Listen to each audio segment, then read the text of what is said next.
The protagonist entered the door from which tons of flame burst forth. He thought that today he would part with life. His body and soul would be burned by the unstoppable fire of the gates of hell. He would become a victim who would save many. His gaze was full of confidence. Somewhere in the north of the kingdom there was a small town. A guy was standing near a well and collecting water. Suddenly, something flew at his head. Turning around, he saw a group of boys. Laughing, one of them said that he had found him. He was just an outsider. He clearly did not belong in this village. Today they would drive him away.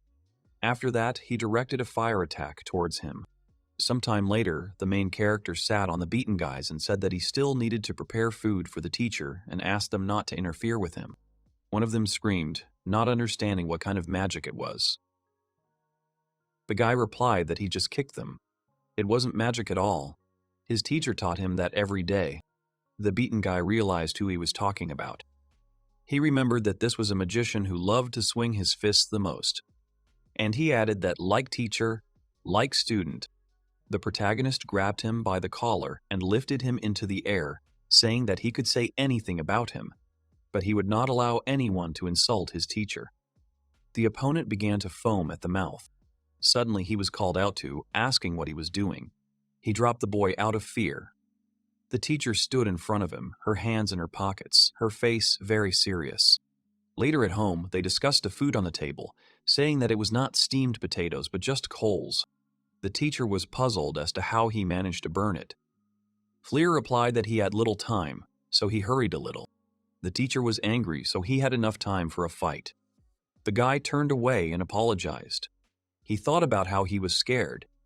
The men asked how his training was going and whether he had done his exercises for today. The guy answered honestly that, of course, he practiced magic, and also did 20 sets of 5,000 push-ups and 7,000 presses. The teacher was puzzled because he had only told him to do 10. Fleer replied that it was easy for him, so he added. The man angrily slammed his fist on the table and said that the student should not act independently. The guy apologized again. The teacher added that his teachings would not help him anyway. Fleer replied that he felt uneasy about his words and asked what had happened. The teacher asked him if he knew about the gates of hell. The boy replied that he had heard that these were the ones who could withstand the hellish flames that could burn the entire world. It was said that the mages had been watching them for over 1,000 years to keep the flames under control. The man said that today it was decided that they would sacrifice him to that very gate. This caused confusion in the guy. The council said that the Hellfire is very unstable now. At this rate, the whole world will soon burn to the ground. They need to sacrifice a young magician, as they did in ancient times. This should suppress the power of the flame. The old man said that the student Valfleer was ideal. They should go with him to the gate tomorrow morning, and he would have to sacrifice himself. The man said there were two main reasons. First, he had no family. Second, he was not originally born in their village. The man was very sorry, but such are the rules. Their duty is to protect the world from the flames, and since he is a resident of the village, he is obliged to fulfill it. As he leaves, he adds that the ritual is early tomorrow morning. He advises him to get some sleep before the end. The guy stood there dumbfounded, thinking that tomorrow he would be gone. And so the curtain of his life fell, without really having time to get up. But, strangely enough, he was not afraid at all. Morning came and they set off. He has no family, no friends. He didn't expect anything good from life. It was lost from the start, and only thanks to the teacher he was able to live to this age. He has nothing to regret. The teacher said that they had come. They all gathered in front of a large door with geometric patterns. The guy was told that it was the gates of hell. He said that it was bigger than they thought.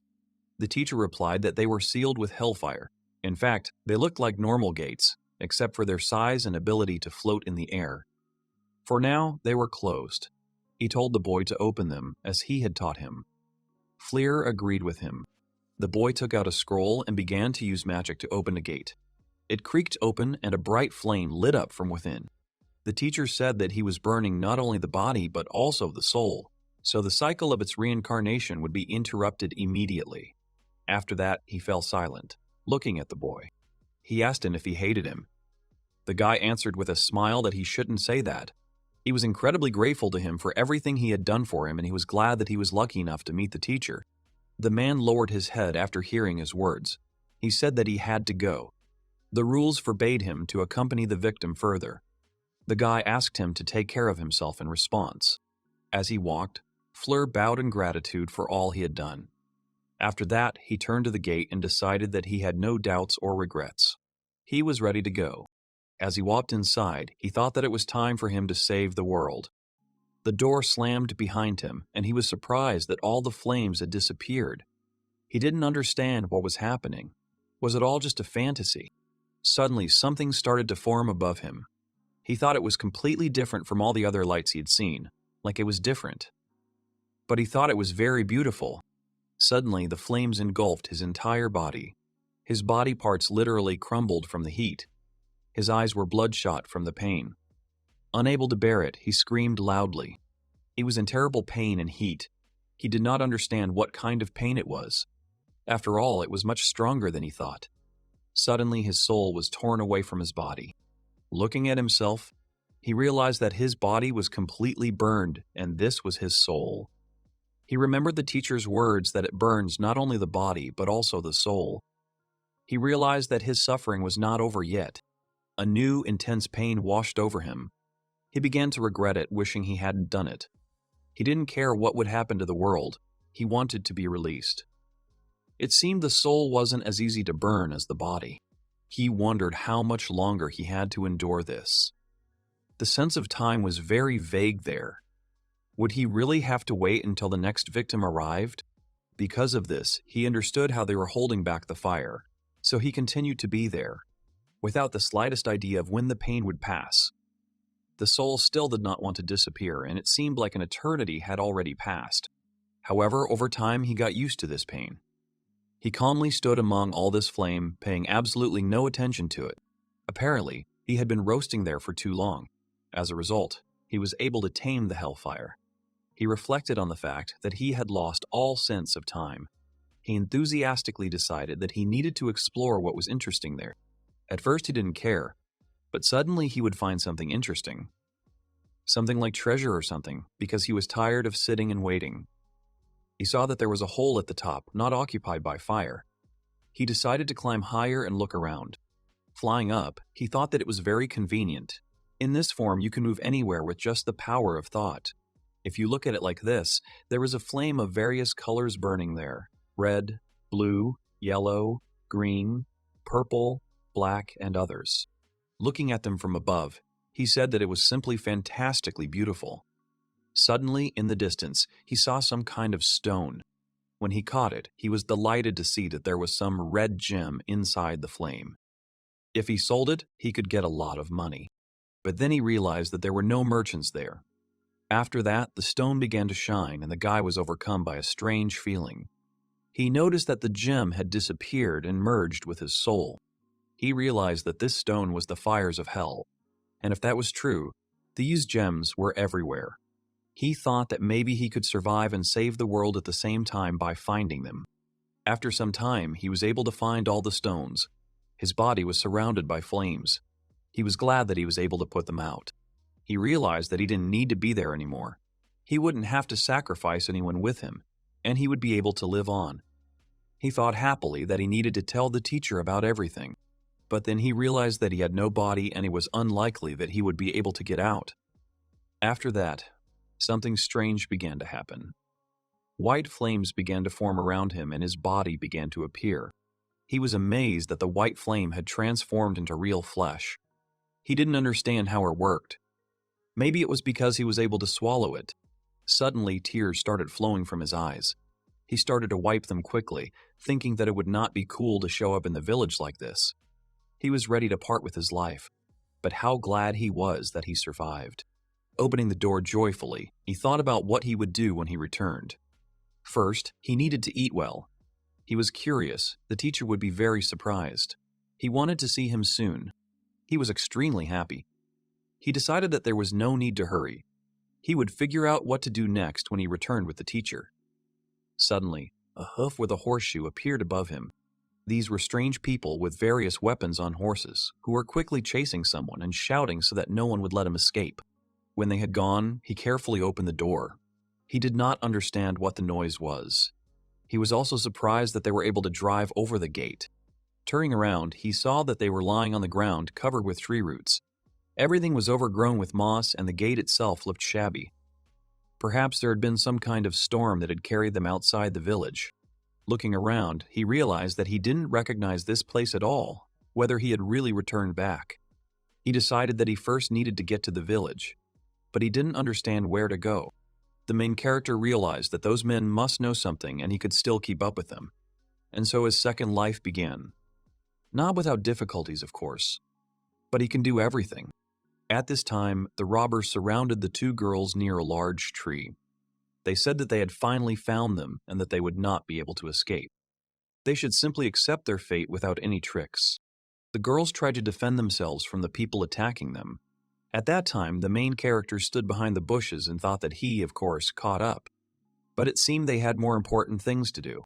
He thought about leaving them and looking for someone else, but that was a bad idea. There was no guarantee that there were people in this forest besides them. While he was thinking, the horse sniffed him. The teacher had prepared him for this. If you ask politely, they will definitely help. He decided to go and ask her. The main thing is to show respect. Completely naked, he jumped out of the bushes and asked them later if she could ask them for directions. One of the girls closed the other's eyes. However, the men attacked him with weapons. They wanted to know who he was, but he replied that he was simply lost. But they did not believe his words, so they decided to simply destroy him. He punched one of the men, saying he only wanted to ask for directions. The blow sent him flying back several meters. The girl was surprised that he was able to knock him down with one blow and did not understand who he was. Fleer took his clothes and said that they need to listen to what they are told. Seeing this, the robbers decided to attack him altogether. The guy waved his hands, saying that he initially did not want to fight with them. At this time, a man swung at him from behind. The guy reflexively hit back. He said that they simply misunderstood him. But they didn't understand why he started fighting then. The protagonist decided that they didn't want to listen to him, so he quickly dealt with each of the attackers, shouting that he would find the way himself. The girls were amazed at his speed. They said he was a monster. He thought he was in better shape than he had been before, but there was a strange feeling. He looked at his hands and thought about how something new seemed to have appeared inside him. At that moment, one of the robbers decided to strike him. However, his weapon missed its target. At that moment, one of the girls struck him with her sword. He fell to the ground and she stood next to him, breathing heavily. The main character smiled and said that he thanked her for saving him, although he could have handled it himself. The girl pointed his sword at him, telling him not to come near and for her not to save him. She just weighed her priorities and she doesn't trust him yet. She demanded that he tell her who he is and what he's doing here. And if he lies, she'll destroy him. The guy introduced himself and realized that she was hostile, but apparently he could talk to her. He added that he was from a northern village on the outskirts of the kingdom. He got a little lost and now didn't know how to get back. She asked him again about the village distrustfully. He was glad that she apparently knew the way and, spreading his arms out to the sides, asked her with a smile to show him the way. But she swung her sword at him, causing him to fall to the ground, not understanding what was wrong with her. She added that she did not believe him and could see what was on his mind because he wanted to deceive her. Pointing at herself, she shouted that as long as she, the holy knight, Ashura, stood on her feet, no one would lay a finger on the innocent princess. The guy thought she introduced herself that way. He replied that he was pleased to meet her. The princess was yelling at the knight at that time that she had asked him not to call her that. Ashura swung her sword at the boy again, who didn't understand what was happening. She said that now he knew who they were and he would have to give up his life. The princess pushed the girl away from him, asking her to stop. She was outraged because he saved their lives. The knight tried to resist her, saying that he was crazy. However, the guy had the same opinion about them. As he left, he decided to sort things out on his own. Ashura continued to shout angrily after him, and the princess begged him to stop. She said she wanted to ask them for something. At that moment, one of the bandits rose up behind them. The knight thought she should have hit harder and asked the princess to hide. At that moment, the man was already swinging his sword at them, shouting that he would destroy at least one of them. However, the protagonist quickly ran up to them. Standing right under the sword, he didn't understand what he was doing. His body started moving on its own, but it was a hopeless situation. He couldn't dodge it, and he was unlikely to be able to block it. He realized that he would have to catch it with his hand. He extended it towards the sword and saw flames begin to emanate from it. This left the protagonist perplexed. A powerful attack passed through the thicket of the forest. The girls screamed, trying to protect themselves from this fire. The man then screamed that he was hot. Sweat was running down his face. He saw that his sword had completely melted. The girls were checking to see if they were okay. At this time, Fleer stood with his arm outstretched, and his body was enveloped in tongues of flame of different colors. The man did not understand what he was at all. The knight was amazed that he melted the sword in a second. Was it really Hellfire? The princess looked at him in shock. The main character looked at his hand and did not understand how, but he managed not only to overcome the pain of Hellfire, but also to learn to control it. The protagonist stood above the enemy, and flames blazed around him. Those present did not understand what he was. The knight said that there could be no mistake. This was the Hellfire of the northern shamans, but this was impossible. Fleer pondered what had just happened. Was it really Hellfire? Perhaps it was the gems he had swallowed inside the gate. He realized that the flame was now inside him. The man ran away, screaming that he was a monster, and the girl held a sword to him, ordering him not to move. She tried to get him to tell her who he was and why he had the Hellfire. He said he knew it. He asked them to help him if it was not too much trouble. He needed to get back to the village where the flame was sealed. The girl shouted that he was making fun of them again, and the princess hit her, telling her that she shouldn't do that. The knight tried to establish it, but the princess said that she couldn't get into a fight at every turn. Turning to the guy, she said that she thanked him for saving them twice. She introduced herself as Primavera, the 7th princess of the White Pearl Kingdom. But she asked to be called simply Prima. The knight whispered to her that she was too frank. The protagonist thought that she really was a princess. Prima told the knight that this was called sincerity. She ordered her to apologize for her rude behavior. Ashera looked at the boy and apologized through force. He said that he didn't really understand what was going on, but he was glad that they were okay. The princess added that she had a favor to ask of him. She asked him to be her bodyguard, which caused the knight's indignation. Prima added that those mercenaries would certainly not leave them alone. Therefore, the more allies they had, the better. Ashera was categorically against it. Traveling with a stranger was dangerous. Besides, there was something that the princess did not understand at all. She shouted that Prima didn't realize how beautiful she was. Her male peers, once they saw her, would try to pounce on her youthful body at any opportunity, and they could be understood. How can one maintain sanity when such a beautiful princess is right in front of them? Even she constantly has to restrain herself with all her might. The guy suggested that it was with her that Prima would be in danger, and she agreed with him. The princess began asking the guy to help her again. His presence alone would make her feel at ease. The guy asked if he would need to protect her as a bodyguard. But he had more important things to do. The knight pounced on him, indignant that he really thought of refusing the request of the princess, who was asking him so sincerely. Prima screamed at her to stop disgracing her. She ordered the knight to sit down, and she obeyed her immediately. The guy said that he hadn't refused completely. First, he needed to go to the northern village. He entered the gates of hell as a sacrifice, but remained alive. On the contrary, having absorbed all the hellish flames, he was able to come out and no longer needs to guard the gates. He must tell the teacher everything quickly. The princess said that she believed that he was not lying. But if this was so, then she had even more reason to tell him the cruel truth. She added that right now he was already in the northern village. Looking around, the guy asked what she was talking about. He didn't remember there being a forest there at all. Ashera replied that, to be more precise, this was the place where the village used to be. She said that all the north had not lived for 1,000 years. The guy literally froze from these words, not believing them. And so his wonderful second life began with a small problem. Or rather, with a very big problem. Black crows were flying above them. The girls told him a lot. While he was in the gate, entire eras changed outside. There were no more shamans from his native village. It was hard for him to believe all this.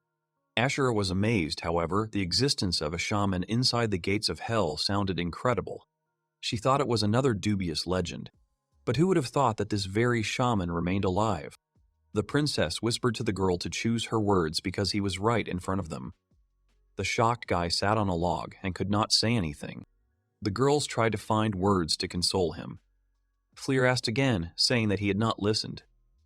The guy calmly replied that it did not bother him at all. The knight told him incomprehensibly that his native village had been destroyed, and he was sitting there as if nothing had happened.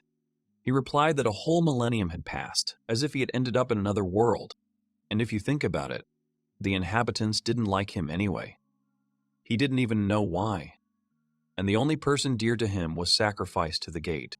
He doesn't really remember the village, so he doesn't miss it too much. He himself is surprised by this, but he's not even sad. Ashura called him a stale cracker. He told the princess that since he had some free time, he could help her.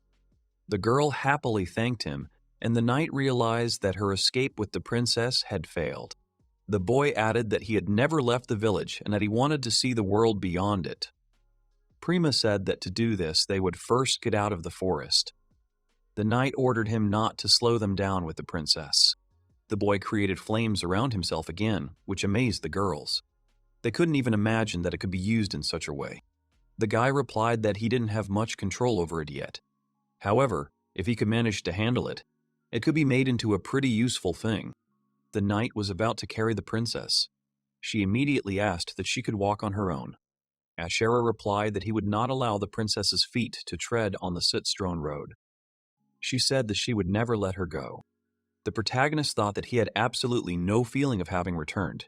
Even the news that the teacher was no longer there did not upset him very much. Maybe he really was, as the girl had said, too callous. They set off on their journey. Prima said he seemed a little down. Of course, he was suddenly all alone, and there was no trace left of his home village. He couldn't even reminisce. And why didn't she immediately understand what was in his heart now? She decided that she was selfish. The knight answered her that maybe there was no need to worry, and she thought that the princess was very beautiful. Ashura added that everything would be fine. At least you couldn't tell that he was some kind of weakling. They had been walking for about an hour. Even she was starting to get out of breath. But he didn't care. The bag of essentials they took when they escaped weighs much more than the princess. And he's not even breaking a sweat. And they've been clearing the way for them all this time. He's clearly not simple. He thoughtfully asked when they would be leaving the forest. He decided that they had been walking for a very long time. The knight replied that he himself had gone ahead, clearing the way. Obviously, he knew the way. Ashura yelled at him that he was stupid because he had been just walking forward all this time. He replied that he thought they knew where to go, and since they were silent, he assumed he was going in the right direction. The princess replied that they had originally ended up in this forest only because they were hiding from pursuit. Therefore, they had no idea where they were. The boy realized that they were all lost together. He was unhappy that they hadn't told him earlier. Prima added that, most likely because shamans lived here in ancient times, this forest itself emits a very strong magnetic field. Therefore, a compass is useless. The knight screamed that this was his home area. Therefore, he had to resolve the situation. He replied that everything around here had changed, and he did not understand what she wanted from him. As he climbed the tree, he said that he would climb higher and look for the exit from the forest. The princess was amazed at how calmly he climbed such a high tree, and the knight shouted for him to hurry. Sitting on the top, the main character said that this forest was very big, there was no end in sight, and so it would be stupid to go at random. Suddenly, he noticed something ahead. The princess shouted to him, asking if he had seen anything. He said he saw a house. Prima was amazed that someone lived in this forest. He replied that this house was over 1,000 years old. He wouldn't confuse it with anything. It was his and his teacher's house. When they approached him, the boy looked at him with amazed eyes. This house is really the only one that has survived here from that time. The building, which is more than 1,000 years old, has been preserved almost in its original form. It is incomprehensible to the mind. The princess asked if it was really his house. He replied that it seemed to be preserved by the teacher's magic. but he did not understand what it was for. The girls replied that maybe his teacher had left him this house on purpose.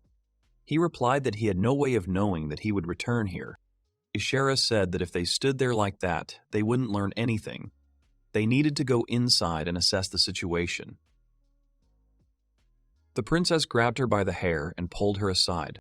She told the protagonist to come in. They are not so tactless as to enter the territory of other people's memories. He replied that there was nothing wrong with that. He really wasn't sad at all. The girl insisted that she seriously couldn't do anything about the fact that she had noticed all this time that he was having a hard time. They would wait outside. She would like him to be their comrade without any regrets. The boy went inside. The things inside were already falling apart. No one had lived there for a long time. Fleer said that, as expected, the inside was in ruins. Although for 1,000 years it was probably quite good. He noticed the kitchen where he used to cook for the teacher, and he was overcome with nostalgia. When the food was all burnt, the teacher punished him. Until the very end, he never got around to praising him even once. He remembered the man who taught him.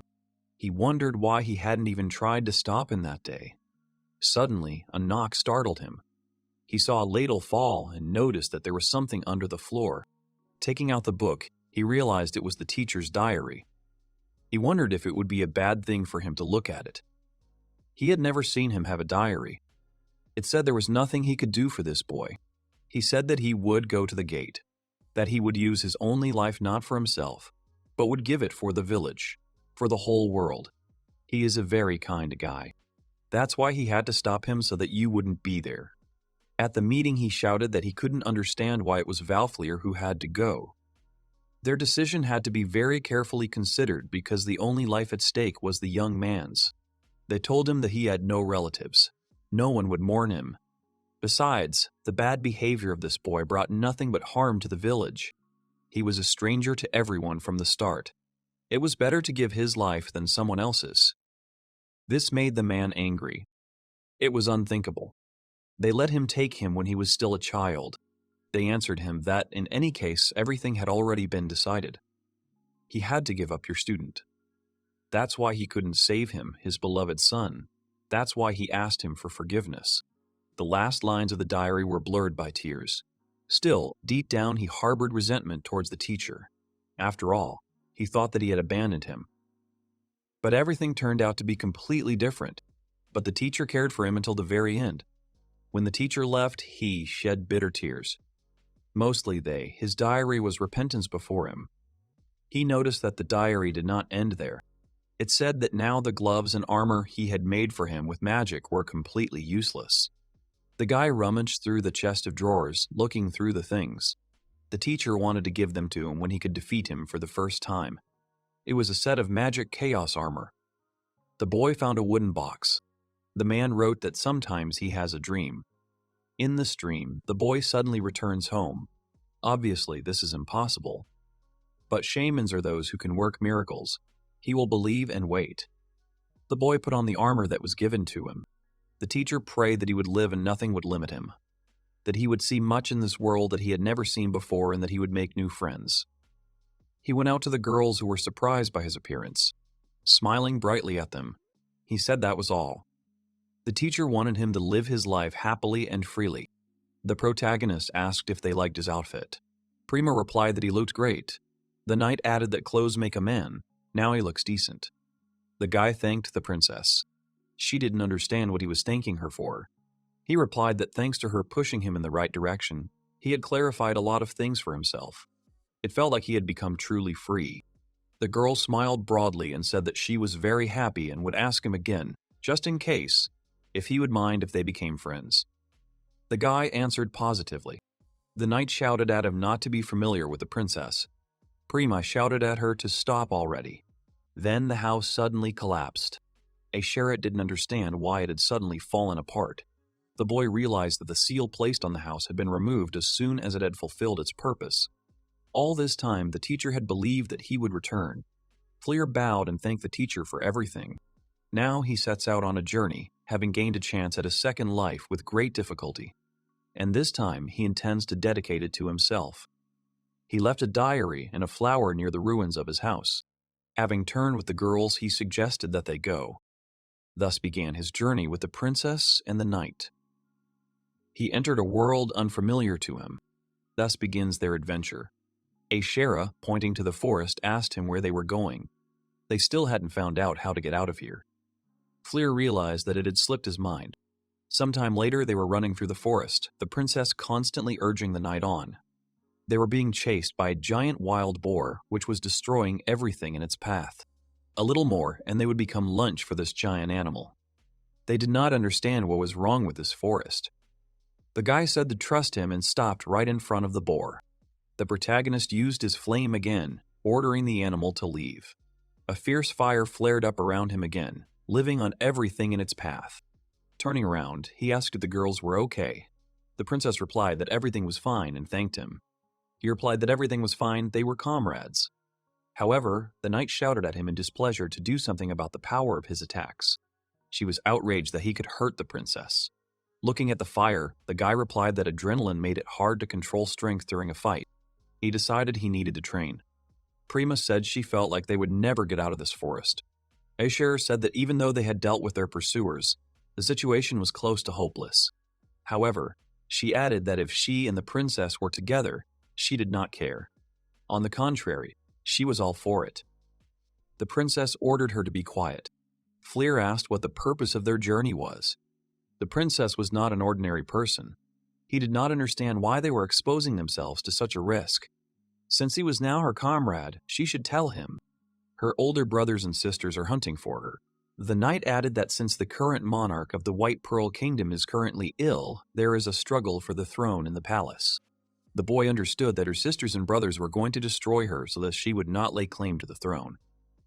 Ashera screamed that the princess's sad fate could not be summed up in one sentence. Prima added tearfully that that was why she had no choice but to leave her country. She really didn't need the throne. The knight tried to calm her down, and the guy thought that everything was very confusing there. He told the girl that she looked like she was starting a new life. Smiling broadly, he added that she shouldn't make such a sad face and should go through life with a smile. The girl's face brightened at his words, and she told him that he was very kind. He asked her to call her by her first name, which angered Aishara. She told him that since he had time to talk, he better find a way to get out of the forest. The princess began to panic again, deciding that they would be stuck there for the rest of their lives. But the guy had an idea. He remembered one magic thing he learned from the teacher. It could help them. It shows the way out when you are lost or something like that. Prima was amazed that such a thing was possible. He replied that he was also a shaman to some extent. The knight was outraged that he never said such important things first. Having taken out the piece of paper, the guy realized that he first needed to concentrate and then clearly imagine what he needed. He wondered where the exit was, and a tongue of flame flew. He said that the snake-like signpost moved thanks to his magic. It would lead them to the exit from the forest. The knight said that magic was a useful thing and asked if he could do anything else. He replied that he could cast a spell for various diseases. Suddenly they felt threatened and asked the princess not to move. Monsters were approaching them. They were small goblins who looked at them with distorted faces. They were armed with stone axes. Ashera said that they were easy to deal with individually, but a crowd would require a bit of effort. Nothing surprised her in this forest anymore. The guy replied that he had already met them. They often appeared near the village. Fleer added that he would deal with them, and the girl told him not to dare. His fire was too strong. She would deal with these monsters herself. But the guy said that was exactly why he wanted to practice on them. Attacking the monsters, she said that he was not the princess's only comrade. Prima wished her luck.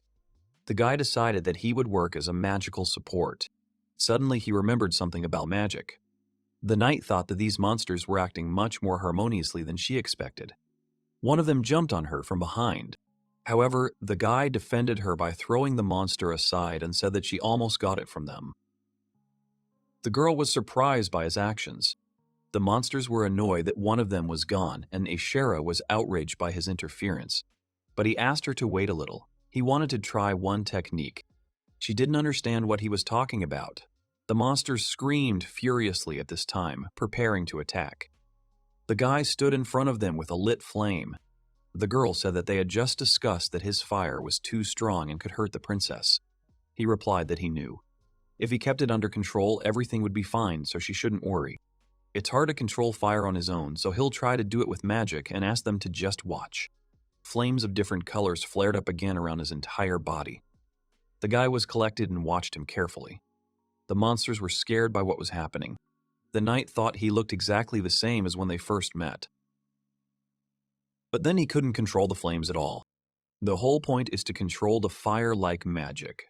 Imagine how he controls the materialized flame with the help of magical power. He must concentrate and not release the fire all at once, but direct it to one point, around himself. He said that he had succeeded, and now he could control the flame perfectly. After that, he decided to begin the tests. He charged in a flash. The girls were amazed at how fast he moved.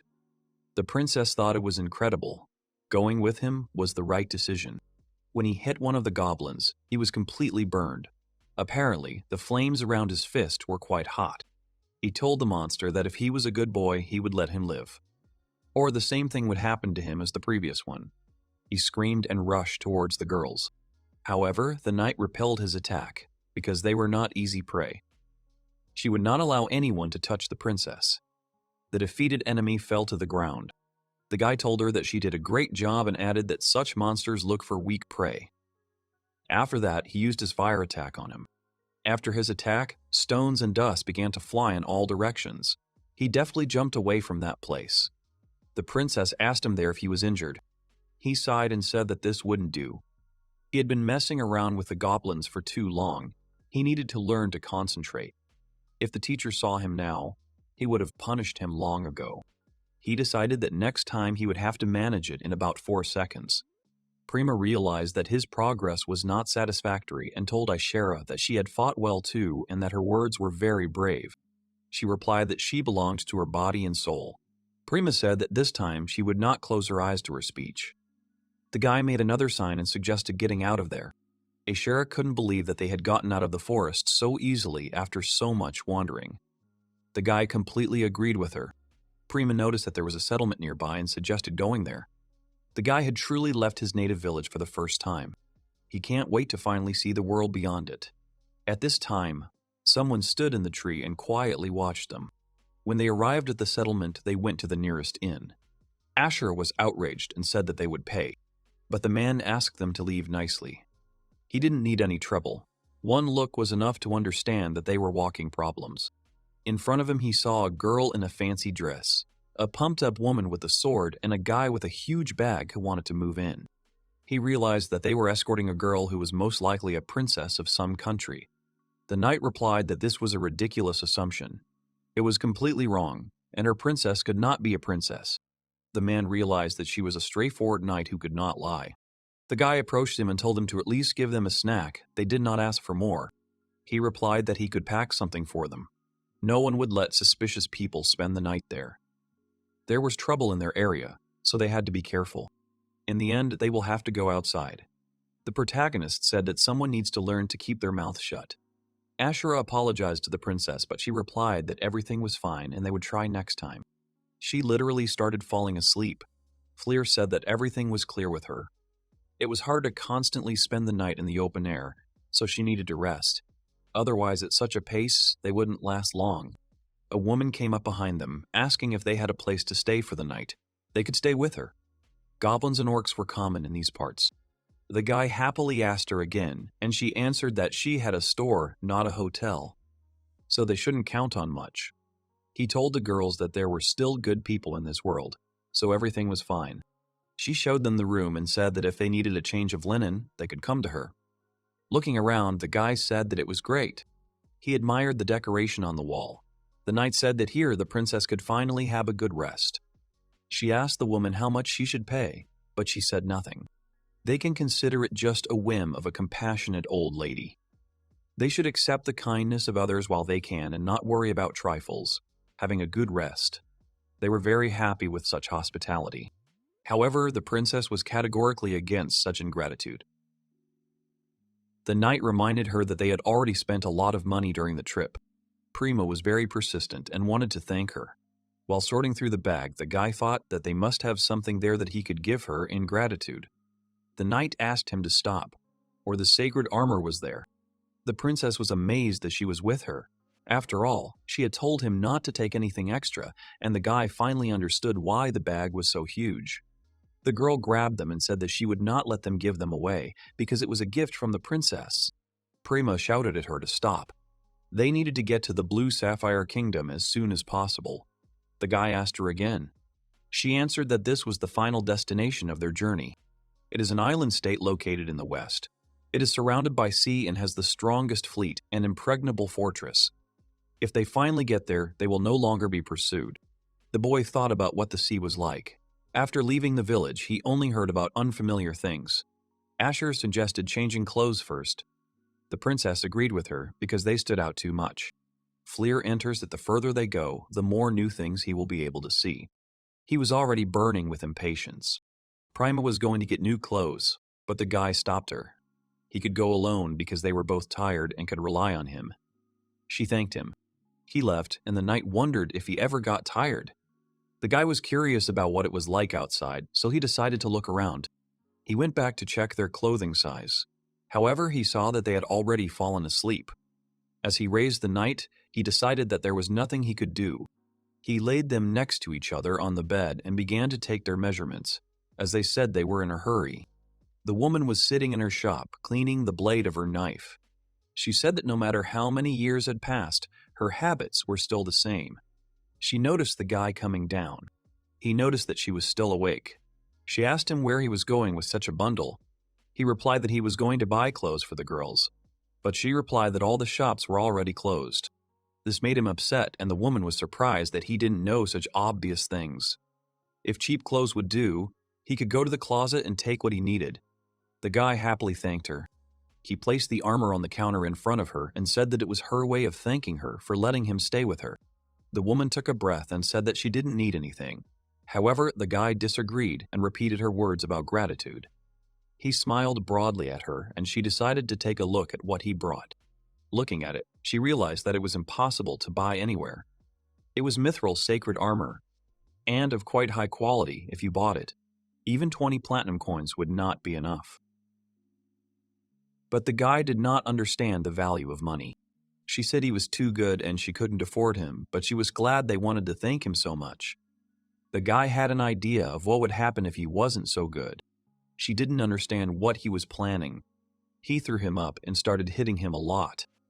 The woman was shocked by what was happening. He caught the armor back completely damaged. He asked what about it.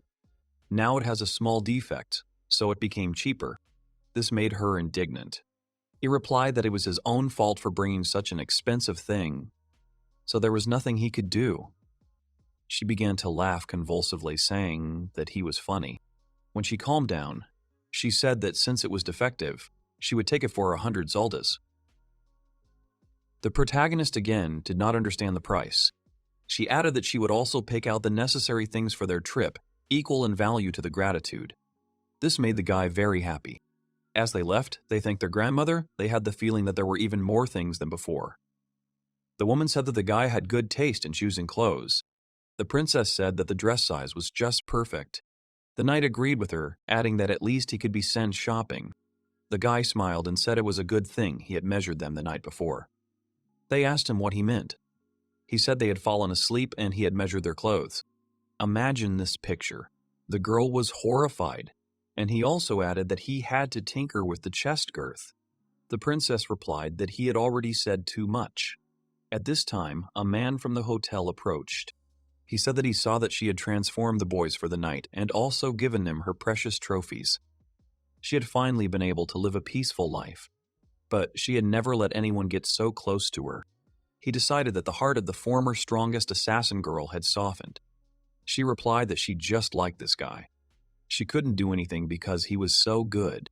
They walked through the forest, and the guy sadly said that he had done badly, but it happens to everyone. However, the girls were still very angry with him. He didn't understand why they were so offended and what was on their minds. He had been looking forward to this trip, and then this happened. Taking out the paper, he decided it didn't matter. Using magic on his legs, he created a chain of suffering. The knight was surprised that this was some new kind of magic. He said that they were right. These are the basics from his teacher of magical training. True, he hasn't been practicing much lately. The spell materializes magical weights on his arms and legs and thus trains his muscles. He offered the knight to try. She replied that if he could, she could do it too. He began to use magic on her legs. She immediately collapsed from the weight. The guy was surprised by this because they should not be too heavy. The princess asked her if she was okay. Ashura thought that the human body is not capable of lifting such a weight. She couldn't believe that it had to be put on both her arms and legs. The guy started apologizing to her, and Prima called him loudly. She was delighted because magic can do so much and she also wants to try it. The knight was against it. The guy thought that their resentment had already passed. Ashura asked him if he had any magic to travel, like summoning a carriage. He said no. The girl thought it was dangerous for them to continue their feelings at the same speed. She decided that they would have to get horses from the nearest town. It was only to be expected that someone else would soon be sent after them. The princess agreed with her. However, the guy did not agree. He wanted to continue the journey at the same pace. If someone came for them, they would somehow cope. The girl answered that this was if the opponents were weak, but they could send holy angels. The princess said that they would not go that far. Ashura replied that they should be prepared for anything. Since they were talking about her relatives, they would do anything. The guy wondered what kind of church this was. The Church of the Holy Angels is a neutral organization. It watches over the 7 kingdoms of this world. The church is above humans, but sometimes, if the angels want, they will help. If the angels agreed to her sister's request and came for their souls, it would be dangerous. The boy tried to remember if there were such people in his era. He was curious about what they were like. He said it was interesting, and he wanted to meet them. The knight shouted that they were not to fight them under any circumstances. If they showed up, they had no choice but to run. Angels have incredible strength. No matter how confident he was in his own strength, it could hardly compare to theirs, because they are natural enemies of shamans. 1,000 years ago, his village was destroyed and all the shamans were exterminated by them. The guy was shocked by this news. She added that his very existence made this absurd story closer to reality. After all, no one can go against them. The main character decided that this was some kind of joke. He took it for granted that the shamans had simply disappeared over time. But that meant his teachers had been exterminated as well. The princess suggested closing the topic. It is not yet a fact that they will oppose the church. Moreover, according to rumors, they very rarely agree to fulfill requests. And since that was unlikely, there was no need to worry about what hadn't happened. The knight agreed with her and suggested that they focus on what they could do now. She added that the princess's insight made her even cuter. She offered her a snack. But the guy continued to think about it. Meanwhile, in the cathedral of the Church of the Holy Angels, a little boy was flying with a basket full of letters calling for Mr. Zuriel. He told him not to litter the cathedral because he had dropped letters. He replied that he had brought a written petition from an inferior race. Zuriel praised him and began to look through the petition to destroy the kingdom's 7th processor. He decided that he would assign this to someone.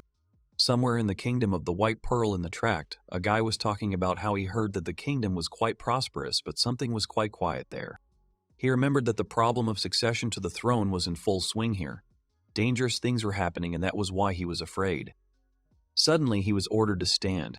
The bandits told him that if he wanted to pass, he had to give them money. It was not the time for tourism in their country.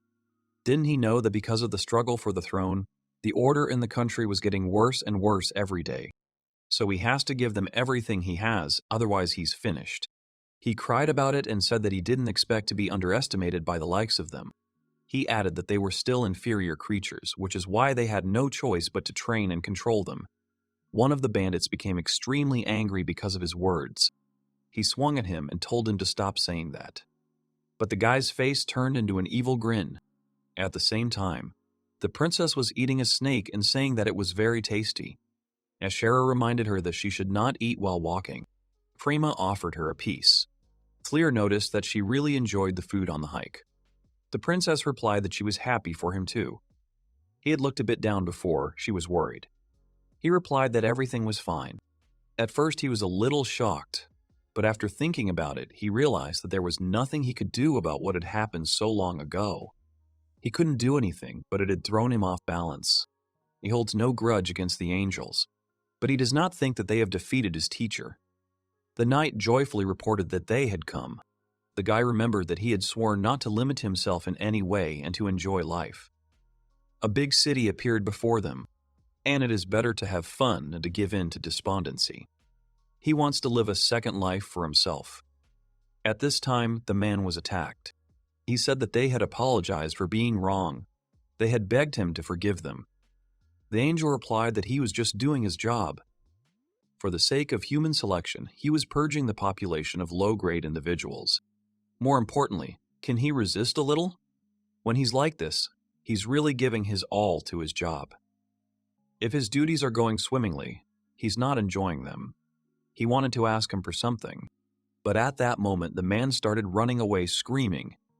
The guy wiped his eyes and said that he was at it again. It was a complete disappointment for him. After that, he destroyed him. Lately, it's all the same. Is there really no more worthy work to do? After that, he remembered that he had received a new order from the master. At the place of his blow, everything was destroyed. The Cathedral of the Holy Angels stands at the center of the world and watches over the 7 great kingdoms. Sometimes the cathedral answers people's requests. However, because angels are superior to humans, all 7 kingdoms without exception must be extremely careful. He hoped that the next target would not be such a weakling. Compared to humans, angels are superior beings. Smiling, he said that he would soon meet the 7th princess. As Fleer walked along the pavement, his shoes clicked. He looked around the big city with admiration. In front of him was a long street with a lot of people. The princess asked him if he liked it here. He replied delightedly that he was all in anticipation. The knight told him not to fuss. First, they had to find a place to stay. Prima was saying that she really wanted to take a shower. The knight offered to rub her back, but she refused. Aisha replied that she had no extraneous thoughts. The guy walked, bumping into people. Aisha said that she would be happy if she could let the order touch her beautiful skin. The princess turned around, asking him to save her. It turned out that the guy was lost. He was walking and thinking about how big this city was and that he had lost the girls. He was already terribly hungry. Suddenly, he felt a very delicious smell and realized where it was coming from. The girl greeted him at the Bakery of Happiness. She smelled really good here and he wanted to try it. She said she was very pleased to hear that and suggested trying some nut buns. He didn't understand what they were, but when he tried them, he was amazed by the amazing taste. The girl was happy about it. He said that the walnut was so aromatic and had an interesting crunch in the mouth. And he thought it was amazing. He had buns in the village too, but this was a completely different level. The girl thanked him with a smile. She said that she hadn't managed to sell a single one, and she thought she would have to go back to the store. The guy was amazed by that too. He thought it was strange, because they were delicious. At that moment, some men approached them, offering to have fun with them. She asked them in fear when they would calm down, because they were constantly coming and only bothering her. One of them grabbed her. They say it was just for one time. For this she hit him. The other threw her bread, screaming about how she dared to raise her hand to him. They said that she didn't even have any clients. Why was she trying to sell anything at all? They would teach her more interesting things. She wouldn't even want to sell bread anymore. Fleer realized that it was all because of them. She started collecting bread, saying that they had done this many times before. She would continue baking bread and come again. She promised and their antics would stop her. The girl cried from resentment. The man ordered her to give up already, and the main character decided to help her, which caused his displeasure. Fleer asked them if they hadn't tried her buns. He replied that he wouldn't even try such trash. The guy told them to stop insulting her. The bread she bakes is very tasty and it's not trash. The girl looked at him in surprise. He took another bite of the crusty bread, causing the men to stick out their tongues, saying that he was eating bread picked up from the ground and covered in sand. However, this did not stop the guy. He said that it was very tasty. The girl asked him if he was okay and thanked him for going so far for her, even if he praised her bread purely and pitifully. He replied that there was no pity. He just really liked it. He wanted to try all the bread she baked and introduced himself and his name. She replied that her name was Bella. The man said that there was some kind of romantic atmosphere between them. He ordered Dev and Gary to destroy him. They accepted his order. At that moment, an enraged Ashera came up and told them to leave. The man was outraged that she had appeared. He was already angry here. They didn't even know who they were doing this to. However, she didn't care. She hit him and told him to leave. The guy was glad to see the girls coming. The princess asked her not to get too carried away. The boy sat humbly before the knight with a bump on his head. She scolded him for forgetting his role. He replied that he had to guard Prima. She screamed that he had abandoned the princess and gone to have fun. Prima asked her to calm down. Bella said that everything was wrong and she was to blame for everything. Fleur was just saving her from a bully. The protagonist apologized to the princess. She said that everything was fine because nothing happened. Next time he just needs to be careful. At this time, the stomachs began to rumble. The knight was indignant that he was incorrigible. How dare he interrupt such a noble speech of the princess with such shameful sounds? He replied that it was not him. The blushing princess raised her hand and asked if it was such an ugly sound. Ashera calmly replied that it was a very pleasant sound. Bella said that if they didn't mind, they could come to her shop. She wanted to thank them and apologize. The knight asked the princess to be patient for a little while. They would find food now. After a while, they came to the shop. The girl greeted them in her bakery. The guy was amazed that there were so many people there. Apparently, the bakery was thriving. The cooks were glad that she had returned and asked if she had sold her bread. The girl told her uncle and aunt that she was going slowly. Fleur greeted everyone with a smile. The aunt was amazed that she had a young man, but the man was unhappy about it. The girl said that he was a client, but he didn't listen to her. He attacked him with a rolling pin, intending to punish him for encroaching on the girl he raised. He shouted that if he loved her, he had to list at least 10 reasons why he liked her. Everyone tried to stop him, and he added that it was easy to say at least 100. The guy said that this guy looks like a knight. She replied that it was not so. Auntie asked him to forgive her. She had jumped to conclusions. They could go and try their pastries. Various buns were placed on the table in front of them. They thanked them and began to eat, admiring the fact that they had a very rich taste. The guy added that Bella's bread was no worse. She replied that she was still learning. The uncle touched his shoulders or sighed. The aunt asked what had happened. He replied that lately age had been making itself felt. The customers asked them to take care of themselves. If they were not there, they would not be able to eat the delicious bread. This bakery is the treasure of the city. The man replied that in such a case he should not become weak. The protagonist realized that everyone here loved her uncle. She replied that everyone loved the bread he baked. She also wanted to make people happy one day. That was her dream. And she also wanted to repay them. The guy asked her again. She said that she was abandoned when she was a baby, and her aunt and uncle took her in. They surrounded her with love and raised her as their own daughter.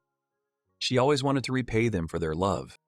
According to her, the guy understood why she decided to become a baker.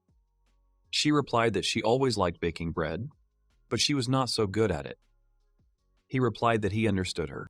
She can't choose her dream, they are lucky. He asked his uncle to let him help with gratitude for the delicious bread. The girl said it was just like him. But he is such a problematic guy.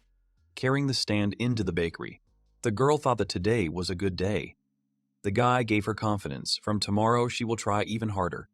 She saw a feather on the ground and did not understand where it came from. There was an angel flying in the sky who understood where the target was. He didn't like the smell around him. Where there were a lot of people, the smell was very unpleasant for him. Starting his search from a certain place was a bit of a burden for him. It was much easier for him to destroy this pasture. Feeling a strange energy, the protagonist realized that something terrible was approaching. Bella looked at the sky and trembled with fear. She saw an angel in the sky who said that it would start from this block. It would be good if the target was there. Fleur shouted to Aesir to protect the princess, and he would take care of the others. At that moment, a gigantic shockwave passed through the city streets, literally breaking buildings into pieces. An angel from heaven watched what was happening. People ran away from the fire in panic, not understanding what had happened. Something flared up in the sky, and then everything began to collapse. The main character tried to protect everyone. People looked at what had happened with incomprehension. Fleer asked the girls what it was and if everything was okay with them. They looked at her in horror, saying that they really had come for her. The angel in the sky said he had found it. He thought about destroying about 10 more blocks, but it is always better to conserve power when there is an opportunity. Introduced himself as a 12th rank angel from the Church of Holy Angels, Mori, came to eliminate the target at the request of the White Pearl Kingdom. Looking at him, the boy understood what an angel was. There were screams everywhere. The protagonist heard Bella's voice. Auntie screamed, asking her husband to hold on. They asked someone to call a doctor quickly. The man was lying on the ground, and the guy next to him was saying that he had a piece of wood in his stomach. If the bleeding wasn't stopped immediately, he would die. The girls around him were crying. The knight thought that she had done wrong. She had been on guard all the time. In this situation, they wouldn't even be able to escape. Since it's come to this, there's nothing left to do but sacrifice herself for the chance to destroy the angel. Mori said that she was a good girl for still wanting to resist. After all, it would be much more pleasant for him to do the work.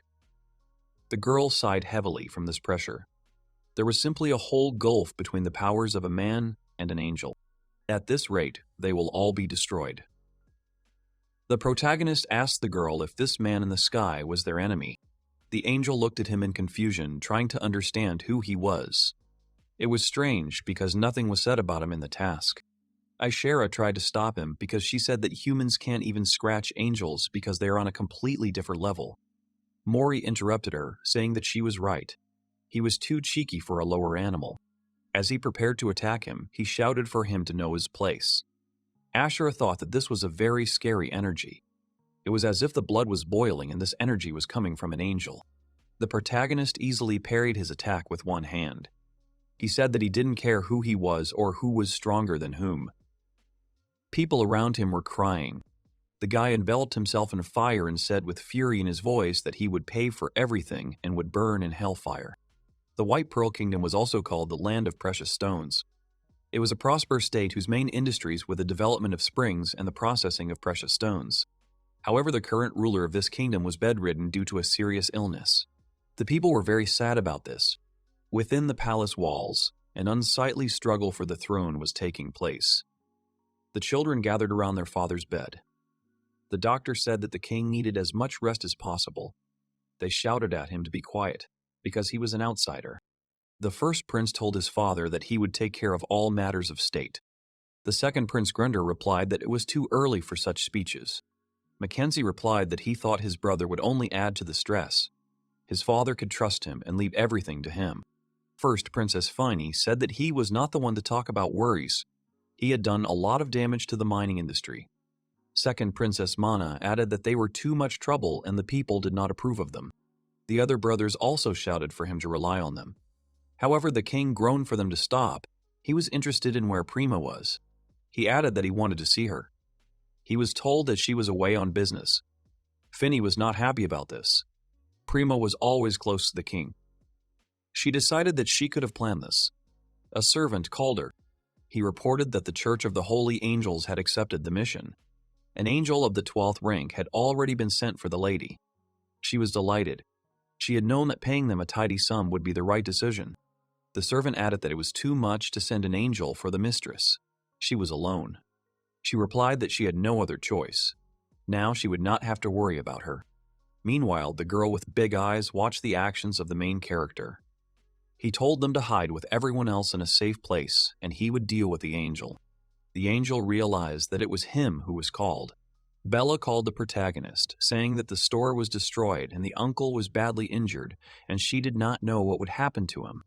She started to cry, saying that she was very scared. Her expensive things were disappearing from her one by one. She didn't understand what to do. He told her that everything would be fine. He confidently added that he would not allow anyone to take away anything dear to his heart, so he told her not to cry. The princess asked her to trust him. If she were gone, she would definitely lose everything. And as for her uncle, she would think of something. Everything would work out. She silently prayed that the protagonist would be okay. The angel had said they were so brave. Did they really think he would let them escape from under his nose? However, before he could attack, the protagonist appeared right in front of him. The angel admired his fire magic. He realized that Fleer was creating an airflow using the heat from the fire and using it to fly into the air. He struck the boy with a large number of blows, saying that it was an angel's spear. Materialized light, constantly changing its shape. A power that only angels could handle. Mori asked him if he felt the difference. He asked him not to force himself and not to twitch, if he didn't want his body to be torn to pieces. He began to think about how he should torture the protagonist. Fleer, meanwhile, was trying to get out of the clutches. Angel said it was useless. His semblance of fire magic couldn't do anything to his copies, no matter how hard he tried. At that moment, a bright flash of light occurred in the sky. The girls looked away in shock. The intense fire caused the angel to fall to the ground, screaming loudly that it was burning him. He doesn't understand how he was able to destroy his angel spear and who he is. As he landed on the ground, the guy realized that it worked. Breathing flames, he said that he could now easily destroy it. The angel thought that this was not just fire magic and that he'd already felt something similar somewhere. Suddenly it dawned on him what it was. He screamed that it was the flame of the Lord of Hell. The guy kicked it, causing it to fly away from him so many meters away, blazing with fire. The princess asked the knight if she had seen it. The girl replied that she could not believe it. This angel could hardly do anything against Fleur. He was thrown away from him with literally one blow.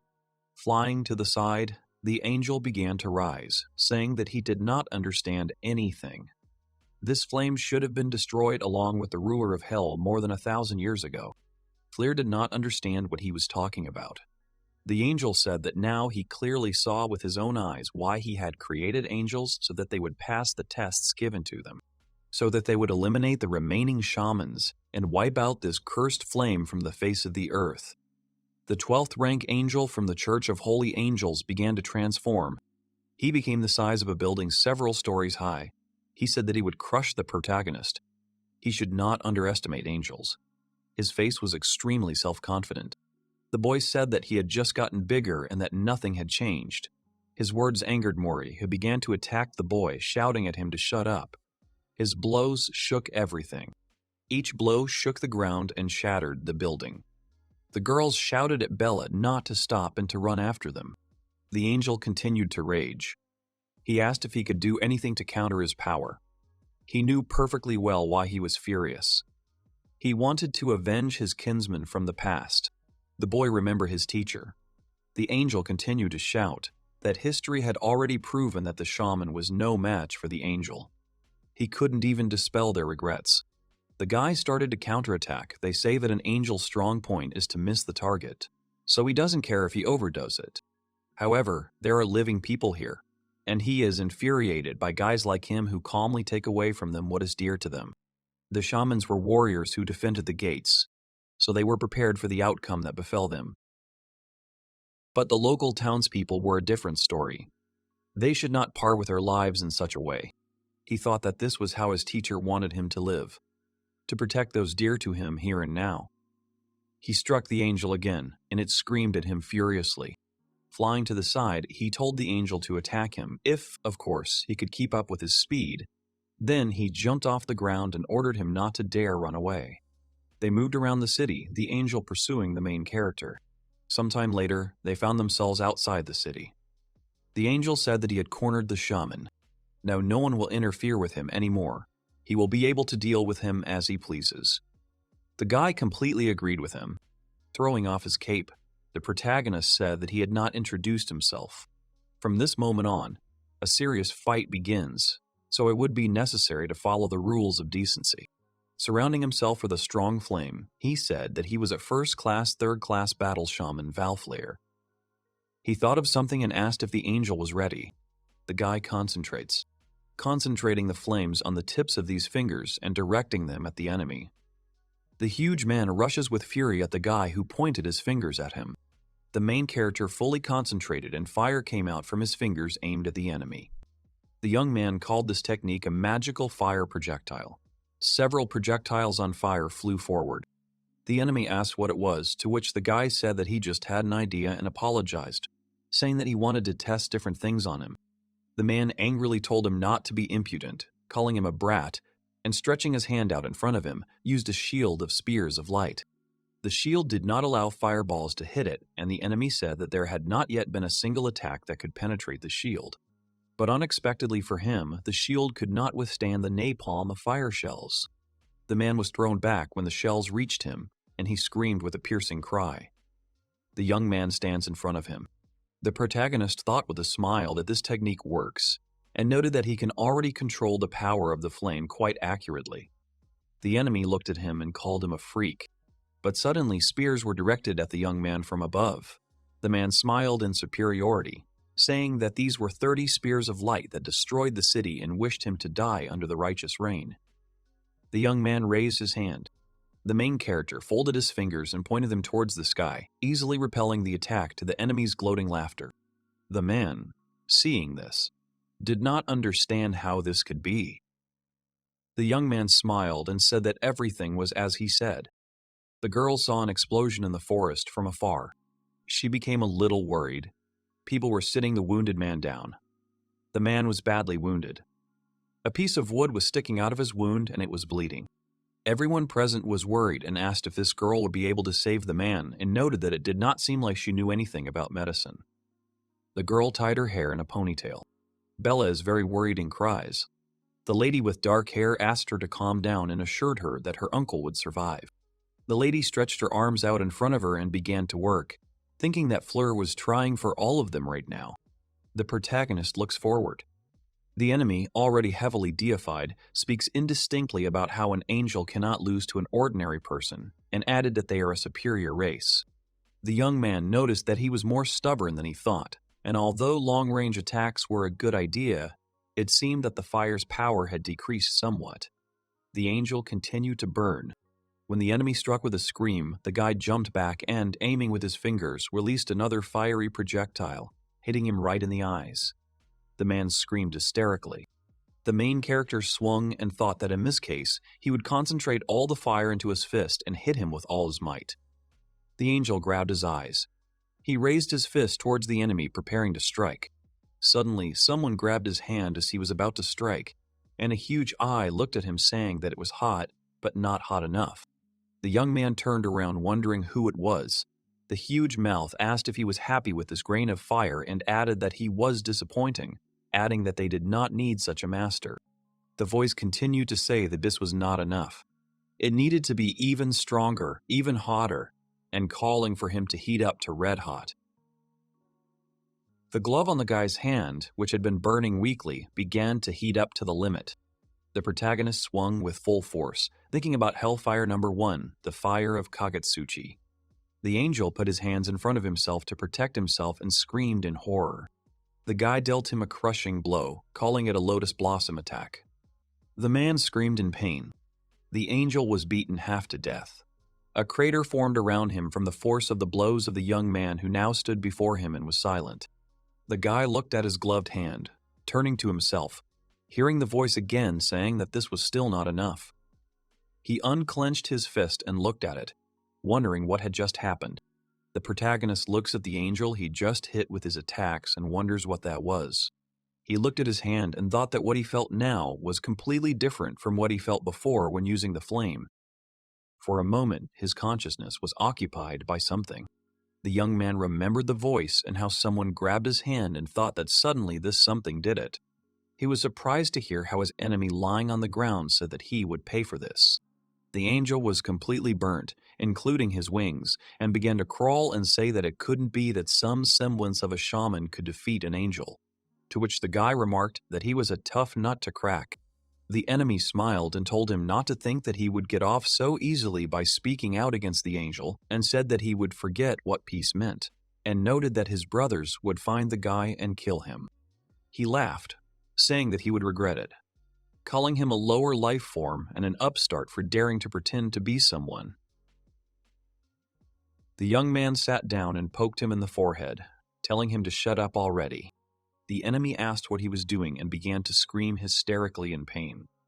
The main character said that it was a spell of caries, stomatitis, stomach ulcers, migraines, and acute gastroenteritis. The angel lay on the ground and, choking on foam, inarticulately said that it was a disgrace. The guy clenched his fists, saying that it was great and adding that now was not the time to cool off. He galloped off thinking that the angel was badly wounded, which meant he had to return quickly and maybe he could help with his spells, and saying that the main thing was not to be late. The young man ran up and looked out from behind the building shouting where everyone had gone, when suddenly the girl swung at him shouting for the princess to run, saying that she would stop him. The young man got scared and dodged. He asked if she was crazy to swing the sword like that, to which Ashera asked where the angel had gone, to which he said that he had killed him. She was surprised that he had actually succeeded. He rose from the ground. Fleer was surprised to see his uncle healthy. The girl hugs him with tears in her eyes. The man asks if he lost consciousness and why everyone is so happy. The others are happy to see him alive. The boy asked Aishra if he was healed, to which she said that the princess had healed him and added that she was now examining the wounded in the city. The young man was surprised by the girl's abilities. Prima heals a wound on the leg of one of the city's residents and smiles when she sees the main character safe and sound. He looked at her and said that her hands were glowing. The girl became nervous and, embarrassed, said that everything was wrong and he had misunderstood everything. The young man smiled and said that it looked cool and asked to show it more slowly. Ashera hit him on the head and told him to stop. He got angry and grabbed the place where he was hit and asked her not to do that again, to which she told him not to stick his nose into other people's business just out of curiosity. She also noted that people have topics that they would not like to discuss and asked how he could be so stupid if he did not understand us. The girl also said that he should be more sensitive to the feelings of others and immediately approached Prima, saying that she was hurt and asked her to do whatever she wanted with her body. The lady was embarrassed. The main character thought that there was rational meaning in her words and that she was right. He thought that next time he would be more careful, but she irritates him a little, so he decided to curse her once. The young man pointed his finger at her and cursed her. Ashra grabbed her teeth in horror at their condition. He suddenly remembered and asked how Bella was. The lady was standing near the ruins and there was a sign lying in front of her feet. Bella looked sadly at the sign under her feet. The main character came up from behind, noticing that the bakery was destroyed. The lady was surprised by his appearance. He lowered his head, apologized, and said that if he could have reacted faster, this would not have happened, adding that this place was important to her. The young man thought that it was all because they had dragged them into all this. Bella smiled, looking at him. She said he would not apologize, and added that the destroyed store could be restored and, more importantly, that uncle, aunt, and the others were okay. The lady also added that the words he said then touched her to the depths of her soul. Bella smiled happily at him and thanked him for protecting them all. The young man smiled back at her and said that he would help fix the store, to which she said that he wanted to do everything and anything. The guy thought that in any case, he was glad that everyone was safe. Someone was watching them. The main character immediately felt and turned around, thinking that someone was watching him. Bella noticed his reaction and called out to him. Fleer did not see anyone in the ruins and thought that he imagined it and told the girl that he just imagined it. Someone was standing behind the ruins and she thought that she almost got caught by him. People are rebuilding the destroyed city. Uncle asked if they were leaving already. Bella smiled, looking at them. The girl said that it would be lonely without them. The main character, Aviasha, and Prima smile at them. Prima thanked them for everything with a smile. The young man carries their luggage on his back. The uncle said that they could stay and live in the city. The girl said that they needed to go to the kingdom of Sapphire and they no longer wanted to abuse their hospitality. The young man wished Bella good luck. They set off. The man said that they left and added that he would have married Bella to that guy if she wanted. The girl was embarrassed and asked him not to say that. The uncle asked if she liked him, to which she replied that she had not said such a thing and added that the young man had his own personal life. Suddenly, someone called out to her. The main character shouted with a smile that he would definitely come back to eat the bread she bakes again, and until that moment he wished her to improve in baking and waved his hand to her. The girl happily waved her hand at them and shouted that she would wait, and thought that she would try. Avasha said that in the end, they failed to get a horse and they were walking again. Prima said that because of the angel's attack, it became impossible to buy a horse. The young man said that he liked the leisurely journey. He looked up and wondered who else they might meet and couldn't wait to meet. Church of the Holy Angels, Cathedral. The angel says that the 12th rank angel failed the mission to eliminate the princess of the White Pearl Kingdom, and added that he was defeated. She also said that Mori was able to return on his own, but he was seriously injured and specified that his throat was damaged and he had serious burns. But it was not possible to find out the details. She also said that he also had tooth decay, stomatitis, and other diseases that were unthinkable for angels. The man grabbed his head and asked her to stop because he understood it. He angrily said that the princess should have only a female knight as her bodyguard and asked how some man could defeat an angel. The angel chuckles quietly. Zuriel said that he could not imagine that the task would end in failure, and it did not even go through the meeting of the apostles. And also, if it continues like this, it will become a problem. He asked in defeat why he always, after all, no one ever comes to the meeting. The man sits at the table. Zuriel indignantly said that this could not be and asked if fallen angels were involved, to which the angel said that there was no such thing in the report. He took the bottle in his hand and opened it, saying that if he blamed the fallen angels, his sin would become much easier. Suddenly, another angel burst into the room and asked with some aggression where Aldebaran was now. The man was surprised.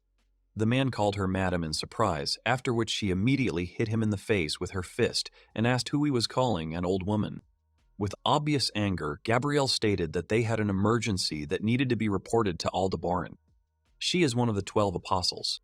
Zuriel tearfully informed her that the one she needed was not there, he was absent. She rudely told him to call him back immediately. Gabrielle sat down on the sofa, and the man asked what happened, reminding her that she had examined Mori, to which the woman replied that the angel's burns were not at all simple. The woman confidently stated that his burns were undoubtedly from the fires of hell, and added that this was all the work of the shamans of the gates of hell.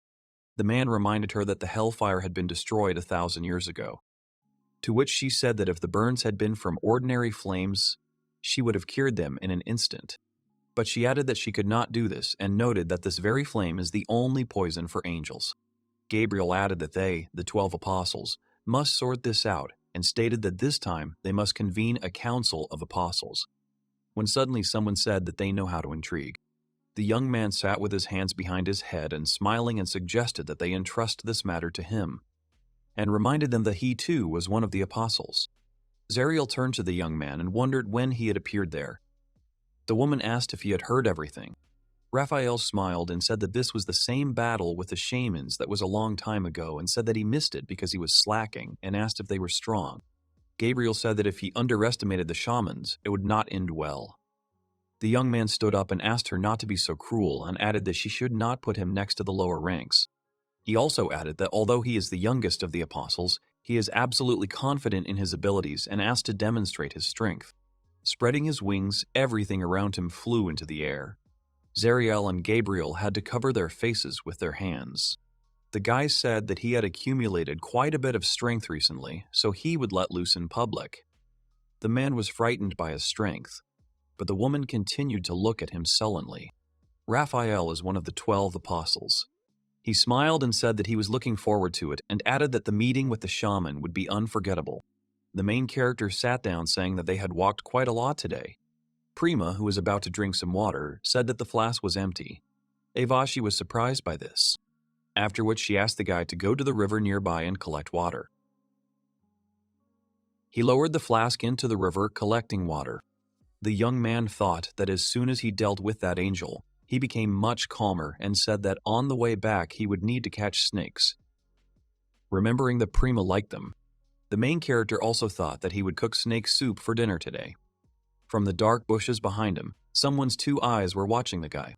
The main character sat next to the hand and was silent, listening to the suspicious silence. The young man immediately realized that he was being watched and thought that this look was different from what he felt in the western city and wondered who was watching him. The guy stood up, holding a flag of water in his hands, and looked at the figure that came out of the bushes. The guy called out to the girls as he headed towards them. Prima looked and asked the girl if it seemed to her that the young man was in a hurry, to which Ishera hissed and said that he had prevented her from being alone with the princess. He stopped and picked up a small puppy with a pattern on its forehead and asked if it wasn't cute. The princess looked at the puppy in amazement and said that it was very cute. The girl asked where he came from. The puppy is watching a butterfly.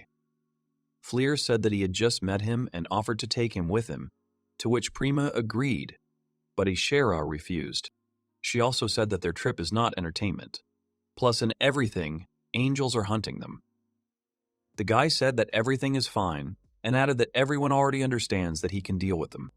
The girl called him a fool and added that that angel was of low rank, the 12th, and without a doubt, there was a high probability that now angels of a higher rank would come for their souls.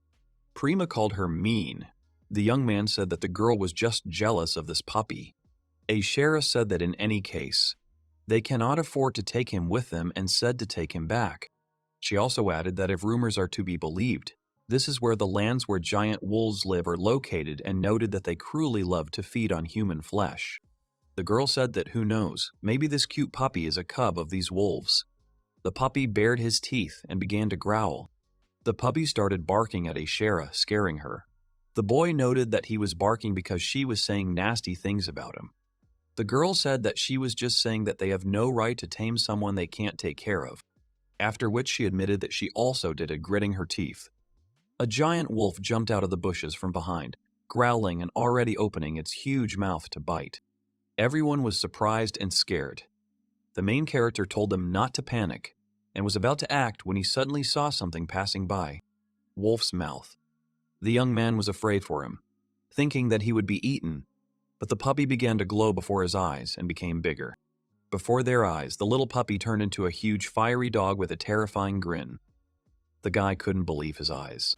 The dog sank its fangs into the throat of a giant wolf. The main character could not believe what he was seeing and asked the girl if the dog was burning, to which she said that this could not be.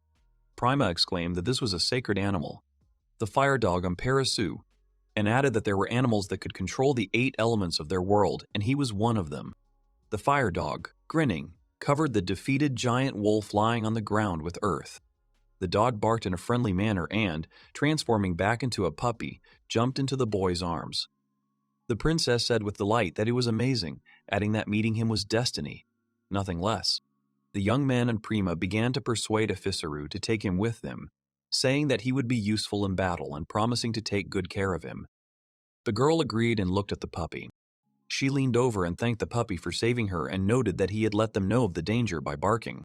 With a smile, the girl said that she had underestimated him and added that he had already become a great friend to them and, reaching out her hand to him, asked him to continue to take care of them. But unexpectedly for everyone, the cute puppy, without thinking, bit Aishira's hand until it bled. She screamed. The dog took a dislike to the girl. Raphael hums a psalm to himself with a smile as he walks down the dark corridor. He knocked on the door and someone asked who had come. The guy came in and apologized, asking if he was disturbing, to which the figure on the stairs, putting books on the shelves, asked how she could help. The apostle said that he had one request and immediately explained that he wanted him to go and, so to speak, look after one surviving shaman. He recalled that Marcel, the 8th apostle, played a big role during the big battle with the shamans. The figure putting the books back in place turned around asking about the shamans. Marcial puts the book on the shelf, saying that he hasn't heard about shamans for a long time. Raphael stands in the doorway and smiles. The books flew apart when the guy jumped up on the ladder near the bookshelf and told them to rely on him. He did a somersault in the air and landed in front of the young man, saying that they, the angels of lower ranks, for the sake of the apostles, adding that they would go through fire and water. The books fell on the young man's hands and head in neat columns, after which Marcial said that he would carry out this order flawlessly. He is an angel of the 8th rank. Raphael smiled, saying that he was as loyal as ever. And looking at the guys spinning around, he asked him if it was tiring for him to move like that all the time. The young man replied that it wasn't. The apostle said that the shaman was now on his way to the kingdom of Blue Sapphire and added that the guy was in a hurry. Marcial began to spin around in place, saying that he was leaving immediately, lunging forward. The 8th rank angel flew out the window with complete confidence, breaking it and flying to carry out the order. Raphael was left alone thinking that this young man had destroyed an impressive number of shamans in that very battle, so he thought that he would return with a good amount of information. The apostle adjusted his glasses, thinking that since he had not participated in the battle with the shamans, everything should be fair, and he also thought that he also needed to prepare a lot of things. The main character says that he is lucky because he got them dinner today and added that they will eat shashlik from a large snake. The girls looked ahead in shock. The guy looked at them and asked if something was wrong. On the ground lay the huge carcass of a snake-like creature. Aishera said that it was not a snake, but a snake dragon, and in order to resist these magical beasts, the royal family formed a special squad. The young man looked at the puppy and said that this animal did not seem so troublesome to them. The puppy barked. Prima looked at them and said that even one fleer was enough for her protection. The dark-haired girl was indignant, saying that she and the princess had a silent promise. Evening. Soup is being cooked on the fire. The guy gave the puppy a piece of meat, saying that the soup would have to wait a little longer, and thought about where the girls had gone. The puppy began to happily eat the meat that was bigger than him. The main character also noted that there was not enough firewood and specified that at this rate the preparation of the snake soup would end before it was ready. Someone is standing on a tree branch in black robes and a hood watching the guy. In their camp lay a huge skeleton of a snake dragon. The figure looks at them from afar and thinks that this is a great place from where he won't be noticed. The figure also thought that the young man was stupid, because despite the fact that he was being hunted, he was cooking so calmly, not suspecting anything. She took out a tube and thought that she would finally kill him. She pointed the tube at the guy, noting that it was a silent weapon only a few millimeters thick, plus poison needles inside. The target realizes his death and soon dies. Sitting high in a tree, the figure fired a poison needle at the unsuspecting boy, thinking that no matter how strong he was, he would not be able to defend himself from an attack from a blind spot. The needle was almost touching the guy's neck. The figure noticed that she had caught the moment perfectly when suddenly he easily caught the needle with 2 fingers. The figure was surprised. He asked if there was anyone there. The figure thought that it was impossible that these were his reflexes, and also that this was not part of her plans, which meant she needed to leave quickly. The young man licked his fingers and realized that the needle was poisoned. But as soon as the figure began to run away, the main character appeared next to it and asked if this figure was an angel. The one running away was surprised. He also showed the needle and asked why they were aiming at him. He was a bodyguard, and it would be more logical to aim straight at the princess. The figure bared its teeth and swung its clawed hand at him. The attempt to strike failed. He dodged and thought that this hand was like an animal's, and also noticed that this figure was not even close to that angel. The figure began to run away. The protagonist decided to catch it and used one of his techniques, releasing toothed balls with chains and throwing them in the direction of the fleeing figure, to fall down screaming. The guy looked at the puppy and asked him to call the girls. The young man came out from behind the bushes, saying that playing tag with him in the forest at night was a bad idea, and added that a long time ago his teacher always suddenly attacked him from behind. The figure lies on the ground, after which he came up and said that it was time to get more information out of the figure. But before that, he asked where he hid the weapon. The figure said not to touch it. The young man refused and noticed. While searching for a weapon, the protagonist accidentally squeezed the figure's chest, slightly surprised by this discovery. He asked if she was a girl, to which the figure said that it was a shame and do not forgive him. The guy said that he did not care and continued to look for where she hid the weapon. The figure began to kick its legs. Finally reaching her head, he touched her ear, which made her flinch. The guy looked at her and asked what it was and suggested that it was jewelry. He also noted that it was the first time he saw a person wearing cat ears. The girl tearfully and angrily said that she would kill him with her own hands. She had animal ears on her head and a tail behind her.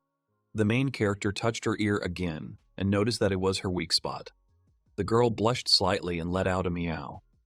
Prima and Aishera came running with the puppy, worriedly asking what had happened. The princess hit the main character in the face with a stick, shouting that he was bad. She beat him, saying, how could he attack a girl, a beast? Aishera asked what was going on here. The young man said that she wanted to kill him and asked what a girl, a beast meant. Prima explained that beastmen are a race that has some animal blood, and no matter how you look at it, the girl is one of the feline subrace of beastmen. The girl growls. Hearing this, the main character immediately said that there are all kinds of people in the world. The young man looked at the tied-up girl and asked why she had targeted him instead of the princess when he was all alone. The girl turned her head away, clearly not intending to answer him. He realized that it would take more time and suggested that they eat first. Aishera agreed and asked Prima not to approach the hostage. The soup was ready. The main character holds a piece of meat on a skewer and tells her to look at it, teasing her with the smell. after which he asks if she is in the mood to talk. He also said that keeping secrets is very energy-consuming, so he thinks that the girl will soon get hungry. She is silent. The girl turned her head away. Ashura noted that she was a tough nut to crack, and even though she was an enemy, her character commanded respect.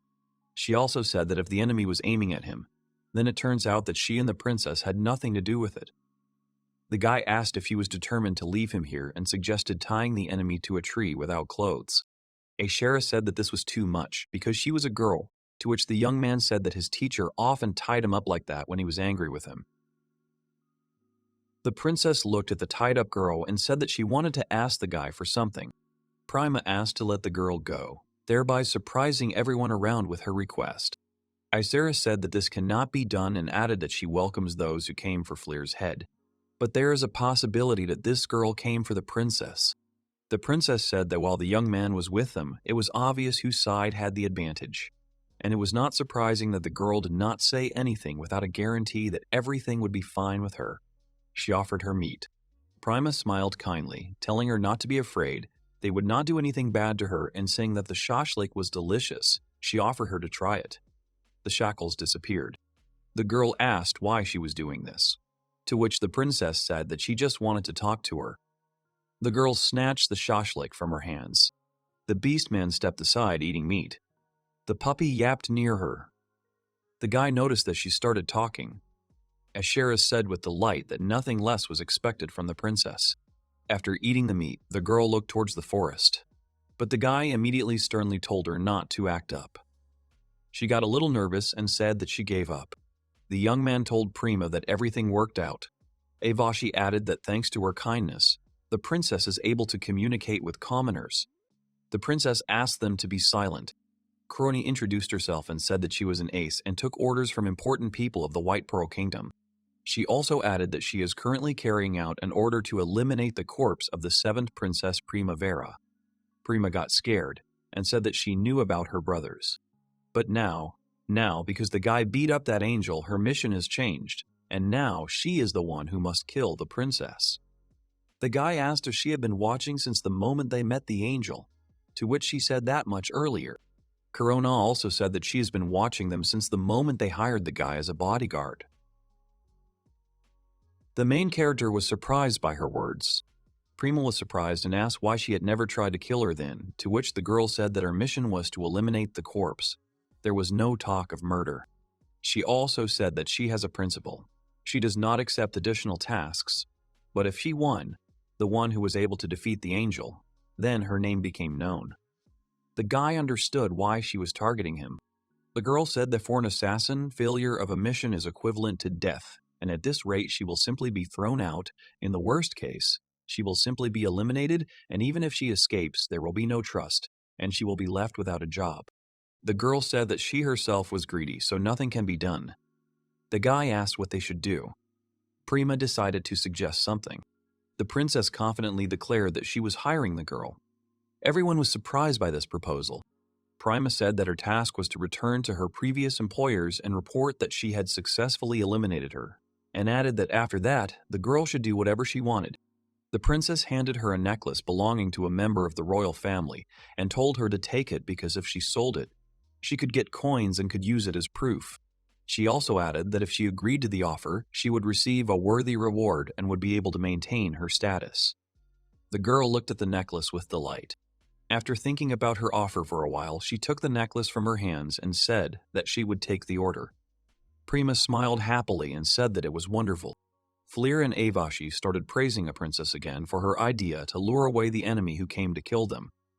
The girl with dark hair started saying something again that made her blush. Prima asked them to shut up. Hearing this conversation, Coroni asked the princess if she was a bitch, to which she refused and, seeing the assassin off, Prima said that for now, the problem with the pursuers had been solved. She also said that they only had to get to the kingdom of Blue Sapphire and added that she relied on their protection. Avashi agreed.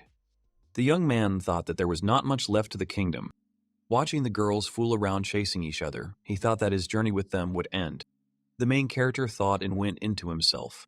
The puppy immediately noticed this and suddenly noticed that his hand began to ignite. The puppy began to growl, feeling danger. Someone's quiet laughter was heard. The young man looks at the forest ahead and talks about how the world is huge and according to the report, the target should be somewhere in this area. However, if he does not find the shaman and returns back, Raphael will yell at him. He wondered where the shaman was, when suddenly he heard someone shouting loudly somewhere in the forest. Prima wishes the girl luck. Flair is standing nearby. The huge orc swung his fist at the swordswoman, letting out a roar as his fist approached her, her sword stopping his attack. Avashi rushed forward and effortlessly cut off several of the monster's fingers. The orc grabbed his hand. The guy noticed that she was doing well. Prima said that since he himself was so strong, she did not particularly stand out. But she was the strongest in the detachment of sacred knights. The main character smiled and thought that he had not really had a chance to look at the girl's fighting style, and noted that she was quite strong. He also noticed that she had a well-honed sword technique, and she waited for the moment to attack and counterattack at the last moment. The orc raised his huge foot, preparing to step on the girl. At the last moment, she counterattacked and chopped off his leg, knocking him to the ground. Swinging her sharp sword, Avashi swung and shouted with complete confidence that this would be the final blow. Without a doubt, she dealt the final blow to the orc, and with a smile she asked if this princess had seen everything. To which she praised her. She proudly said that she hadn't even had breakfast yet, and said that she wouldn't let him win the princess's trust alone. He said that his opinion of her fighting skills had improved. They heard something from the forest. The birds that were there took off into the air as if running away from danger. Another orc came out of the forest. Prima was surprised. The main character noted that he was even bigger than the one the girl killed and added that he seemed furious because of what she did to his kinsman. The guy told the swordswoman that they were changing and added that she should go and rest with the princess somewhere nearby. She said that this time she would still give in to him in this. The orc with huge fangs looked at them fiercely. The young man had already started walking and igniting, intending to destroy the monster, when suddenly he heard someone scream. The guy shouted that he found him and landed with a bang in front of the main character and looked at him. Fleer didn't understand what was happening. Avasha asked what happened there. The princess asked why the man fell from the sky. The guy started spinning and said that he finally found the shaman, pointing his finger at the young man. The guy immediately asked Fleer to fight him. The main character wondered who this weirdo was and where he was hired from, that he was a shaman of the gates of hell. A huge, ferocious orc swung his fists at the guy. The girls shouted at him to get away from there or else he would be crushed. He said that their worries were unnecessary. An oval radiating light appeared on his palm. He jumped up, and the monster's entire body split into many different pieces. Part of his head and arm immediately separated from his body. The guy in the jump said that he was not such a weakling. Blood began to spurt in all directions. The company was amazed that he had destroyed such a monster without doing anything. 2 pairs of wings spread out from the boy's back. He declared that he was an 8th rank angel of the Church of Holy Angels, Marcial. With a confident smile, he pointed his finger at Fleur and said that he was asking the shaman of the gates of hell once again. He asked the protagonist to fight him without hesitation. Everyone was surprised by this. Ashera covered the princess with her hand. The puppy barked loudly at the angel. Marcial, an 8th rank angel, spread all 4 wings behind his back and folded his arms into a cross on his chest and began to speak about the murderous martial art of the Church of Holy Angels. The angel rushed forward, began to rotate around its axis, and, folding its wings slightly, confidently shouted that it was a spinning attack. The protagonist was surprised and asked if this was a martial art. Marcia landed with a crash near the frightened girls, destroying the ground beneath him. The angel rose from the ground with a broken face and said that as expected from a shaman, he was able to dodge his secret technique. The guy said that he simply stepped aside. Marcial crossed his arms and asked how about another attack. He rushed past the guy and soared into the sky. The main character noticed that recently they were being attacked by different people who seemed to be targeting him specifically and wondered if the angel's target wasn't the princess. While the guy was thinking, the angel declared with complete confidence that this was not all and added that now there would be a deadly attack. The guy asked him to stop and asked why he was attacking only him and whether he had come to avenge that angel. To which Marcial stopped and said that this was not the case. The angel stated that he had come here on the orders of Mr. Raphael to test Flay. The guy asked about the tests, to which he said that everything was exactly like that. The main character asked that all this does not concern the kingdom of the White Pearl and asked who Raphael is. Marcial was surprised, asking that he didn't know him. Covering his face with his hand, he confidently declared that in that case he would tell about the gentleman in all details. A few seconds later, academic hats appeared on the heads of the girls and the guy, and they themselves were already sitting on a bench that appeared out of nowhere. Marcial adjusted his glasses and pointed to the board, asking them to pay attention to the board, and said that they would start with what kind of creature Raphael was. The girls did not understand what he wanted from them. The angel began to say that in the Church of Holy Angels there is a hierarchy. Raphael belongs to the highest rank. He is one of the 12 apostles who are a symbol of all angels. Avashi said that she heard that in the great battle of shamans and angels, most of the shamans were exterminated by the apostles. Primus said that she also heard about this. The main character immediately asked whether Mizdraziel himself participated in this battle, to which he happily said that he did. With tears of pride in his eyes, he said that every day of that battle was perfection itself, and added that he thought that such an exciting battle would never happen again.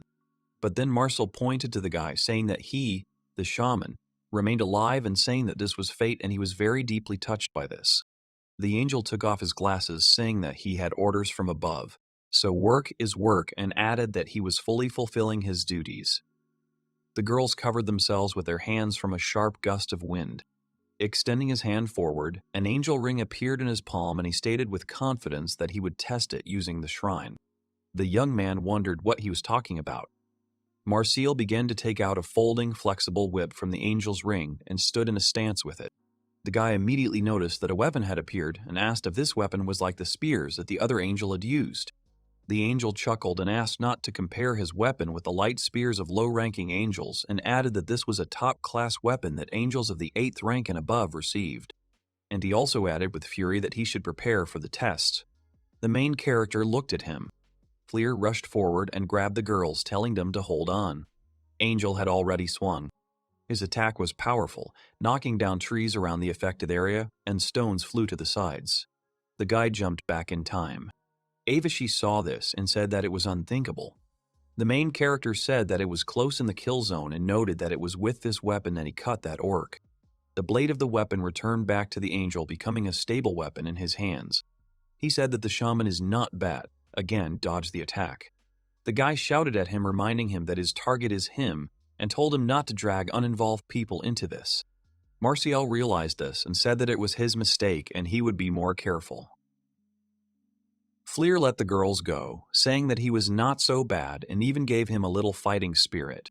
The main character also said that he thought that all angels were creatures and added that he really enjoyed the opportunity to measure his strength with him.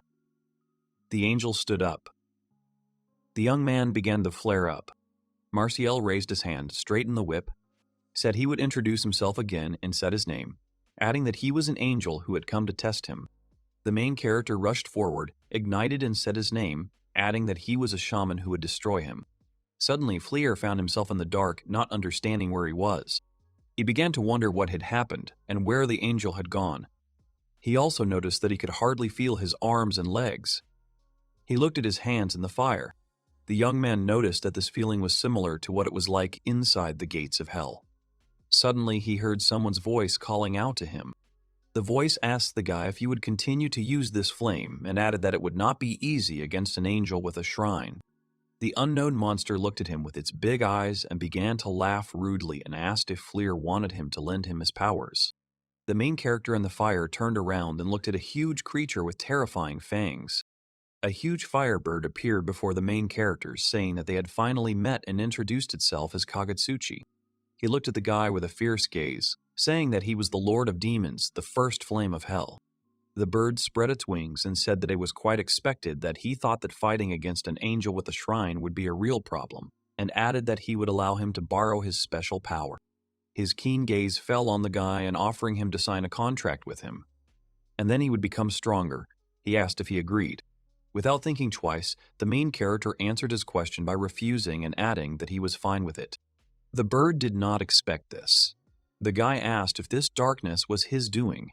If so, he asked him to quickly let him out of here, adding that people were waiting for him. The bird began to stop him.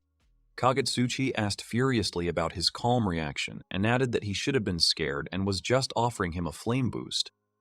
The guy said that he was already strong enough. The bird called Fleer a fool and added that his fire was worse than the stub of the weakest flame. The guy thought that he was already boring. The Lord of Hell also added that if the boy deepened his understanding of flame, then his fire could become stronger than it is now, and clarified that no conditions are needed for the contract.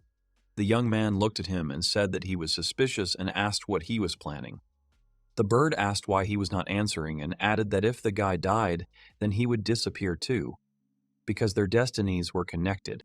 Kagetsuchi asked if it was great that everything was going smoothly and there would be no questions, and he could achieve this by signing a contract with him. Having said this, the ruler of Hell thanked the young man for his patronage. The main character listened to him and thought that he was a very shady guy. The young man thought for a moment and said that he didn't care, since it was free. The bird asked him why he, having entered the gates of Hell, didn't burn to ashes, to which he replied that he didn't know. Flames began to rise around Fleer. Kagetsuchi said that when he returned, he told him to try using his flames and added that he would be surprised. He spread his fiery wings and added that he would tell him one last thing, something that was not certain, that the others would be as kind as he was. The young man looked at him. He also said that if he wanted to borrow power, he would have to go out of his way. And at that moment, Fleer again saw an angel rushing towards him with a whip, getting ready to attack. The main character realized that he had come to his senses and remembered that he was on the battlefield with an angel. Marcia was rushing at the guy, his whip swinging from all sides. The angel said that he switched off for a moment and added that now this is his killing technique. He caught the young man in a huge ball trap. The girls were scared for the guy. Martial declared that victory was his and added that if you get caught in this cage, then not even bones will remain of the person.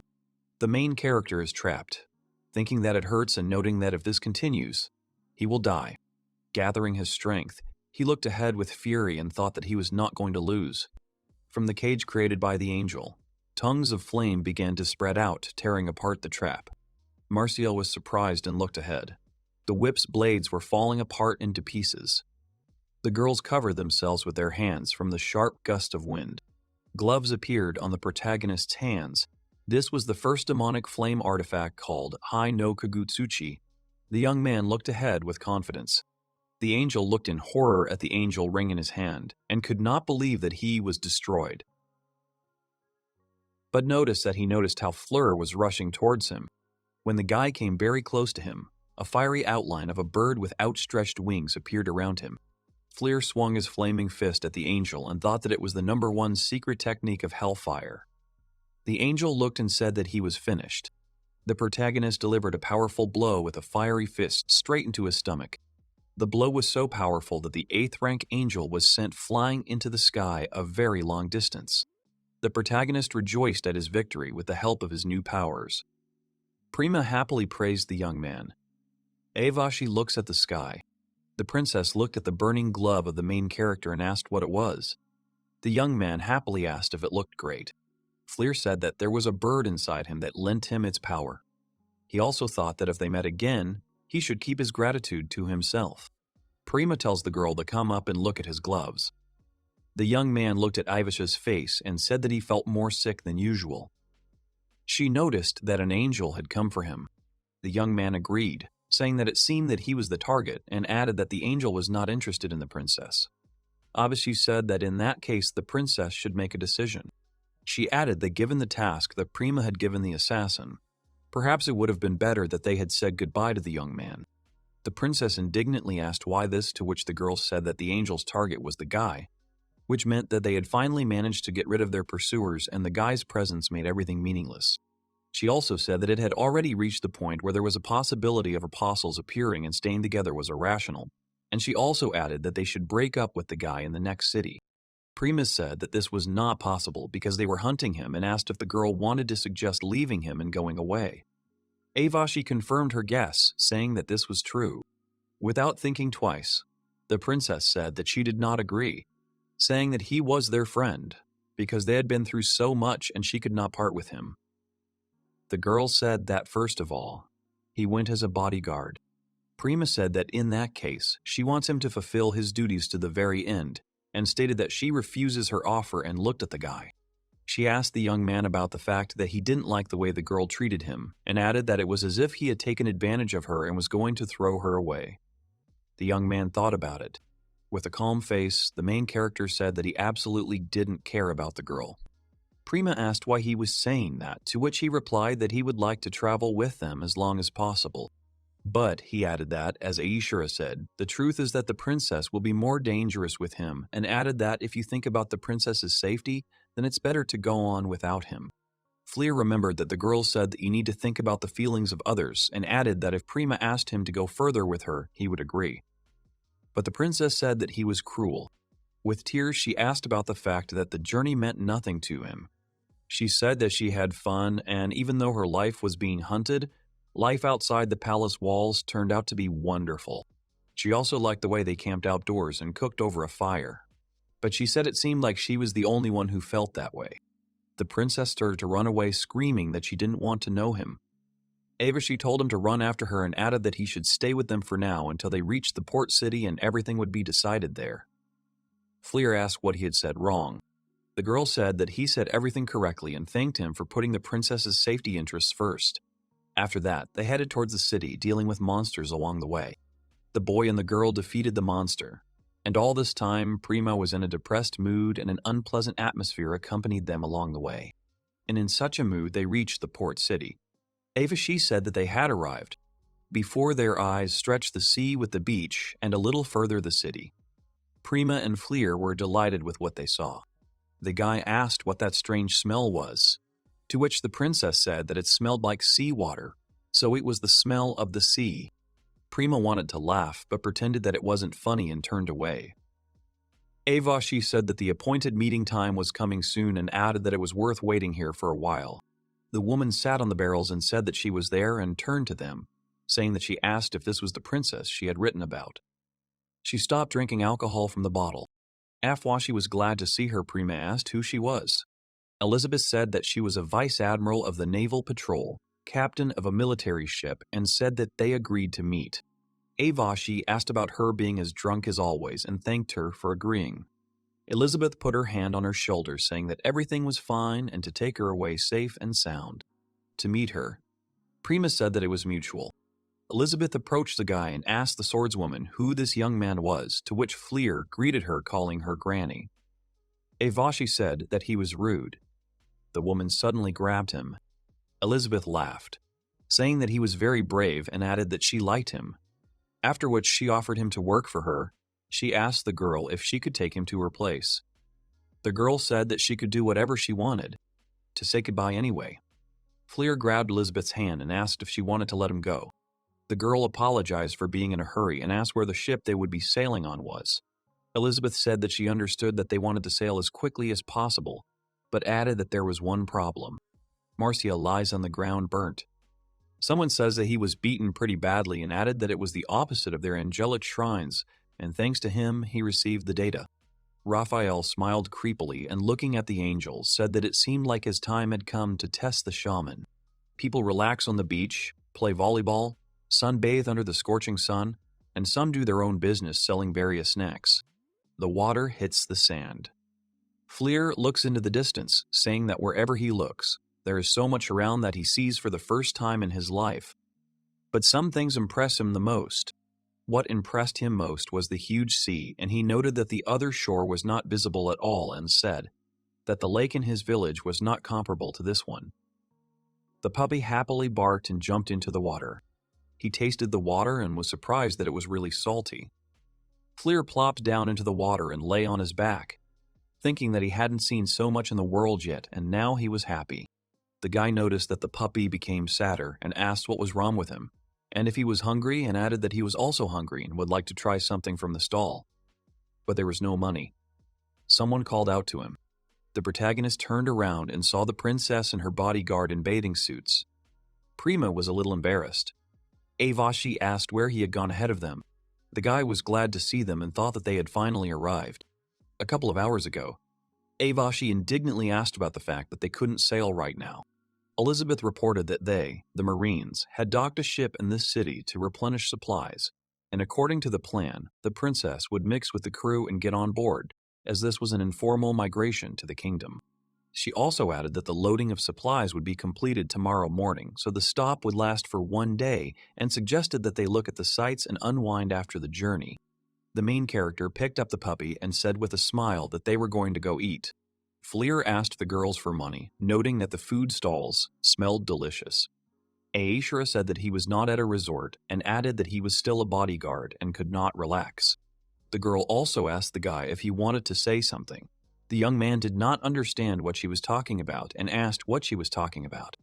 She pointed aggressively at the princess in a swimsuit and asked if he didn't feel anything seeing Prima like that, and added that the usually shy princess finally put on a swimsuit. The girl said that she herself could barely restrain herself from starting to court the princess. Prima was indignant. The guy thought that this was the last time he would see her indignation, and he felt better.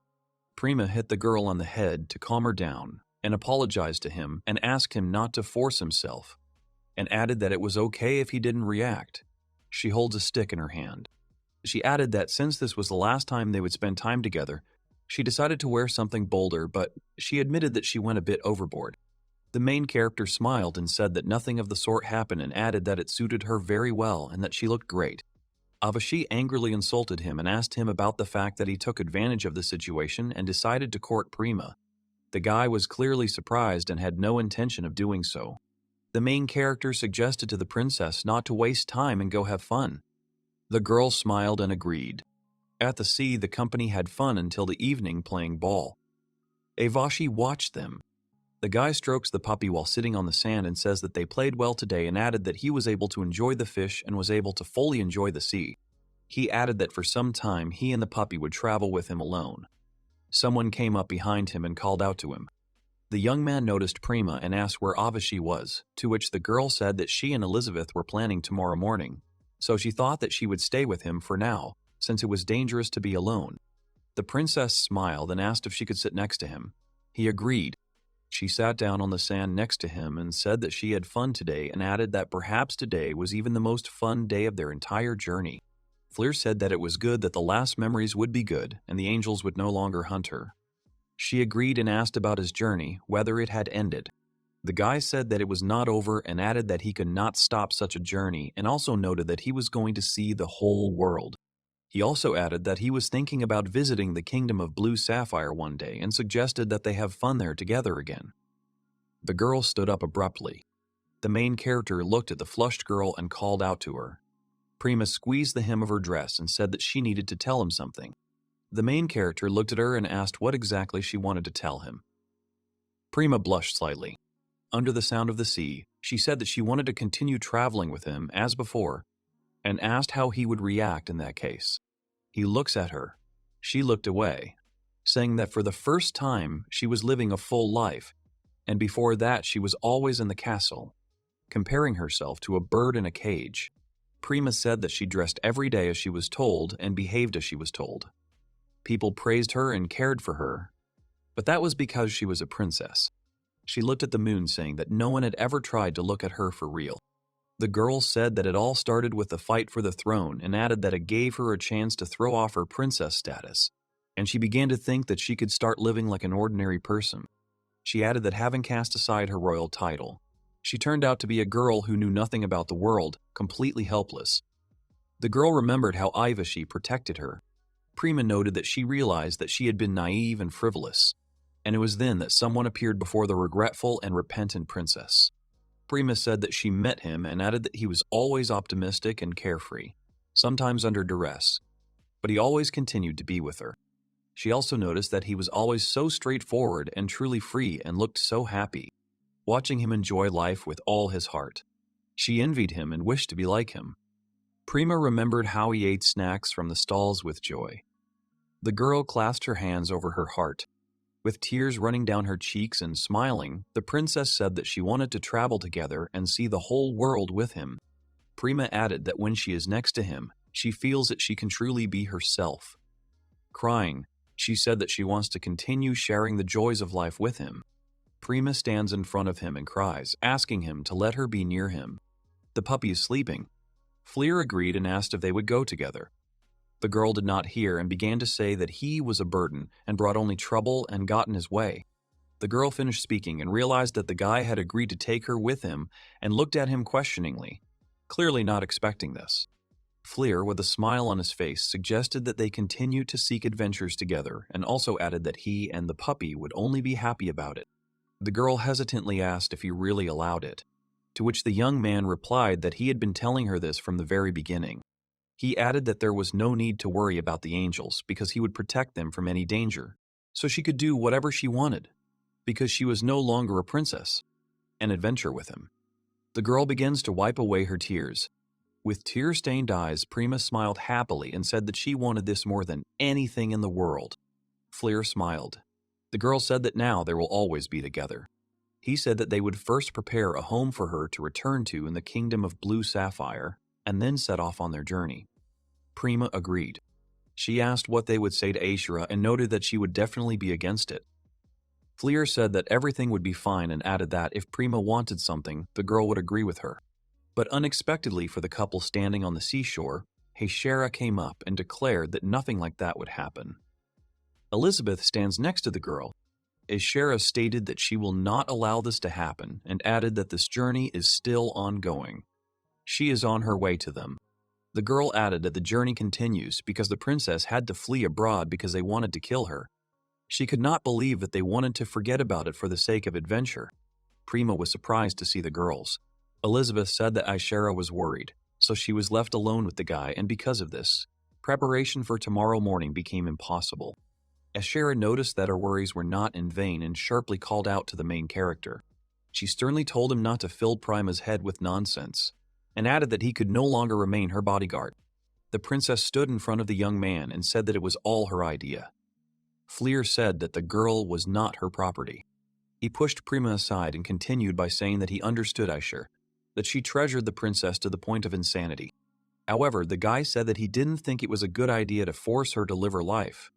Fleer added that life is one and you need to enjoy it to the fullest, and advised her to be simpler too. She looked at him with fury. He also added that if she was afraid about the angels, then she shouldn't worry because he would defeat them. But she interrupted him. Ashura stated that there was no point in continuing the conversation. She attacked him, causing him to stagger. At the moment when she began to swing her arm again for an attack, she said that she recognized his strength. The guy was surprised. She stated that as long as there was the slightest chance that the princess would be in danger, she would not allow him to travel with Prima. But if he was going to go with her anyway, the guy was surprised. Ashura declared that he would only travel over her corpse. She kicked him in the stomach with all her might, causing him to be thrown back. The guy tripped. Prima called out to them, starting to worry. Elizabeth tries to calm her down. The princess asked them to move away from each other. Fleer dodges the girl's sword attacks and asks her to stop. Ashura said that as he said, the princess is very dear to her. The guy dodged the attack. The girl added that if for her safety she had to make her hate her, then so be it. But she wanted to fulfill Prima's dreams, but she couldn't. Forward at him. The young man was surprised by her words. She asked him to swear that he would protect Prima to the very end with all his strength, and that she would never be unhappy. She put her sword to it and tearfully asked him to swear. Elizabeth looked at them and said that it seemed that the girl was prepared for such a turn of events. Ashura swung her sword at the guy again, asking him to swear. The protagonist grabbed the blade of the sword and stopped the attack. They stopped for a while. Fleer looked at her with confidence and said that he swears to protect Prima at any cost. The sword cut his hand. She looks at him. Ashura thanked him and, throwing down her sword, headed towards the princess who was standing nearby. She said that even knowing about her desire, she was going to limit her, since she did not have enough strength to protect her, and failed as a bodyguard, and added that she no longer had the right to stay with her. Prima looked at her and asked if she remembered how they ran away together. The princess reminded her of the day when she realized faster than anyone that she was in danger and took her out of the palace. She saved her life. She also noted that Ashura even had to give up the title of Holy Knight, but she still swore allegiance to her and asked if she had no right to be with her, then who had it? The princess smiled happily and took the girl by the hand, saying that for her there was not and would not be a more reliable sword than the girl. Continuing, she said that she relied on her further.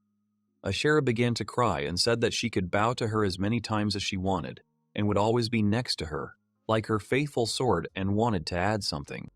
After the tears, she began to lick the princess's hands, saying that she would always be with her like her faithful dog.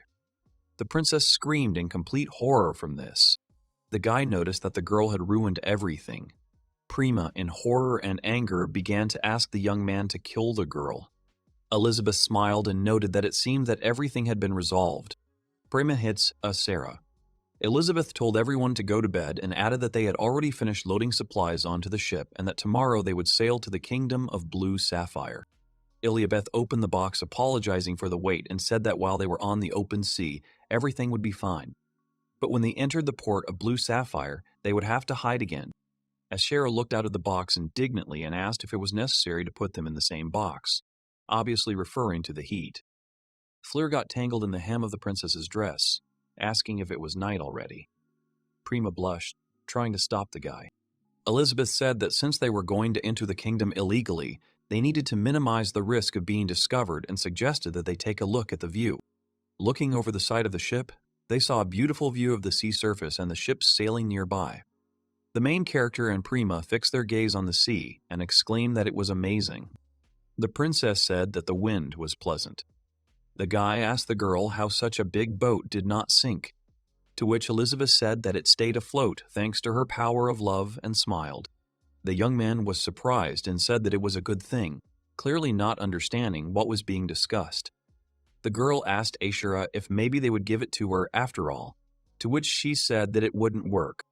The princess said that it was calm here and added that their chaotic journey before now seemed so far away. The guy asked what she was talking about. Fleur said that their journey was just beginning and added that they would arrange her home for her return and see the sights in the Blue Sapphire. After which he said with a smile that they would go see the world, go around the world. The girl smiled and said that she would be happy to. Suddenly a strong wind blew. Isabella thought that the wind was strange today. The watcher from above called out to the captain. The observer shouted that 5 unknown flying objects were approaching them, and it looked like they had wings, and wondered if they were angels. The captain was surprised. The captain announced an attack by angels. Several angels headed straight for the ships.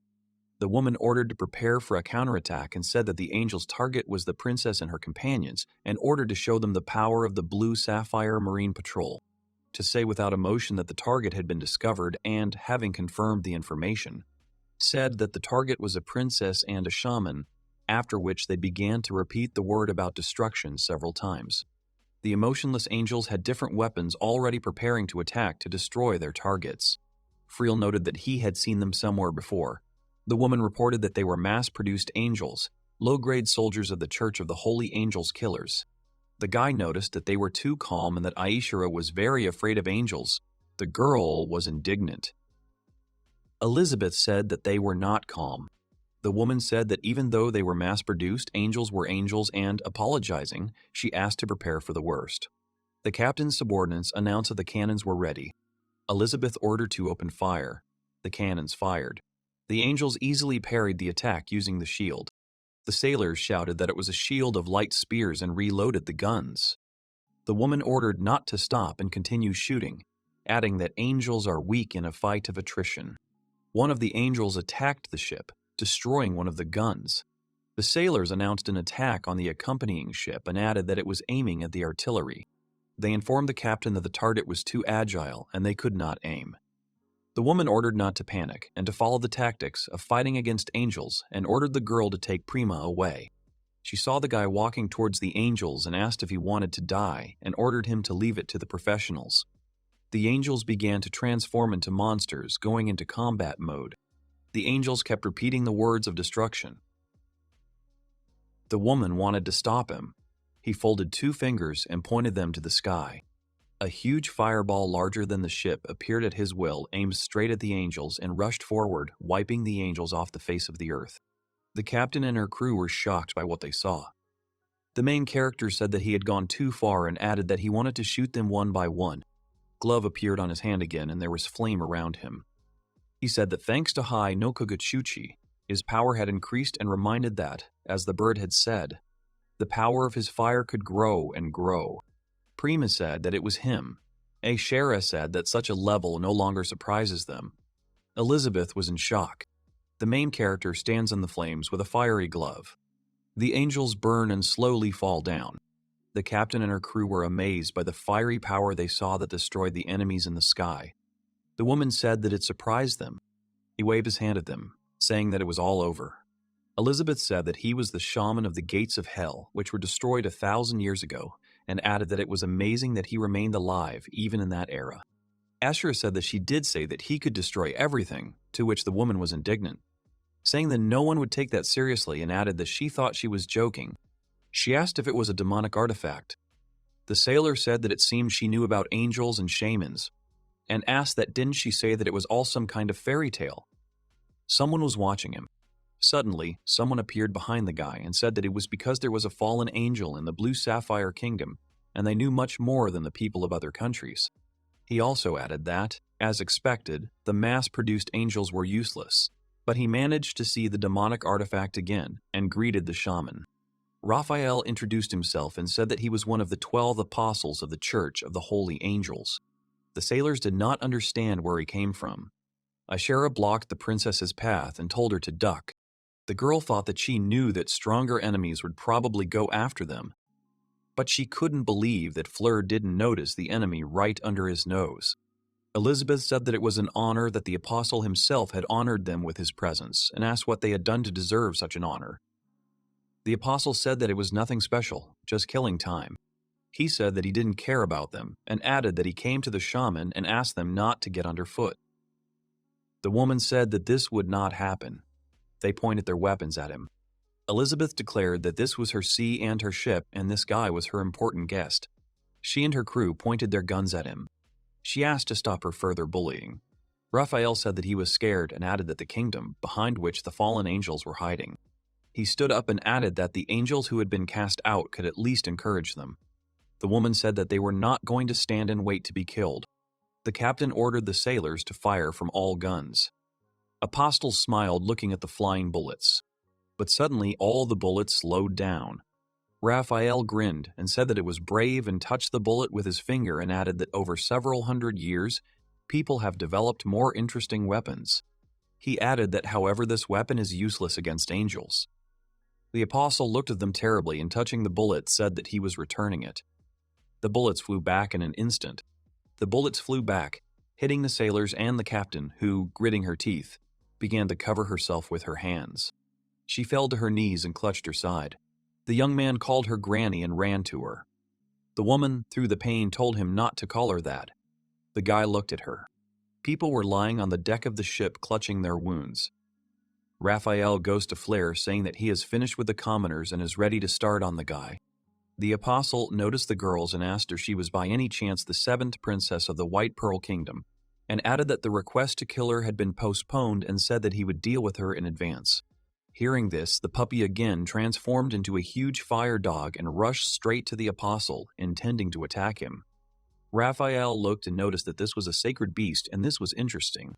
He extended his hand and said that as he had already said, the guy shouted for it to stop.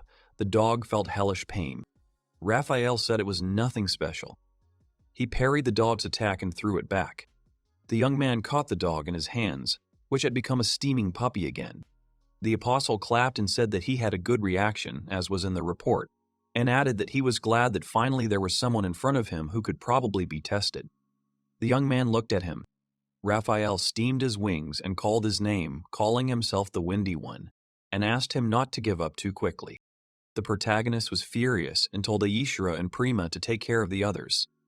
Prima began to treat the injured puppy with tears in her eyes. Raphael looked at the main character and said that he had a rare chance and asked if he wanted to ask him something. The apostle spread his wings and asked if he wanted to know about his demonic artifact or about the gates of hell, to which the guy around whom the flames were said that he was not interested. Prima and Ashera helped the wounded. Fleur confidently said that as long as he has a flame with which he can set it on fire, he is satisfied with everything. He pointed 2 fingers at him. The protagonist used his technique by launching a magical fire projectile at him. The apostle clapped his hands and asked about what he didn't understand. Clapping his hands again, a protective field called the wind waltz appeared around the angel and said that his so-called flame was just a spark for him. The young man was surprised. Having broken through the fiery projectile, he said that from the very beginning, they, angels, were born to resist the hellish flames. He pointed his hand at him using his technique. The guy gritted his teeth. The main character was hit with a powerful blow and thrown back a decent distance, breaking parts of the ships. The girls were worried. Fleer was surprised by such a powerful flow of wind, feeling wild pain from the collision. The sailor approached asking if he was okay. The guy shouted at them not to come closer, as it was dangerous, and told him to run to the main ship. The sailors agreed. The young man looked at the glove and asked what was wrong. He noticed that his fire projectile was simply dispersed, and that this was the first time this had happened, and wondered if he hadn't become stronger. Raphael flew into the air and said that it seemed like it was time to start worrying about others. He smiled creepily and used his next move called Wind Blade. The wind blades cut everything in their path. Parts of the ship flew in different directions. The guy covered his face and neck with his hands, but the wind blades hit him right in the stomach. The young man gritted his teeth in pain. The apostle said that he was already aware of his amazing fighting skills, however, he was very bad at close combat. He attacked him again and asked what he could do except shoot, and added that the data about him had been collected in full thanks to the small angels. Fleer asked if he had sent different angels to him, to which Raphael said that it was his merit and he had heard that shamans were strong, so he decided to play it safe. The apostle added that it was unnecessary and noted that he did not live up to his expectations. The guy thought that his attacks were as strong as he was. Raphael asked if he was always like this and added that it was a problem, and he wouldn't be able to have fun like that. But after that, he smiled creepily, remembering something. The angel said that he had come up with a funny game and squeezed his fingers on his hand. Unexpectedly for everyone, in the calm surface of the sea, one of the ships began to slowly rise out of the water. With each passing second, the ship rose higher and higher. Fleer looks at this in shock. Raphael said that the rules are simple. He will test him to the end. Several more rose into the air. The apostle said that for each attack of the guy he would sink one ship. There were 3 in total. And he added that so be it. The ship with the princess would be the last.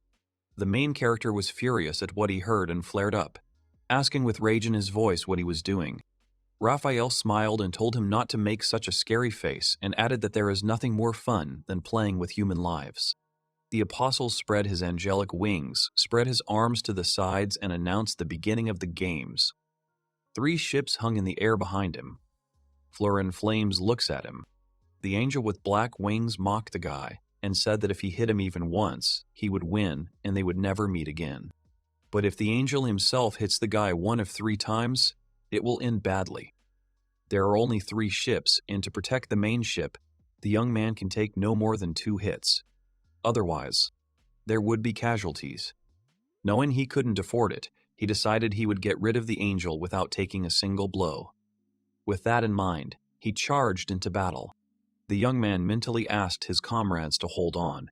A battle in the air would clearly not be in his favor, and therefore, first, it was necessary to throw the angel down. But the angel only laughed, asking whether he should expect a stream of flame. He threw wind needles and swallows at the boy. The young man thought that since it was just wind, he couldn't burn it, so all he could do was dodge. The guy thought that the angel controls the wind with his hands. Then even if the opponent is difficult, if you figure out his tricks, there is a chance to win. However, the winged man himself understood these thoughts.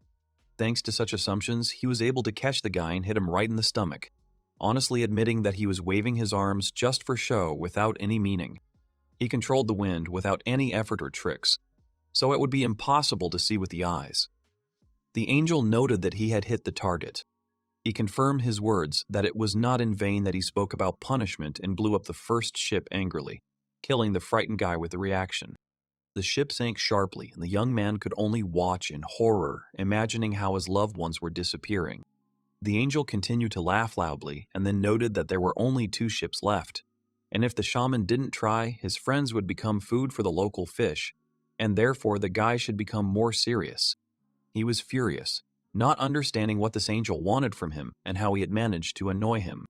The man stopped laughing. He became very serious in an instant and said that the reason was that this guy had come down with a demon lord and was trampling the world with the power of Hellfire.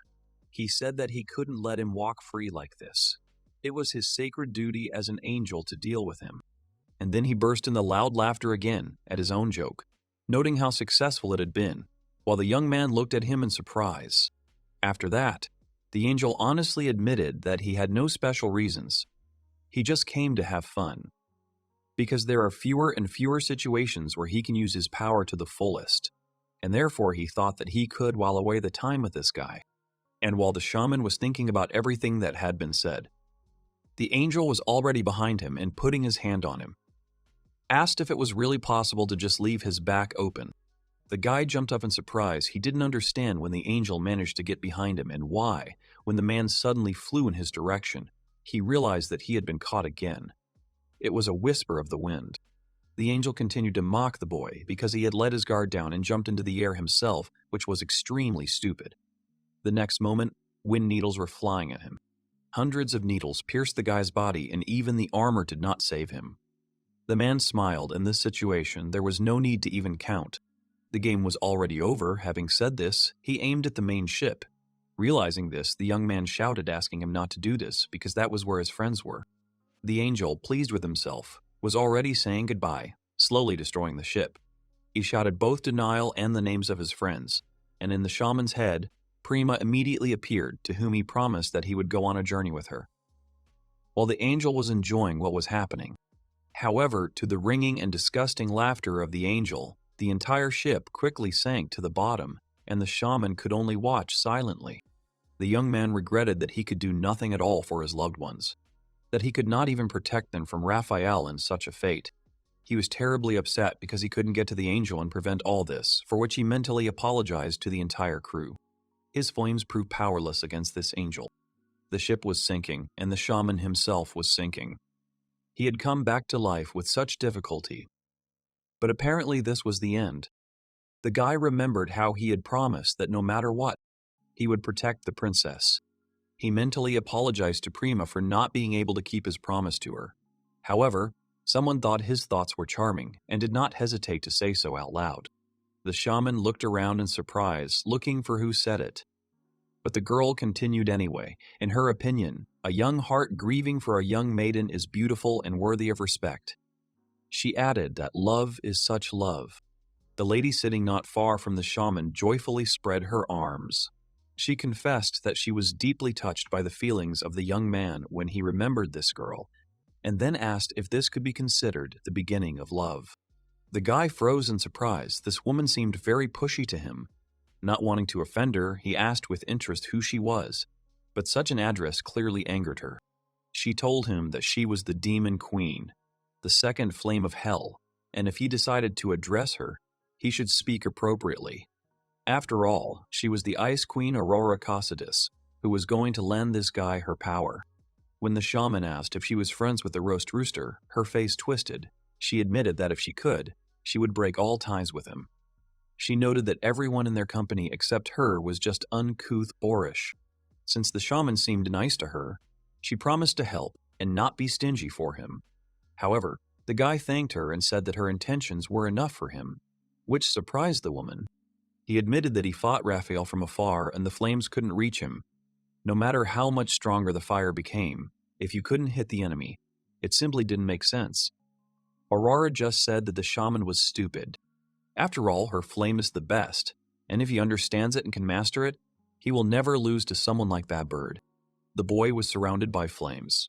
The Ice Queen explained that the glow of his pure love would satisfy her as a thank you for such generosity, and so she would grant him her second flame of hell. Pointing her finger, she said that the boy is still alive, so she hopes that he will be able to do something else. She will give him another chance through the power of love. The shaman himself was filled with determination and cast aside his doubts. Shipwrecks were floating on the surface of the water. Raphael was sitting on one of the wrecks. He was clearly upset because he had high hopes for the shaman of the gates of hell. But it turned out that this was all. He was surprised how they could be cornered by such a company. Having collected his thoughts, the angel stood up and was planning to go back. He needed to report to Aldebaran, but he noticed something interesting. His body was shaking and his teeth were almost chattering from the cold, but he could not understand at all what was happening. He noticed that something had happened, but suddenly the water behind him caught fire when he turned around and noticed this. His eyes widened in shock. The entire sea began to freeze for no apparent reason, and the ice blocks looked more like tongues of frozen flame. Steam was coming out of the angel's mouth, and it was clear that the air temperature had dropped significantly. Raphael froze. Not understanding what was happening, it was simply impossible. He quietly asked if this was a joke, to which he received a negative answer. The shaman, approaching the angel from behind, explained that this was the second flame of hell, the Ice Age. He intended to avenge all his comrades, and therefore assured that the last round had begun. A first-class third-tier combat shaman, Valflair promised that he would never lose this time and would punish the angel for everything he had done. Raphael, standing in place, only hesitantly asked the shaman what it was, since he had never heard of such a thing. Why is this flame blue? Shouldn't hellfire burn everything around it? That's just impossible. Covered in icy flames, Valflair admitted that he himself had no idea after all. The blue granny had lent it to him.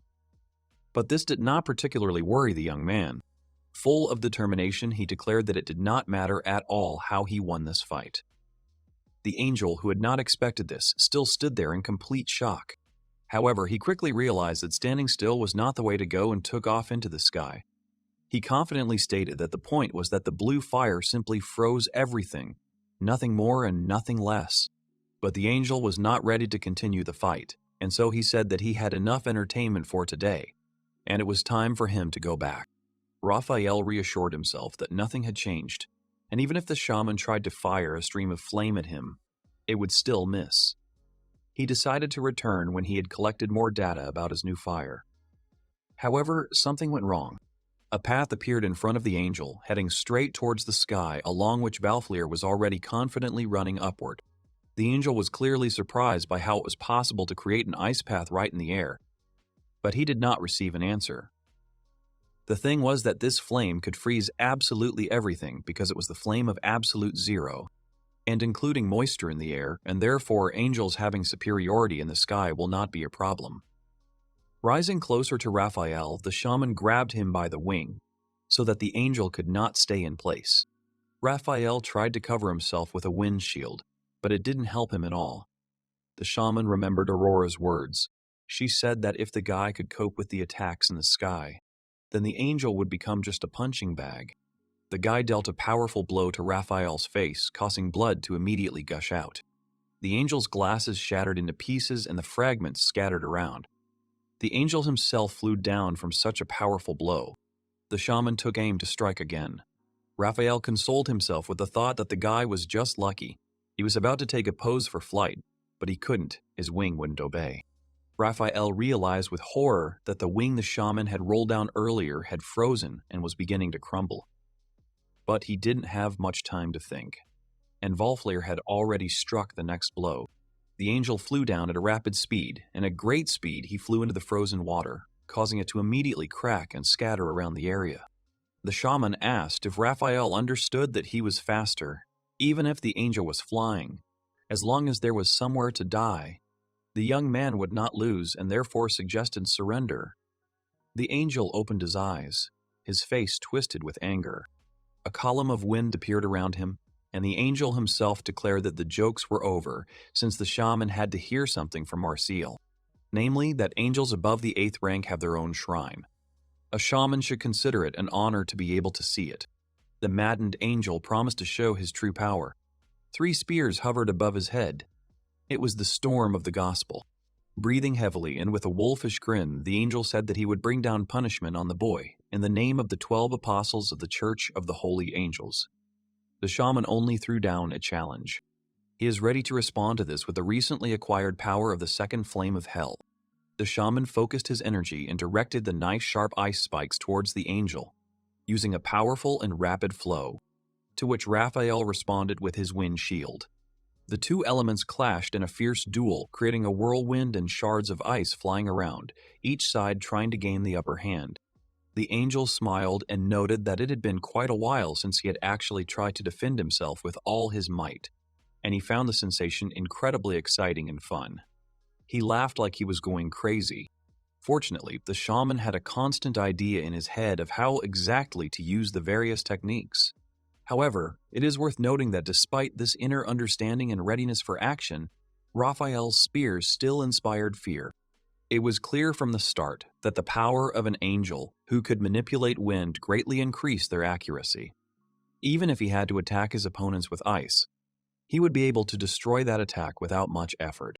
Under these circumstances, it is very likely that the shaman risks being left with a trump card which could seriously undermine his position. That is why he urgently needs a plan to avoid being left in a vulnerable position. Raphael said that his true strength should not be underestimated. The divine wind of the gospel materializes the wind it creates into spears, and therefore the power of one spear is the true power of the wind itself, which is so powerful that it is capable of destroying entire cities and destroying everything in its path. The shaman, full of amazement, simply stood there, unable to believe what was happening, since he had never imagined that this phenomenon could be something related to materialization. And in the meantime, the angel had already directed a couple of windy spears in his direction. The shaman decided to fight off the spears with the help of the second flame of hell. And it seems he even figured out how. He created an ice killer whale. At first glance, this step looked quite ambitious and perhaps even desperate. However, Raphael, having met such a manifestation of magic, only laughed loudly at the fact that the young man decided to protect himself from his sacred thing with something like this.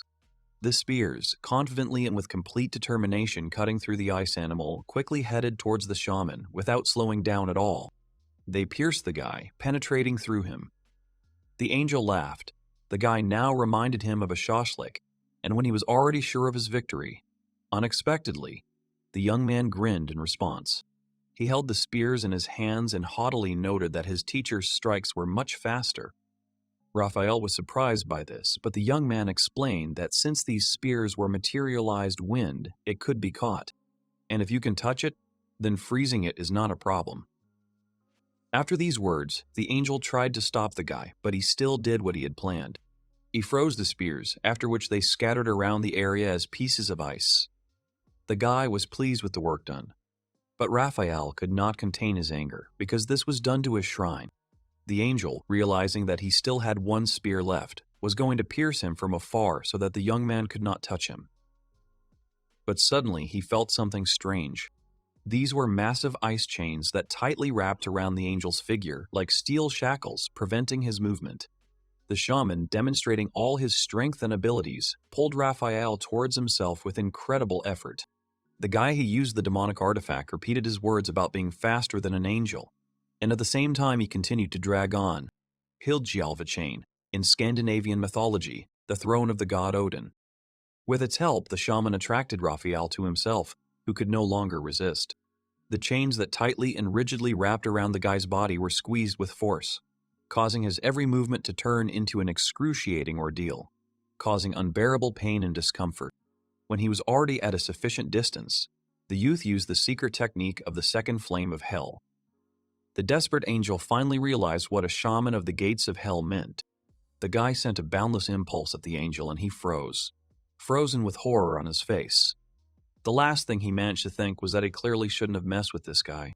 The shaman, feeling a surge of pride and satisfaction, was pleased to realize that he had managed to achieve his goal and take revenge on the offender who had taken his friends. It turned out that someone was closely watching what was happening, and this observation caused him a clear feeling of disappointment.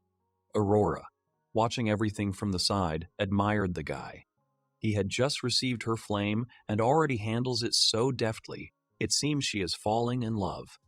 The bird rooster, as the shaman calls him, said that if she at her age is looking at young guys, then it is simply a shame.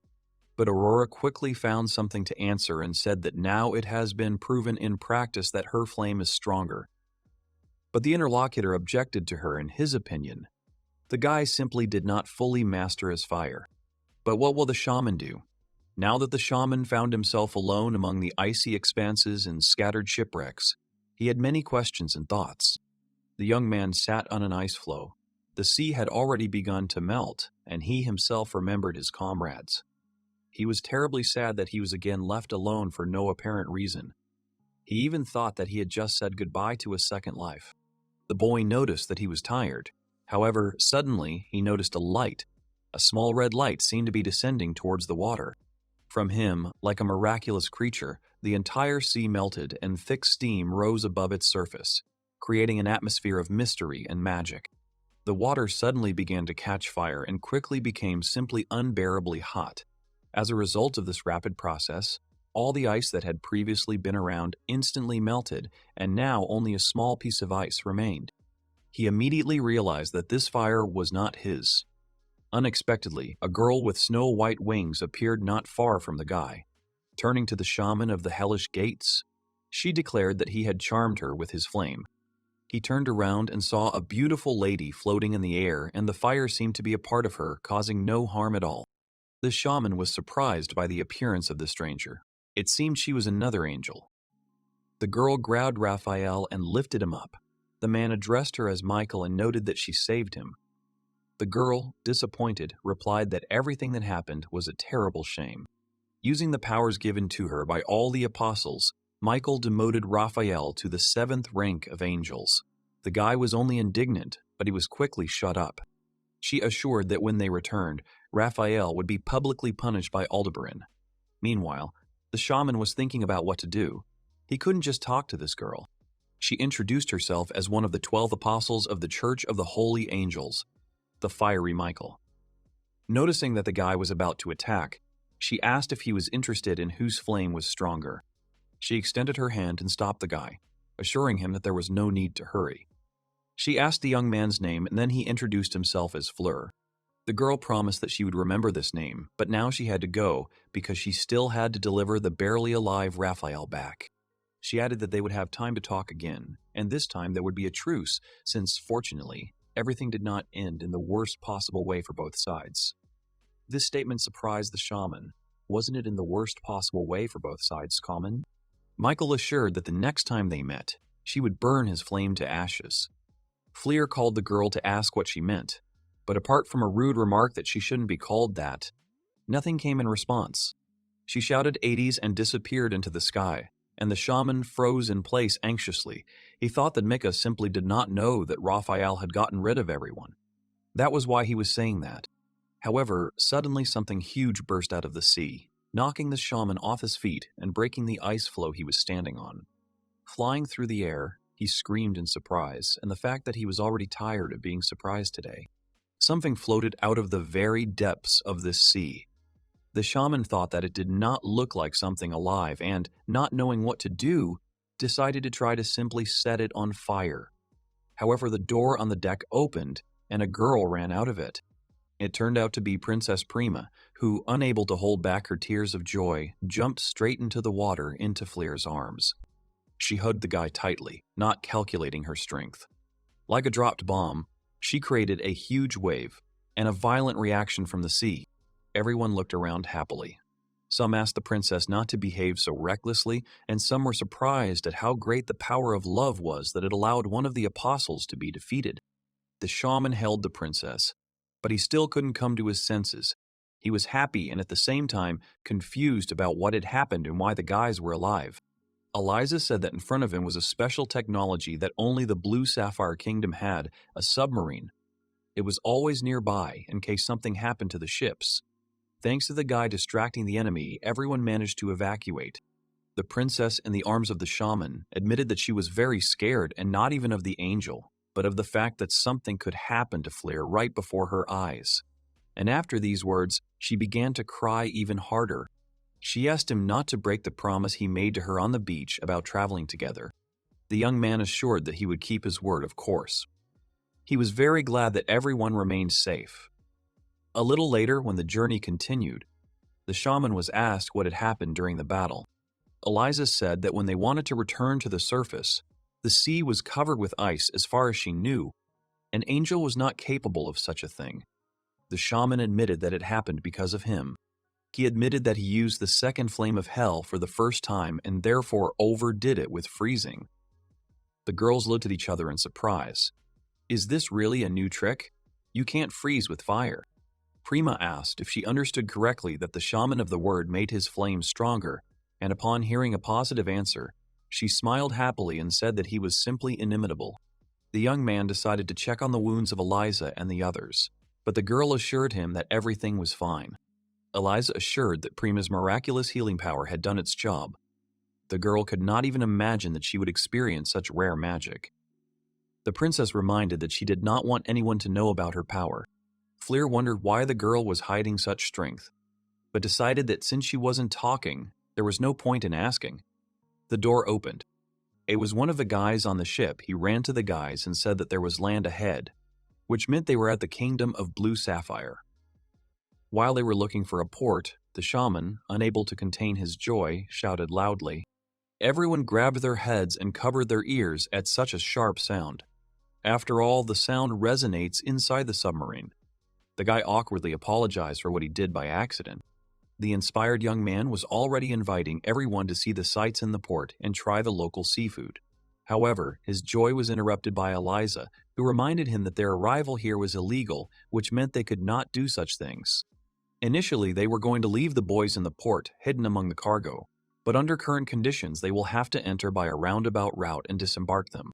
There they will be met in top secret by the 7th Prince of the Blue Sapphire Kingdom, Gishu. Eliza warned that this was a big risk, because if the prince changed his mind, it would not be limited to him simply reporting to the king. Asher assured that she was sure that everything would go smoothly. When the shaman asked why she thought so, the girl replied that she had met him while she was protecting the princess. Not only is he the 7th prince of this kingdom, but he is also Princess Primavera's fiancé. Primavera and her companions were greeted warmly after their long journey. They were told that only a few people in the kingdom knew about this port, as it was on the other side of the island, so the heroes could rest easy. The hooded man bowed respectfully and introduced himself as the messenger of Gisha and said that he would accompany them. Ashura warned that she would be leaving for a short time. She approached Elizabeth and thanked her for her help. The girl, turning to Prima, said that if she needed any help, she could safely contact her. And finally, Eliza turned to the shaman. She threw him a strange scroll as a sign of gratitude for saving her and the crew. The young man wanted to refuse, because he had done nothing of the sort. But when he saw that it was interrupted, it was a weapon used on the ship. The boy asked if he could really take it, to which he received an affirmative answer and an explanation that it was a sign of their gratitude and respect. And Eliza added that the man who took this gun in his hands must tie himself to her, and therefore he must marry her. But since no one understood such humor, the girl immediately explained that she was just joking. Prima's company said goodbye to Eliza and her crew, and then set off on the journey that their assistant led them along. Jishi. The shaman bragged about what a cool thing he had been given. Prima was happy for the guy. But Aishur was skeptical, because she thought that the young man didn't need him. But he admitted that he had already thought that he really would have to get married. But then he remembered that Prima had distinguished herself too, because he had not even suspected of her engagement. The girl decided to explain herself despite her embarrassment and awkwardness. This engagement was a decision of the allied kingdoms, so now that the princess is here as a refugee, it is unlikely to be valid. Therefore, the girl was unsure whether Guaisha would help her with immigration.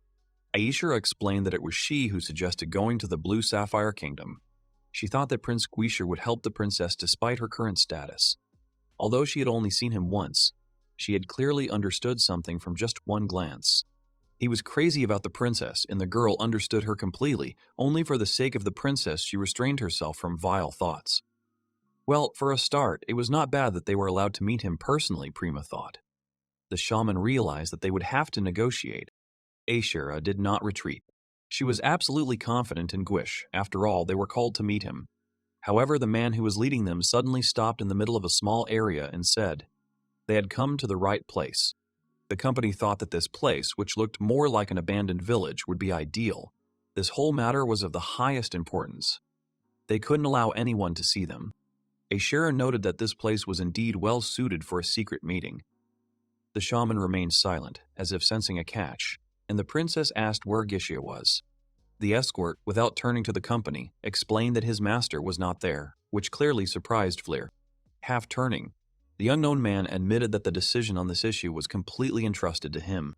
Suddenly, a huge spear burst out from under his cloak and flew straight at Fleer. The girls were worried about their friend, but the man in the lash was determined. The shaman stepped back.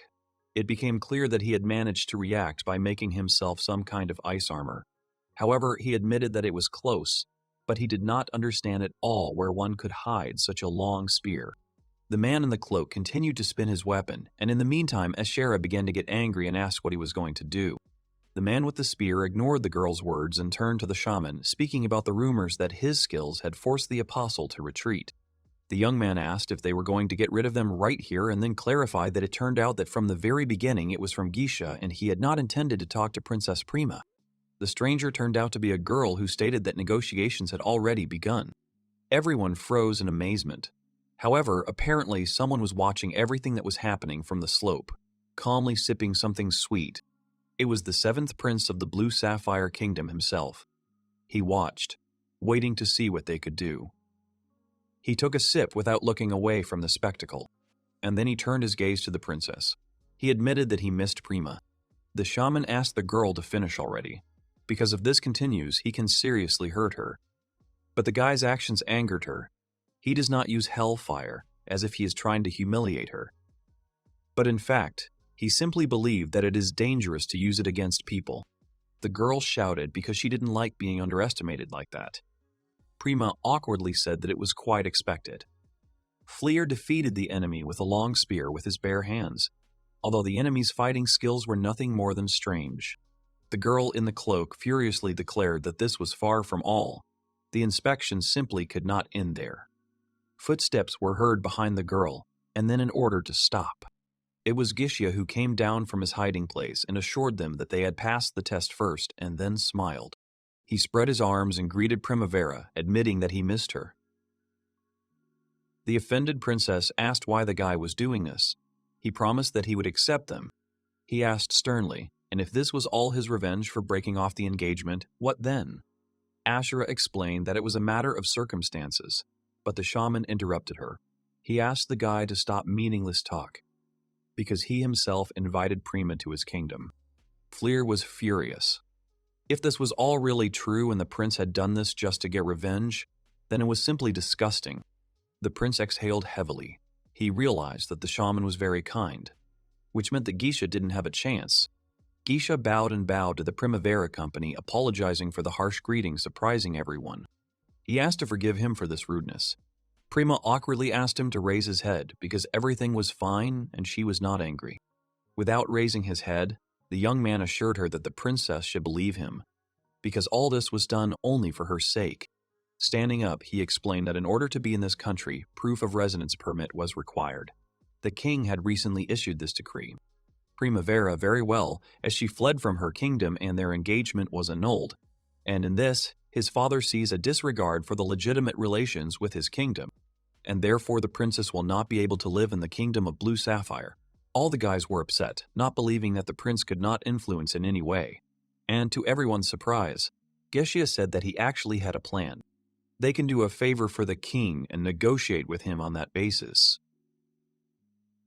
And having explained how they can do this, the young man assured them that the trump card is already here. The prince, turning to the shaman, said that he wanted to entrust this to him. If Flair carried out the task and everything went smoothly, Prima would finally gain her freedom. The shaman was skeptical of this request. He considered this prince suspicious. However, Geisha again turned to the princess with apologies for having treated her so cruelly.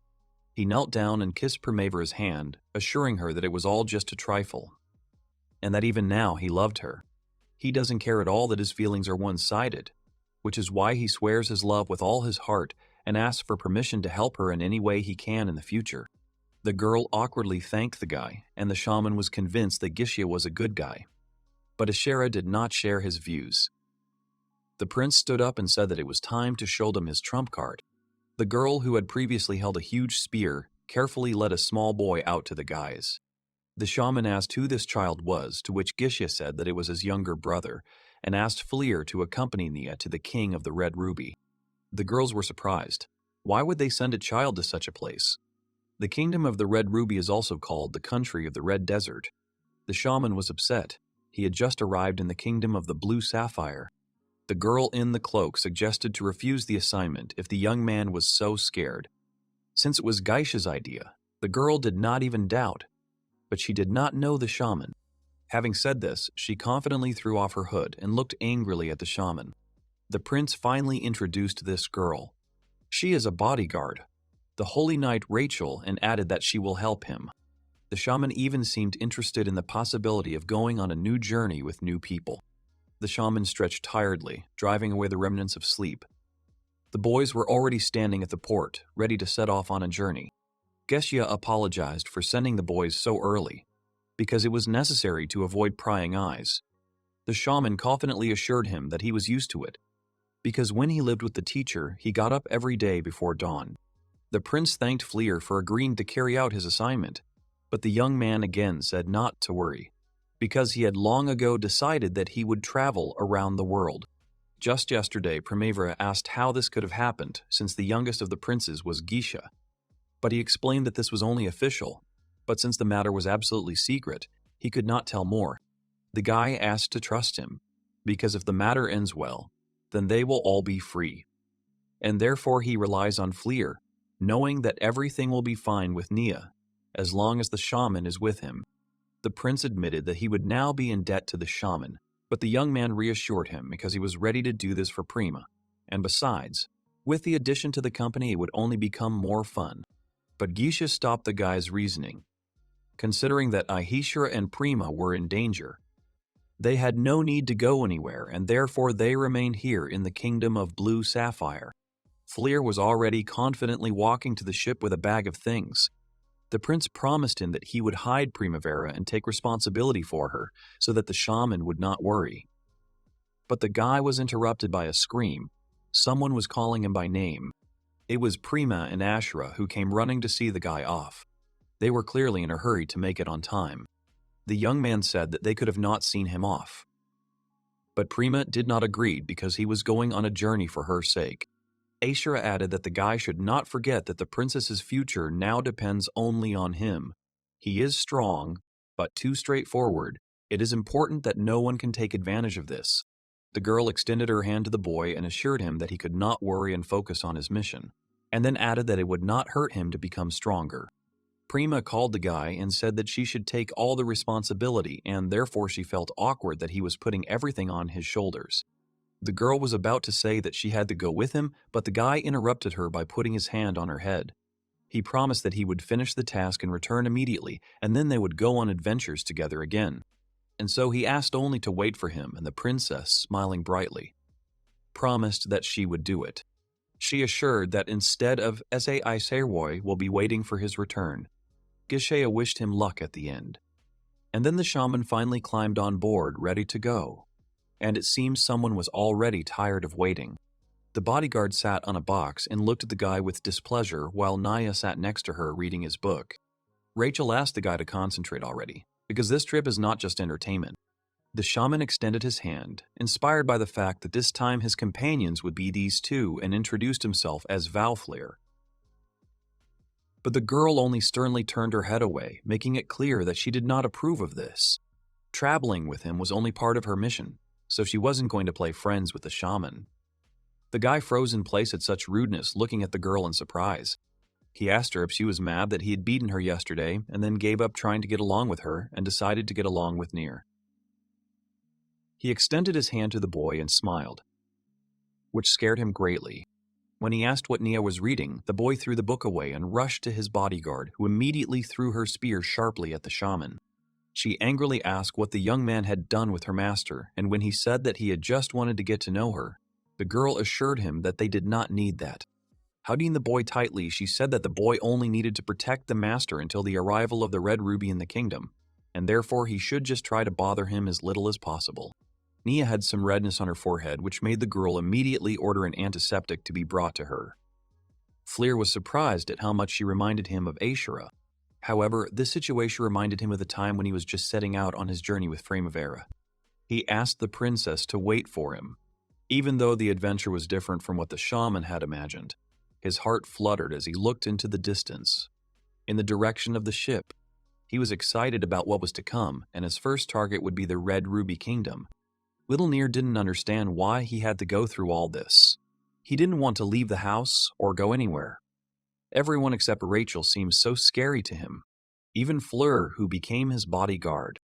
Nia was shaking with fear, and even though Rachel was holding him, he wanted to go home terribly. Meanwhile, the sailors were fighting the monster. It was a huge serpent, the master of these waters, Leviathan. Rachel did not expect that they would swim into his territory. What was the navigator thinking about? The boy fell to his knees in fear. He burst into tears of fear, of course, because that was why he did not want to leave the house and go out into this world. Suddenly, a shaman came out to them, who admired the appearance of this snake despite the boy's tears. With one movement of his hand, Fleer turned the huge monster into a block of ice. While everyone was amazed, he noted that if Prima were here, she would definitely offer to eat this huge snake.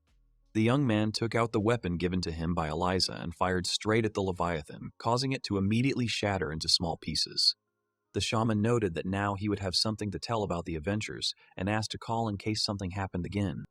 He walked up to Rachel and Nia and asked them if they were okay because there were so many different creatures in the world and it was very interesting.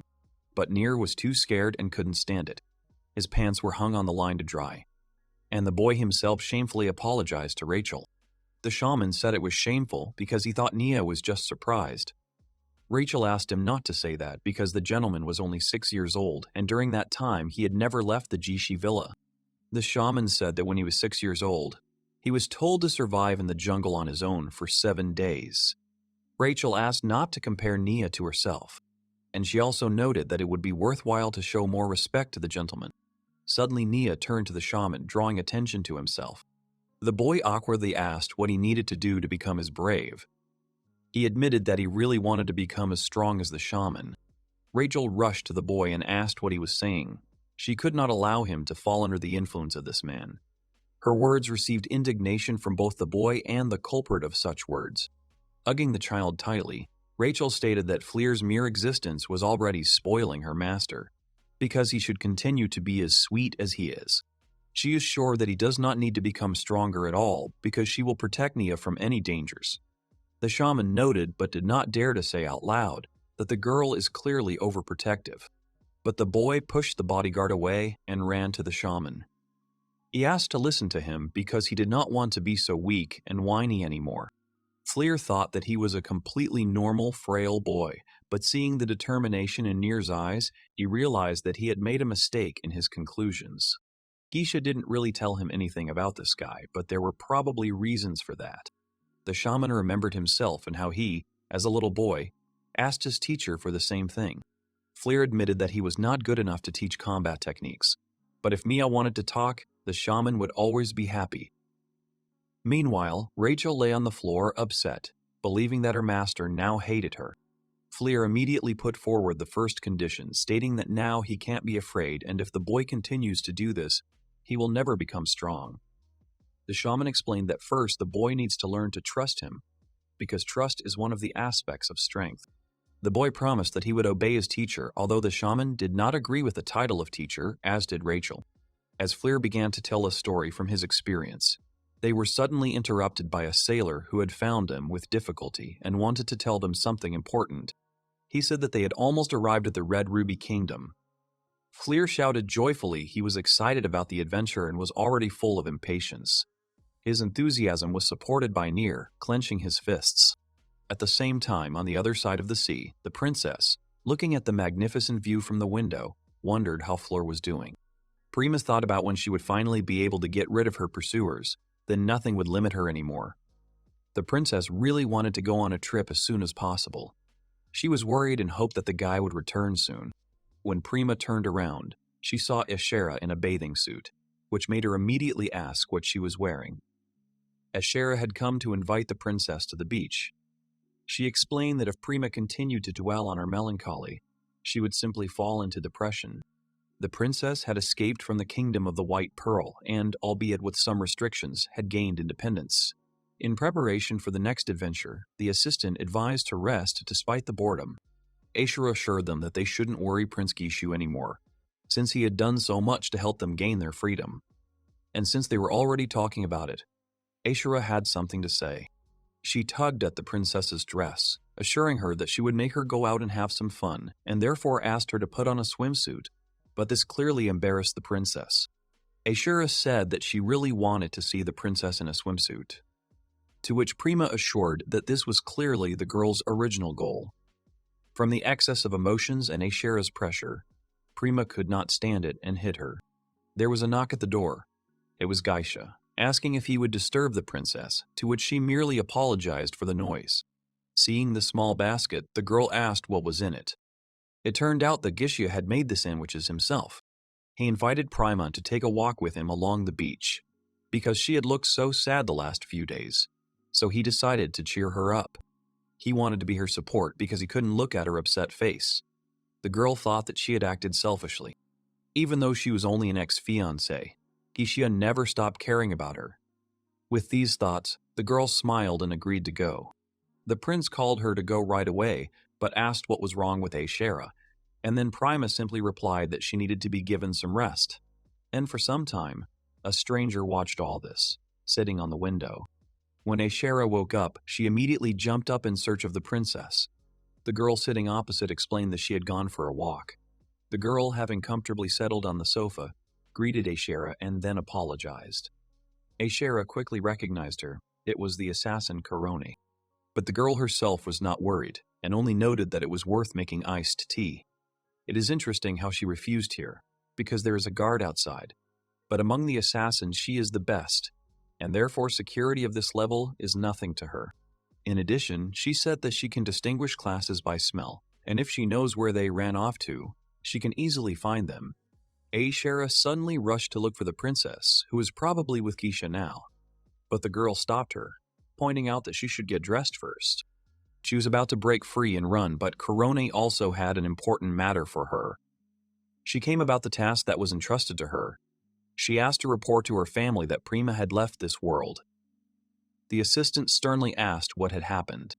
Karone told how something unexpected happened a few days ago while she was watching from the street. Her boss and part-time customer Funi was being taken away by guards. This girl was the first princess and therefore loudly asked if the guards knew who she was. The girl was caught for sending a petition to the angels to get rid of her own younger sister, because all the evidence pointed straight to her. The third prince, Winda, assured that if such news reached their father, it would clearly sadden him. Even within the family, such an attitude towards the royal person was a sin. Funi justified herself by saying that Prima was dangerous and that all this was done only for them, all the brothers and sisters. The prince mercilessly ordered the girl to be taken away and summed it up quite happily, minus one more contender for the throne. He tore up the paper he showed as evidence, pleased with himself. His stupid sister had fallen for the fake evidence and confessed to everything herself. The guard asked if Vinda would send the petition to the church, but that was not part of the prince's plans. He sternly assured that the hunt for the Prima continued thanks to Funi, and he allegedly knew nothing about the affairs of the elder sister. Thus, the guy was going to get rid of two birds with one stone. This is exactly what Karoni said after overhearing the conversation. Ashura was furious. The girl called herself the best of the best, but did not change the situation. Karoni advised not to leave the kingdom of Blue Sapphire for some time. However, Ashura was thinking about something else. As soon as the princess gained freedom, this happened. We'll have to start all over again. Karoni assured that everything will be fine because in this kingdom there is a fallen angel, around whom even the Church of Holy Angels tiptoes. Ashura jumped up again and took her clothes and ran. She intended to ask the prince to introduce them to the fallen angel, because while Fleer was not with them, one unforeseen situation would clearly not be enough. Assassin froze in surprise and then asked again if Ashura meant that same Prince Gishu. The girl answered that everything was exactly so, because at the moment he was covering for them. Her face seemed thoughtful, since this prince is the closest to the king. There are many rumors about him in Koron's circle, especially bad ones, and therefore the assassin advised to be careful with him and keep your ears open. Although it may be true that this is just a rumor, because now the princess was simply calmly enjoying lunch on the beach. The boys walked under the scorching sun, but it only amused Flair. He did not think that the desert really was only sand. Rachel asked if Flair was worried that he would get sunburned. The shaman replied that it didn't bother him much since he was a fire mage, but Rachel noted that in his case it wasn't the only reason. The shaman moved the cloth aside and asked how Nia was feeling. But it seemed that the boy was really sick from the heat. He was lying there, dripping with sweat, stood up bravely and said that he was perfectly fine. But the shaman asked the boy not to strain himself so much. Fleer took the towel and used a second ice flame on it. When he returned the towel to the prince's head, he beamed with joy. He was so happy about this continuation. The shaman meanwhile asked Rachel if they would soon arrive at their destination, to which he received a negative answer. For some reason, they couldn't just take the normal route on this mission. They would cross the desert, stopping at several towns along the way, and it would take about 30 days. The shaman was clearly unhappy with this. Of course, after 30 days, the desert would obviously get boring. But Rachel asked not to relax, because the desert was filled with terrible monsters. She also added that due to the influence of the harsh environment, the monsters here are cruel and very strong. They are clearly not lower than A rank. The surprised shaman then asked what that meant. The girl then explained that the classification of magical beasts by strength was established by the Adventurers Guild, but the shaman had never heard of it before. Fleer summed it up and said that there would be no time to get bored, which caused the girl's displeasure. She said that the guy seemed to not care about what was happening. Fleer handed the girl a glass of cold water, which he himself had cooled and offered to drink and cool down. The girl hesitantly took the water, but suddenly Rakuta screamed loudly. Rachel tried to understand why he was angry, and then Nia, sticking his head out of the cart, suggested that he also wanted cold water.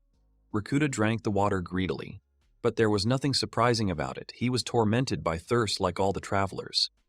The shaman praised the boy for his guess. Nia noted that it was just his imagination, so he assumed that. Then the girl said that Rakuta is a magical beast. It is resistant to heat and will not let you down when crossing the desert. The girl added that his species is classified as E rank. Therefore, they are often hunted by other magical beasts, and therefore travelers also become the target of predators. Suddenly, they noticed something tearing up the sand, rushing straight towards them. As they got closer, a sand pig jumped out from the sand at them, which is B rank's magical beast, and it was definitely targeting Rakuta. Rachel told the boy to be careful because this beast is as dangerous as the snake that lives in the western lands. However, the shaman's trace had already gone cold. The boy used sand and the first flame of fire to kick a sandfire tornado.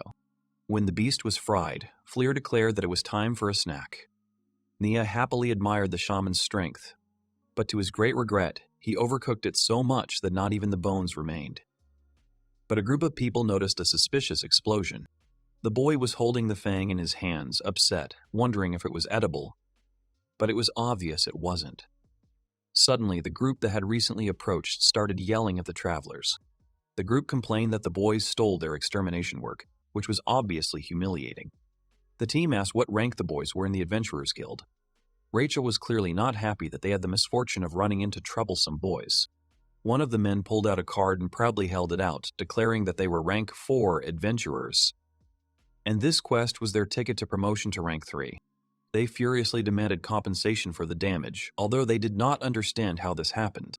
The shaman was surprised, not understanding at all whether he had done something wrong, but Rachel told him to just ignore it. There was no point in getting involved with these people, which meant they could go.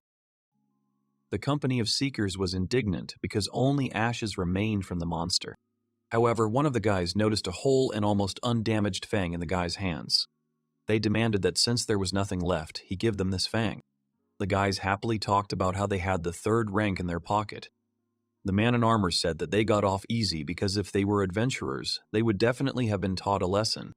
They angrily told the shaman not to show his face. Then Nia ran out and asked if everything was all right with his companions. The girl rushed to hug the boy and apologized for the fact that the gentleman had to see such horror. The shaman noted that these adventurers were not the most pleasant people. The Adventurers Guild is an organization with strongholds all over the world, but in essence it is filled with bandits and other outlaws. Their main principle is that if you have the strength to become an adventurer, you will be accepted, and adventurers do not actually obey the laws of states. And although this was annoying, but still, it does not matter how hard you try. Everything depends only on your luck. Nia overheard Rachel's speech and repeated her curse word, to which the girl immediately assured him that he did not need to repeat it. After that, the group moved on. They continued moving through the desert without any problems. And when they finally arrived at the first transit city planned for their journey, to the guy's surprise, it turned out to be completely empty, although it did not look abandoned. The group wanted to ask someone where they could stay, but they noticed a huge building and decided to go there with the question. But the guys froze, realizing that this was the office of the Adventurers Guild. Loud conversations and laughter could be heard from the building. Rachel explained that this was a place where requests from people were accepted and given out as quests. It seemed that this guild was also a place where horrible people gathered. Rachel decided that there was no point in even stopping here and that they could safely move on. But the shaman resolutely went inside the building, which is what Naya told the girl. The young man boldly opened the door and greeted everyone present. Fleer immediately asked if anyone could suggest a tavern where he could stay, which attracted the attention of the stern men. Rachel yelled at the guy for not listening to her at all, but the shaman replied that they had no choice at all because there was nowhere else to go. However, someone noticed the newcomers. Fleer recognized those same unpleasant individuals, and they were clearly angry at such a meeting. How dare they just show up here? Because of them, these adventurers never received a promotion. Because that fang was not considered proof of getting rid of the pig. Fleer's company for this and therefore demanded retribution. The shaman himself did not understand what was being discussed, since they had not done the task, so now they could try again without cheating. The man grabbed the shaman by his clothes and promised that if he continued to underestimate him, he would quickly be shown where his place was. The guild members laughed merrily at the attempts to show off their strength from the 4th rank. Fleer exhaled. It didn't seem like this could be resolved peacefully, so he apologized. But the adventurers weren't ready to let him go that easily. Unexpectedly, Prince Nia boldly grabbed the man's leg and asked him to let the shaman go. The boy was ready to apologize instead of Fleer in order to be released, which made the shaman and Rachel worry. But this only made the man more angry, and he looked at the child with contempt. He abruptly stepped on him, telling him not to come any closer. Everyone laughed even more because Naya fell from such a light blow and Jibble was only pleased with his actions. Fleer could not leave this unpunished, and therefore made a lunge towards Jibble. He hit the man with less than his full strength, sending him flying back several meters. He said Rachel was right. Adventurers were just disgusting. The guild members were shocked that the shaman would get into a fight with them, and they angrily promised that they would not let him off easy, because he was an ordinary person. Fleur asked his companions how they were, to which Rachel screamed that her master had a split lip and she would never forgive it. However, a huge figure was coming forward. It turned out that the head of the guild, Chief Muscle, came down to them and asked what was going on. As soon as he appeared, one of the guild members immediately started shouting, complaining about the shaman and his sudden attack on Jibble. Jibble decided that now the guild leader would personally punish Flair, because he was one of the strongest adventurers of the highest class. However, the leader cautiously approached the guy, and then he grabbed his subordinate by the head, squeezing it tightly, justifying this by the fact that Gibble first appropriated someone else's success on a mission and then also got into a fight with an honest man. He decided that the guild didn't need people like him and threw him out the window, driving him away from this place. While Jibble's comrades looked on in surprise, Chief Musculus called the shaman and his companions with a smile, saying that he had something to talk to them about. He was incredibly calm and combed his hair, neatly laying it on his head. When they were already in the office, he told them that the members of the guild were hot-tempered guys, all of them, as if selected. Because of this, the boss allows them to let off some steam sometimes, but attacking honest and simple people is, for him, absolutely unacceptable behavior. However, the chief does not consider the shaman, Nia and Rachel, to be ordinary guys. The travelers are slightly tense and, having decided to ask anyway, the shaman inquired what the man wants from them. He said that they just wanted to know where they could find an inn or something like that. The guild leader admits that he thinks that Fleer is very strong, probably even stronger than him, so he offers him a job. However, Rachel doesn't trust Muscle very much. She asks why the guild, which always accepts quest requests, suddenly asks someone from outside for help, but the man said, anything can happen. Chief Muscle decided to get straight to the point. He asked to punish the special adventurer, and added that if the shaman agreed, The chief would give them a place to stay and food, as well as everything they would need for the adventure and a map of the desert. The shaman, not understanding this formulation, remembered Prima and her magic, perhaps even talking about her herself. Rachel said that for them, these are favorable terms of the deal, but still does not understand why the boss is ready to go so far to punish his comrade. Muscle explained that this adventurer is a very problematic child and does whatever she wants. At this rate, she could become a very big problem for the guild since she undermines their trust. The shaman decided to ask why the boss didn't deal with this girl himself, to which the muscle replied that he was unlikely to get away with it. Fleer is surprised, because at first glance it is clear that the boss is really strong, but the muscle tells her that ordinary people cannot stop her. He said that the problem with the adventurer is not only her strength, but also her character. She is still in the guild for one reason only: to meet strong people. This girl will attack her comrades and abandon quests in the middle of things. She simply loves to fight and will not miss any opportunity. And her name is Kaguya. She is the 7th successor of the Divine Wind School, but usually she is simply called the Silver Wolf. The head admitted that, speaking about hand-to-hand combat, there is no one in the world stronger than her. The shaman was very inspired by this story. He replied that he would like to fight the strongest hand-to-hand combat master in the world. Fleer was dragging what the guild leader had given them. After everything that had been given to them, the boys didn't have to worry about supplies until next year. The shaman thanked the leader for everything, and he only said that he was giving it all as an apology for the behavior of some members of their guild. The young man noted that the guild had paid attention to the residents of the city as well, and Mr. Muscle promised to add this to the guild rules, and then reached into his pocket, confidently looking for something. He handed the shaman a card. It turned out to be an adventurer's license, but since Fleer is a beginner, he will have to start from rank 5. Now the guy can use it in any office.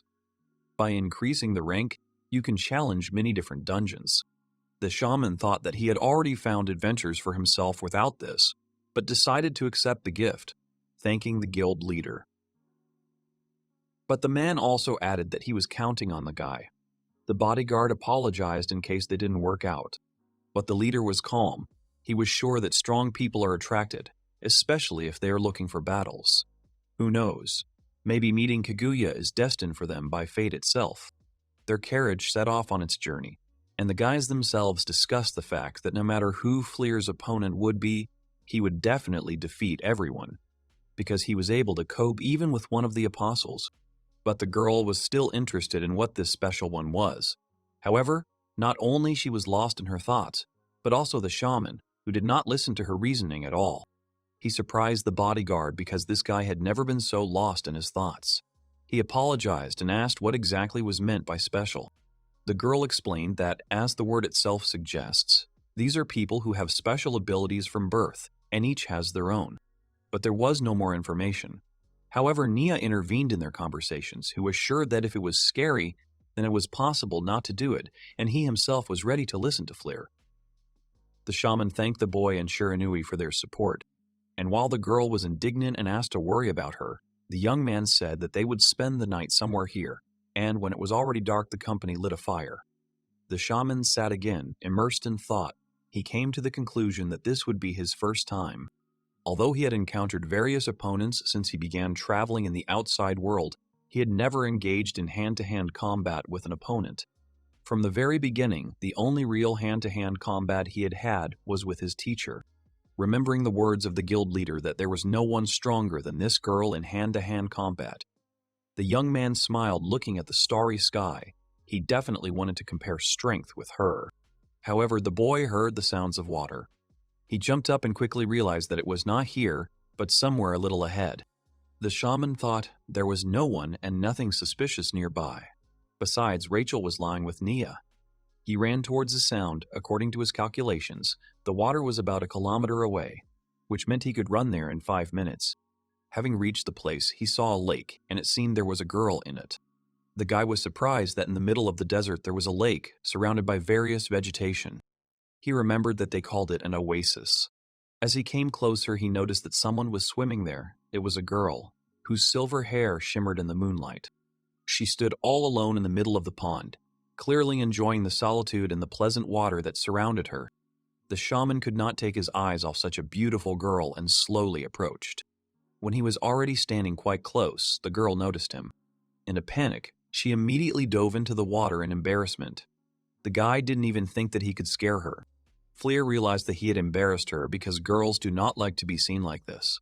Because Aesir and Prima did not like it either. The young man squeezed out the words that he did not want to scare her and did not plan to peek. However, she was more interested in something else. Why he was walking around here as if nothing had happened, since there are many strong animals in these places.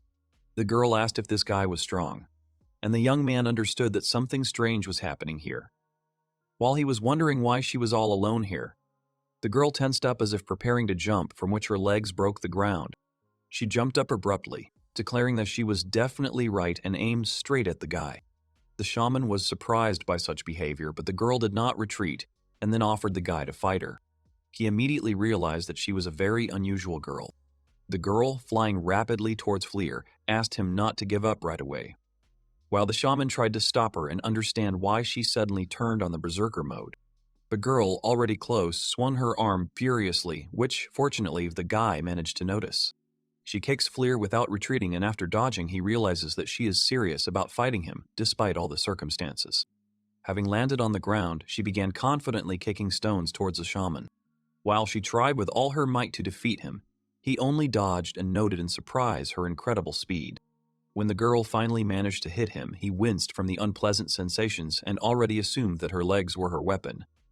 And the girl was already going to use the divine wind style. The stranger used the snake rip technique, clinging tightly to the young man with her leg.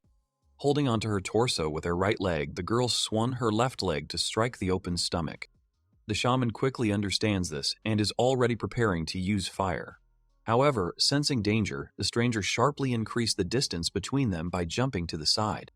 The battle is interrupted, and the unknown asks Fleer not to stare at her, covering himself with his palms. After all, she gets scared when she is looked at like that. After all, she is a girl.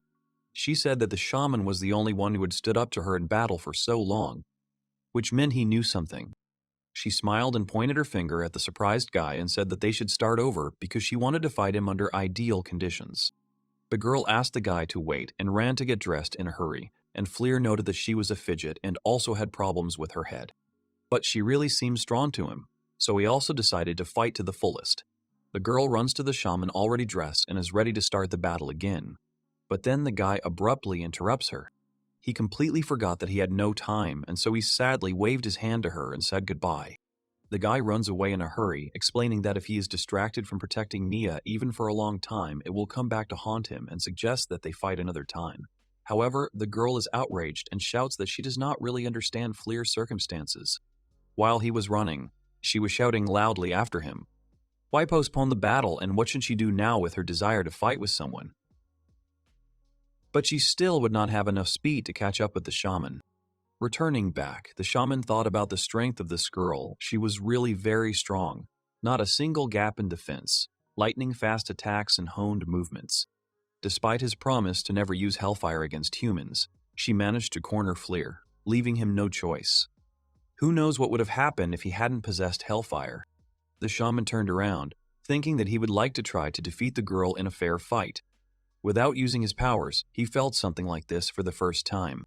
In the morning, Rachel noticed that Fleer had not slept well. Then the guy told her that he had met a girl and had been replaying the moments of the battle with her in his head all night, and because of this, he had not been able to sleep at all. The girl was afraid that it was a robber, and then the shaman described in more detail this stranger and her powerful foot fighting technique. Nia felt like this was the adventurer they were told to deal with. When he showed Fleer this photo, he immediately asked where they got her photo from. Then Rachel began to scold him for the fact that the shaman did not even look at the photo of the one he was assigned to teach a lesson. But Nia stopped her and asked her not to scold the shaman. And the guy thought, so it turns out that she is the strongest master of hand-to-hand combat. Fleer decided to ask if they could return to the oasis again, because he hopes that the girl is still there. But Rachel refuses, explaining that they do not have free time for this and asks not to be stubborn. But then Rakuta stops in horror and the girl, in amazement, tries to find out what happened and what he noticed ahead. There was someone standing in their path, smiling creepily. Kagaya shouted that she had finally found Fleer on the way between the cities, and that he shouldn't even think about running away from her this time. The girl suggests continuing the battle so that he takes responsibility for yesterday's misdeed. She admitted that she would be overjoyed if Fleer shared her feelings.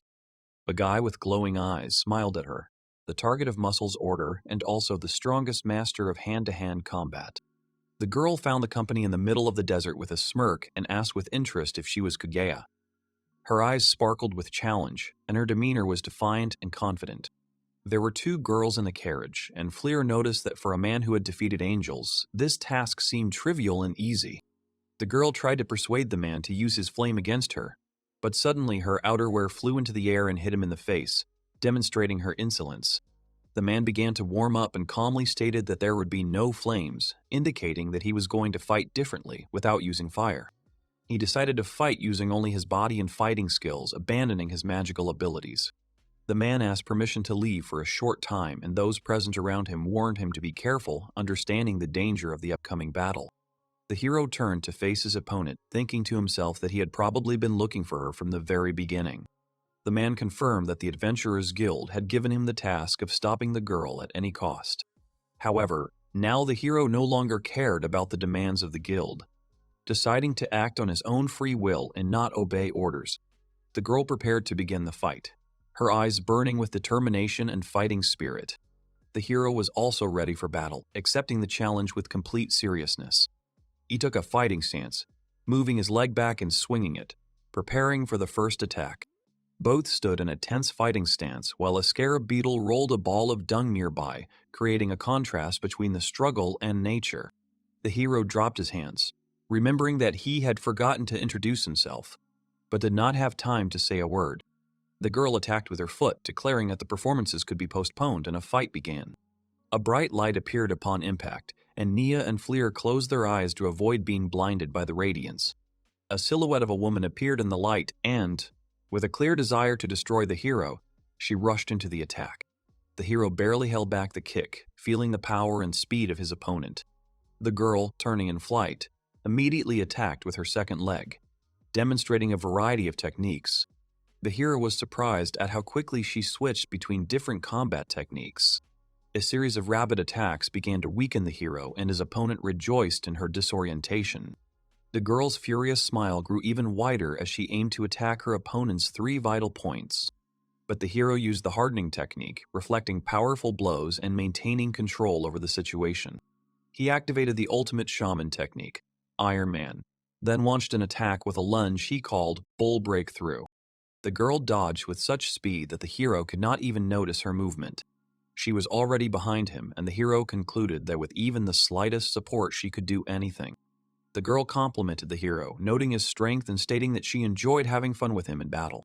He responded with mutual praise, but the girl expressed dissatisfaction with him for not fighting at full strength. She compared their fight to what happened at the oasis, adding that he was holding back and not reaching his full potential.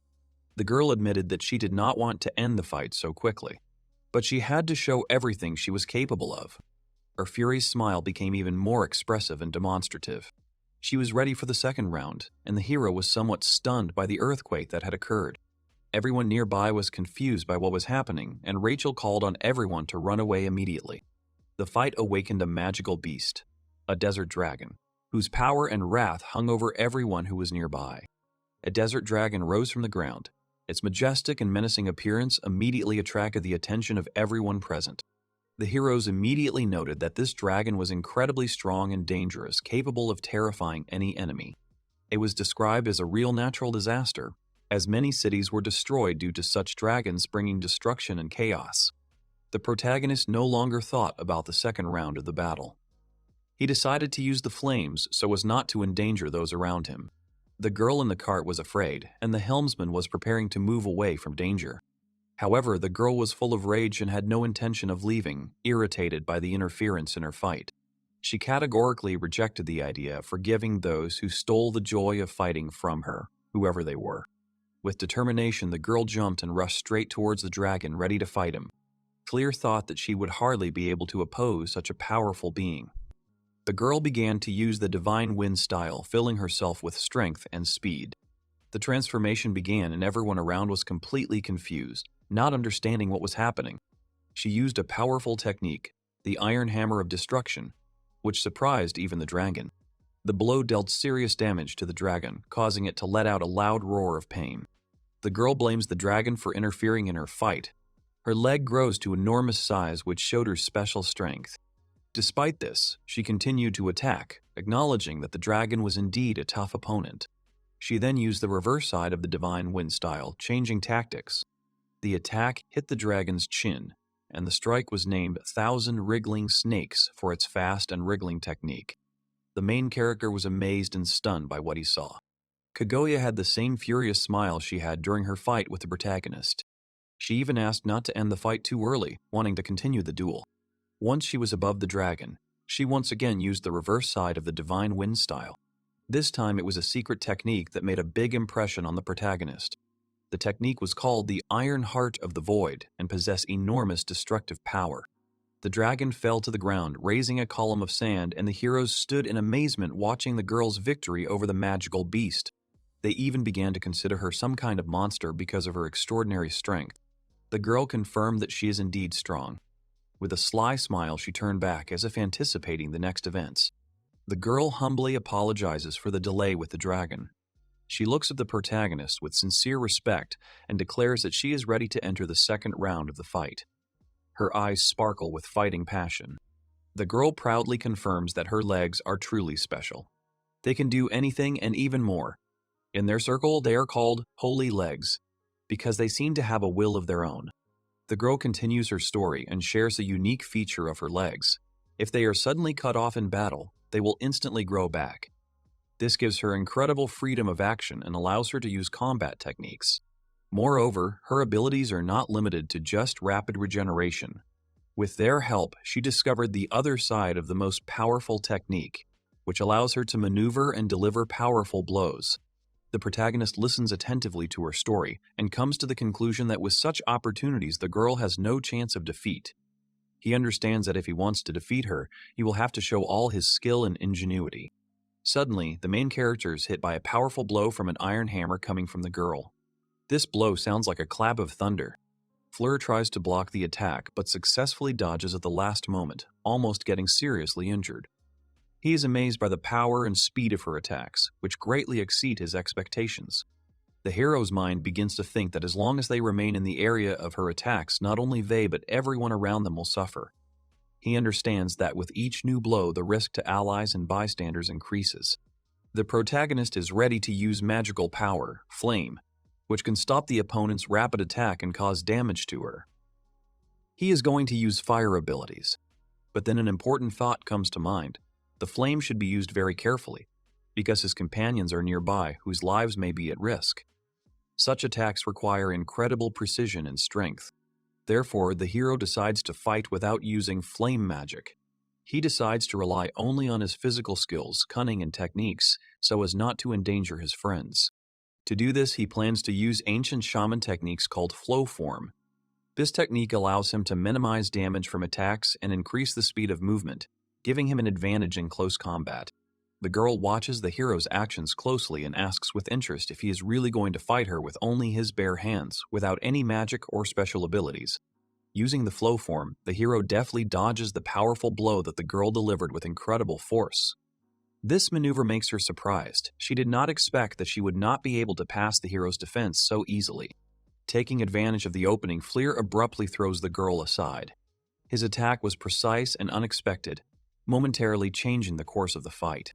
The girl is thrown back with such force that she tumbles on the ground for several meters, not hiding her surprise and admiration for the hero's abilities.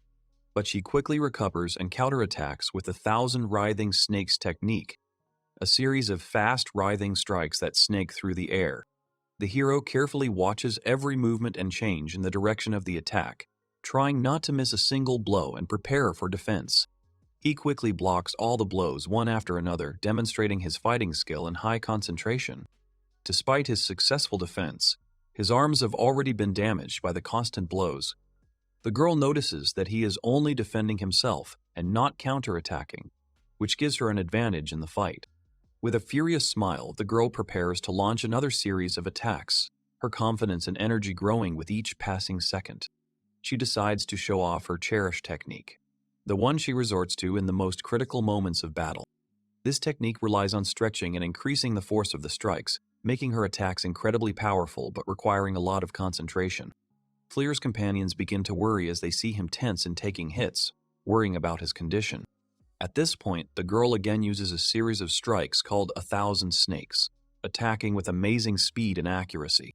She laughs, confident of a quick victory, but suddenly feels a sharp pain in her body, causing her attacks to slow down. The equipment begins to fade away, and the hero stands still, using the moment to gather strength and prepare for the next move. The girl, while in the air, was sweating profusely and was shocked by the sharp pain that weakened her. The companions are confused and unable to understand what happened to their opponent, watching the unexpected turn of events. Even the opponent herself is unable to assess the extent of her injuries and feel the consequences of pain. At this time, the protagonist smiles, realizing that this moment could be decisive in the battle. The girl cries in pain and realizes that her powers are seriously depleted, which could lead to defeat in the near future. The girl is holding her stomach. The girl holds her stomach tightly, her face is distorted with pain, and her breathing has become intermittent from strong, unpleasant sensations. She tries to restrain herself, but the pain does not give her peace. Fleer casts spells on her that deteriorate her health and weaken her body.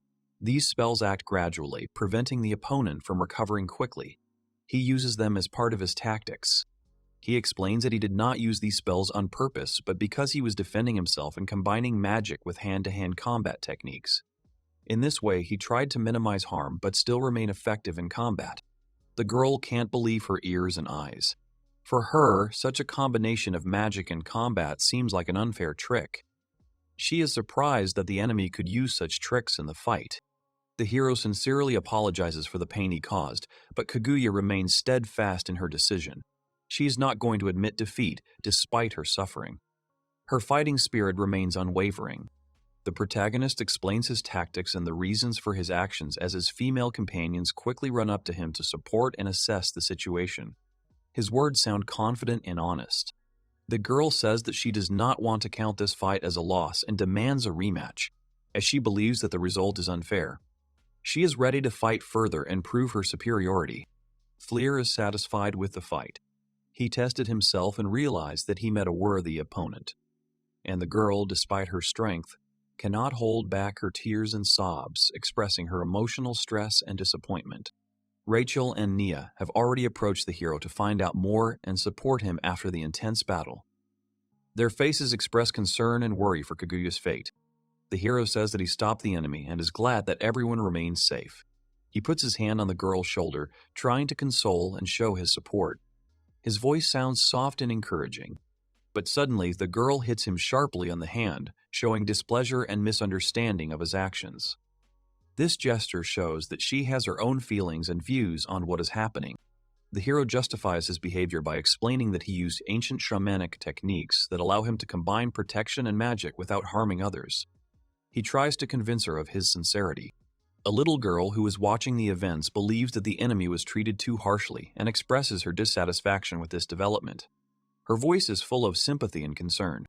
Kaguya asks for the pain in her stomach to go away quickly, but his companions remain dissatisfied with his tactics and express doubts about the correctness of his actions. Tension and discord are felt in the air. Meanwhile, in the Church of the Holy Angels, Zuriel the Apostle is busy with his business and paperwork. He works hard, trying to keep up with his duties. Apostle Zuriel works overtime, filing papers and reports, trying to get everything in order and complete all the assignments. His face reflects fatigue, but he continues to work. Because of the heavy workload, he begins to dream of simple joys, to eat, sleep, and attend a meeting to get away from the routine. He feels tired and needs rest. Taking the pile of papers in his hands, Zuriel calls it the most depressing report he has ever seen. His voice filled with fatigue and frustration at the volume of work. This is the report of Mr. Raphael's defeat, an important and unpleasant topic that adds heaviness to his mood. The document seems to symbolize failures and difficulties.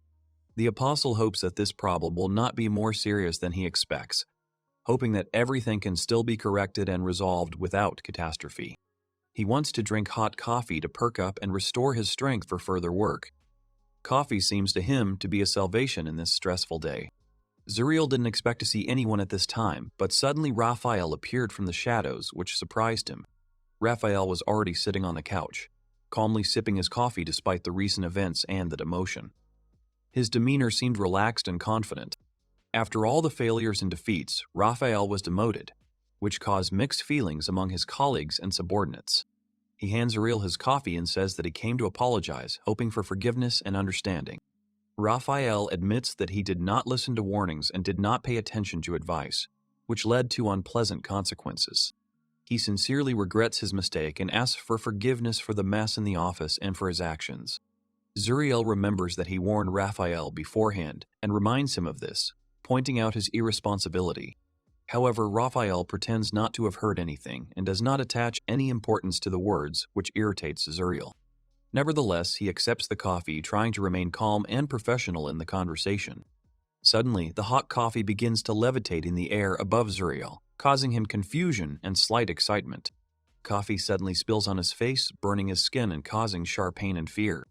The hero falls back, shocked by the unexpected incident and the burning pain. He thinks it's Raphael's doing, but behind their backs, two silhouettes are laughing, watching what's happening in secret. He claims that it was not Raphael who staged this prank in an attempt to get rid of the accusations. Those silhouettes look like Megagron and Sandalphon, two twin angels who often pull such pranks. They admit to their participation and explain that they are simply spending time in church to escape boredom and monotony. Megagron and Sandalphon tell the hero that they want to hunt a shaman for a little while, to have fun and test their strength. However, he asks them to wait, explaining that now was not the right time for such games and that they need to act carefully. The angel girls assure that they will not act like Raphael and that they will never lose to this man, showing their determination. Twin angels speak of their incredible power, which they can develop if they unite in battle and work together. They say that during the certification fight, they were even able to injure the Apostle Michael, which proves their strength and preparation. Raphael stepped aside, realizing that talking to angels was useless, and that they were in their own world. After everything that had happened, he laughed, accepting what was happening with irony and ease. The angels do not understand the reason for his laughter and continue to look at him with surprise and irritation. Raphael says he was extremely short-sighted in not understanding the gravity of the situation and the strength of his opponents. He laughs until he cries, which clearly shows his emotional state and attitude to what is happening. He understands that the angel girls are not able to defeat the shaman, no matter how strong he is. The angel girls are not ready to accept these words and angrily attack Raphael. They become embittered with him, believing that he does not understand the seriousness of what is happening and underestimates the enemy. The angels continue to provoke Mr. Raphael as he wipes the blood from his face after the attack. They are confident that they know their enemy better than he knows himself, and that their knowledge and experience will help them win. The girls say that they will not lose to the shaman because their power increases when they are together and act in concert. They emphasize that together they are incredibly strong and invincible, which makes them dangerous for any enemy. Raphael listens to this with displeasure, realizing that a serious struggle is still ahead and that the angels are determined. In the end, everyone understands that only joint efforts and mutual assistance will help them overcome the difficult challenges ahead. Kaguya gently touches the puppy's cheeks. The little creature looks at her trustingly, feeling protected. She takes the puppy as a ward, deciding to accompany the heroes on their journey, although the protagonist is surprised and does not understand why Kaguya followed them with him. This decision seems unexpected, but filled with meaning. Kaguya explains that Nier specifically allowed her to accompany the group and look after the puppy, giving her actions official status and support. Once an opponent does not want to leave the company because the protagonist promised her a rematch, another chance to prove her strength and surpass him. Her determination and will are visible in her every move. Everyone agrees to let them travel together since the young master has given his permission, and this becomes the basis for a new alliance. This decision expands the circle of trusted companions. The others do not object, believing that the new bodyguard will be useful and will strengthen their protection during dangerous journeys. Their opinion unites the group into a friendly team. Something quickly rushes across the hot desert sand, leaving a deep trace that instantly attracts the attention of the heroes. The desert air is filled with tension. A group of sand piglets, dangerous and ferocious creatures known for their aggressive behavior and speed, approaches them. Their presence is a threat. Kaguya is ready to enter the battle, her eyes full of determination, but the hero stops her, realizing that she needs to think through her tactics carefully. The heroes are under attack from these ferocious creatures, and the tension is rising sharply. The enemy does not leave them a second to breathe. The hero prepares his fire attack with concentration, wanting to destroy his opponents quickly and efficiently. His movements are full of power and precision. He decides to deal with the piglets right away, without giving them a chance to ambush or cause damage. The safety of the entire group is the priority. During dinner, Kaguya talks with Fleer about the recent battle, analyzing mistakes and successes, and Rachel carefully feeds the young master, creating an atmosphere of comfort and care. The protagonist reveals that he decided not to use the deadly powerful Hellfire against people, maintaining his moral position and compassion. The new companion previously considered stories about Hellfire to be just fairy tales and legends, not believing in their reality. However, the girl is in no hurry to believe the hero's words. Her skepticism remains strong, while the young gentleman is already rubbing his eyes from fatigue and tension. It's late, and the hero announces that it's time to go to bed to gain strength for new adventures, causing understanding among everyone.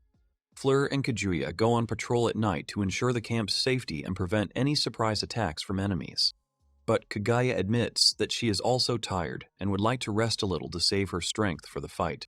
The protagonist does not let her go to bed right away, insisting that her help is still needed, while the rest of the companions are already sleeping peacefully.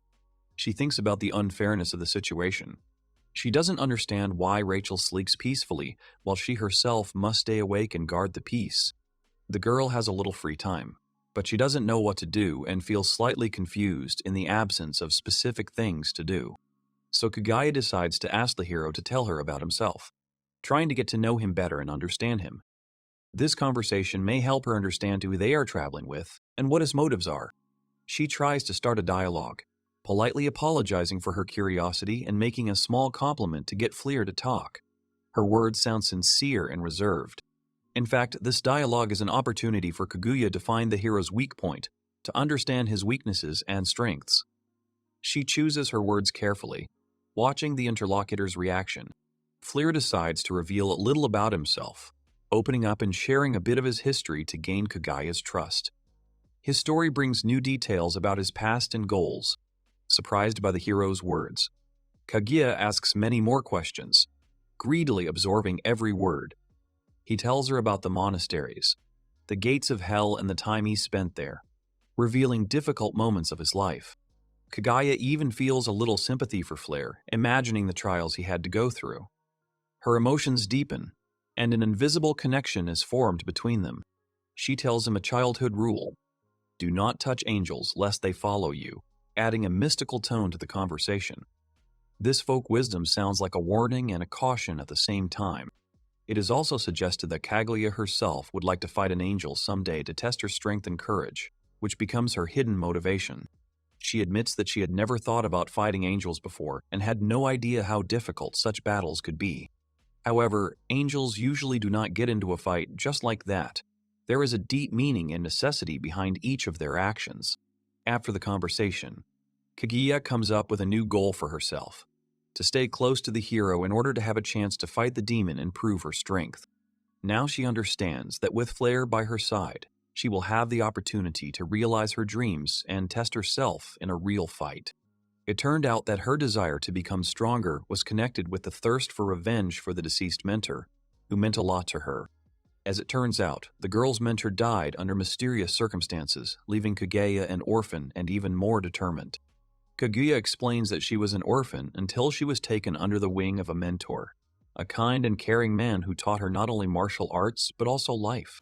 The hero understands the connection with his own history and draws parallels between their destinies, which strengthens their mutual understanding. He also admits that he trained very hard and his mentor spared no effort to make him a strong warrior. The heroine says that her mentor gave her the name. It is the same as the name of the Queen of the Moon Country from the fairy tale, which gives it special meaning and symbolism. Now Kaguya's hair and name have become a source of pride and personal strength, a symbol of her inner resilience and heritage. The second thing she is proud of is her appearance, which reflects her character and strength of spirit. Kaguya assures Fleer that she will definitely stay with them now, with no intention of retreating or leaving the group. She hopes to be accepted and welcomed as a full member of the team because she is ready to fight and support her comrades. Fleer, however, is not sure whether they were lucky with the appearance of a new companion or not. Everything is just beginning, and there are many trials ahead, but the girl still has questions she wants to ask to better understand their mission and each other. She wonders why they are traveling at all and receives an answer about a ruby, a mysterious artifact of great importance. This answer does not satisfy her, and she wants to hear more to understand the true goals and motives. Fleer begins to explain, revealing details of the plan and the dangers that await them. But at the same time, he notices some oddities in his own words. These oddities make him think about how confusing and complicated everything is and how unsure he himself is of everything. However, he does not receive any more facts from Gish. Some information remains hidden or unsaid. However, this question intrigued the hero, and he intends to dig deeper to understand what is really going on. The princess's large house is shrouded in evening darkness. The princess slowly prepares herself a sandwich, deftly folding the ingredients as if it were not just food, but a ritual that helps her to distract herself and focus. While she cooks, she quietly hums a melody, a simple and gentle song that seems to connect her with her childhood or some bright memory. The sound fills the room with warmth and peace. Suddenly, Ashera enters the room and a princess greets her with a smile. She quickly learns that he is going to visit the prince. The princess carefully prepares a sandwich for two for herself and the prince, because that's what he always did, caring for his loved ones. The dark girl warns the princess to refrain from meeting the prince, her voice filled with anxiety and warning. She knows something important and does not want the princess to get hurt. She suggests that there are bad rumors going around that could affect the princess's safety and reputation, making her wary. Ashera reveals that she asked the assassin Koroni to find out the details of the prince's journey and his hidden motives, as the situation seems suspicious and requires clarification. Meanwhile, the hero reveals that the real prince is the youngest prince of the Blue Sapphire Kingdom, named Gisha, and that the figure of Prince Nia never existed in reality. It turns out that Gisha lied, and they themselves found themselves drawn into a complex and dangerous intrigue that could have serious consequences. He asks the princess to behave as before, not to do rash things, and to remain prudent in order to avoid additional problems. Now the princess is trying to understand why Gishi needs all this and what goal he is really pursuing, trying to unravel the tangle of intrigues. She cannot understand why he continues to help her even though she has already lost her title and position, which causes her doubts and anxiety. Suddenly, the hero disappears out the window, as if dissolving into the night, leaving behind a slight sense of mystery and tension. Guests are arriving in the Blue Sapphire Kingdom.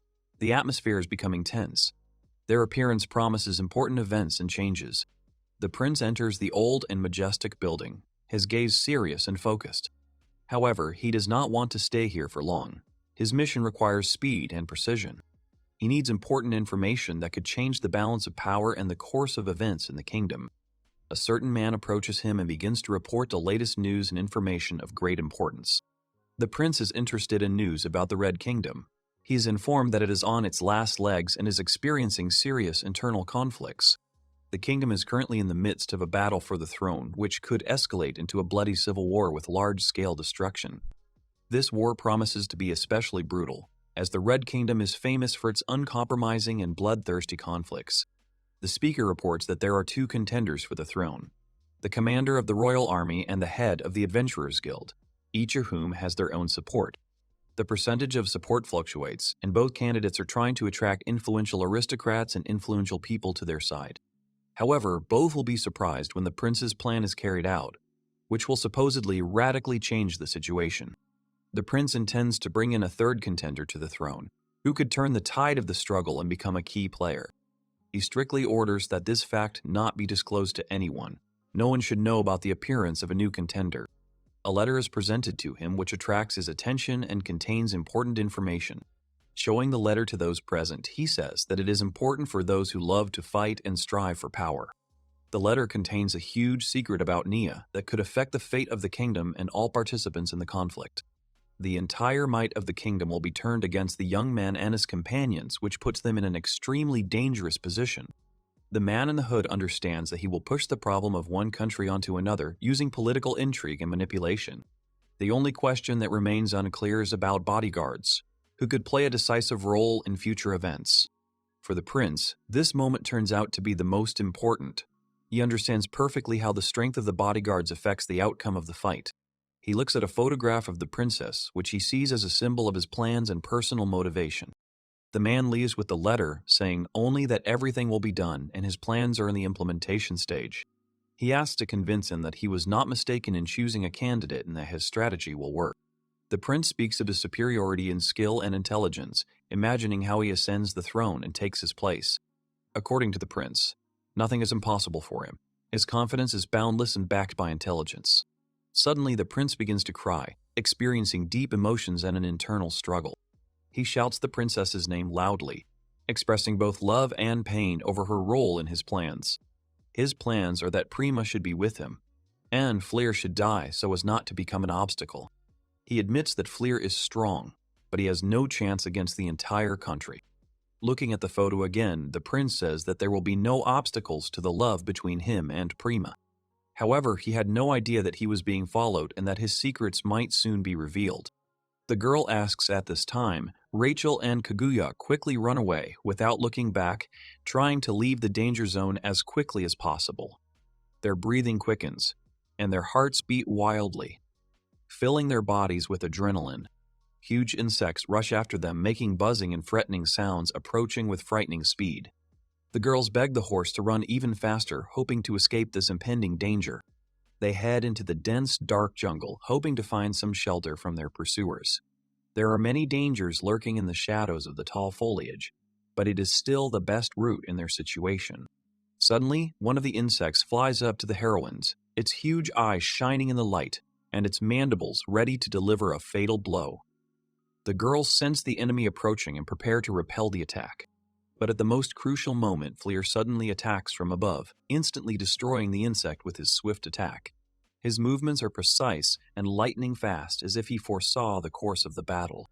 After the strike, the insect's body ruptures, and the sticky liquid covers Fleer generously, causing an unpleasant sensation on his skin. He tries to shake it off, but it only irritates and distracts him. Fleer calls on Kaguya to clear the way for them so that they can move forward without obstacles or threats. He understands that every moment counts and they cannot be hindered by their enemies. Kaguya uses a powerful kick to knock out obstacles, pushing aside branches and rocks, widening the path for the group. Her movements are strong and confident, demonstrating fighting spirit and strength. Each of her actions opens the way for them to escape. Meanwhile, the hero is on the roof of the carriage, balancing on the moving vehicle and fending off insect attacks. His gaze is focused and his body is tense, ready for the next move. Although he wants to use the power of fire to quickly deal with his enemies, the hero realizes the need for caution. The carriage is filled with companions, and accidental fire can cause irreparable damage. Suddenly, one of the insects lands on the hero and bites him, causing a sharp, burning pain and a short-term weakening. He throws the enemy off himself with force, but the unpleasant sensations do not leave him for some time. Another insect lunges at the cart and begins to tear at its hull, threatening to rip them off the road and stop their escape. The sounds of torn wood and creaking wheels create an oppressive atmosphere of imminent danger. When one of the insects approaches the young master, the dog immediately rises to the defense, growling and showing its teeth. Its loyalty and courage help to scare off the threat and instill confidence in the hearts of its companions. The dog uses its fire abilities, releasing flames to destroy the insect on the spot. A bright, fiery explosion burns the enemy, causing other insects to freeze in fear for a moment. Both bodyguards, Kaguya and the dog, work together to repel attacks and protect the carriage from constant attacks. Their teamwork and determination inspire hope and force the enemies to retreat. The young gentleman is strongly asked not to leave the carriage, so as not to expose himself to unnecessary risks. His safety is the group's priority, and everyone tries to protect him from danger. Despite his fear, he remains inside. The young man is afraid and cries, not understanding the seriousness of what is happening and is confused. His childish vulnerability contrasts with the tense situation around him. The hero does not like to deal with enemies one by one. He prefers to solve the problem quickly and decisively, so as not to waste energy on trifles. His experience suggests that the tactic of dividing the enemy is not the best option. Suddenly, the insects turn their gaze forward, as if noticing something important, and flew away. leaving the heroes in silence. Their sudden retreat leaves the group with mixed feelings of relief and disbelief. The heroes cannot explain what exactly made the enemies leave and try to understand what happened. This mysterious event makes them wary and ready for new troubles. Rachel is also confused and asks if they are really safe from persecution and danger. Her voice is full of anxiety and hope for the best. She looks ahead and sees a new threat awaiting them, instantly forgetting her temporary relief. Shock and fear are reflected on her face. Suddenly the cart begins to fall, and the heroes realize that their situation has become even more critical.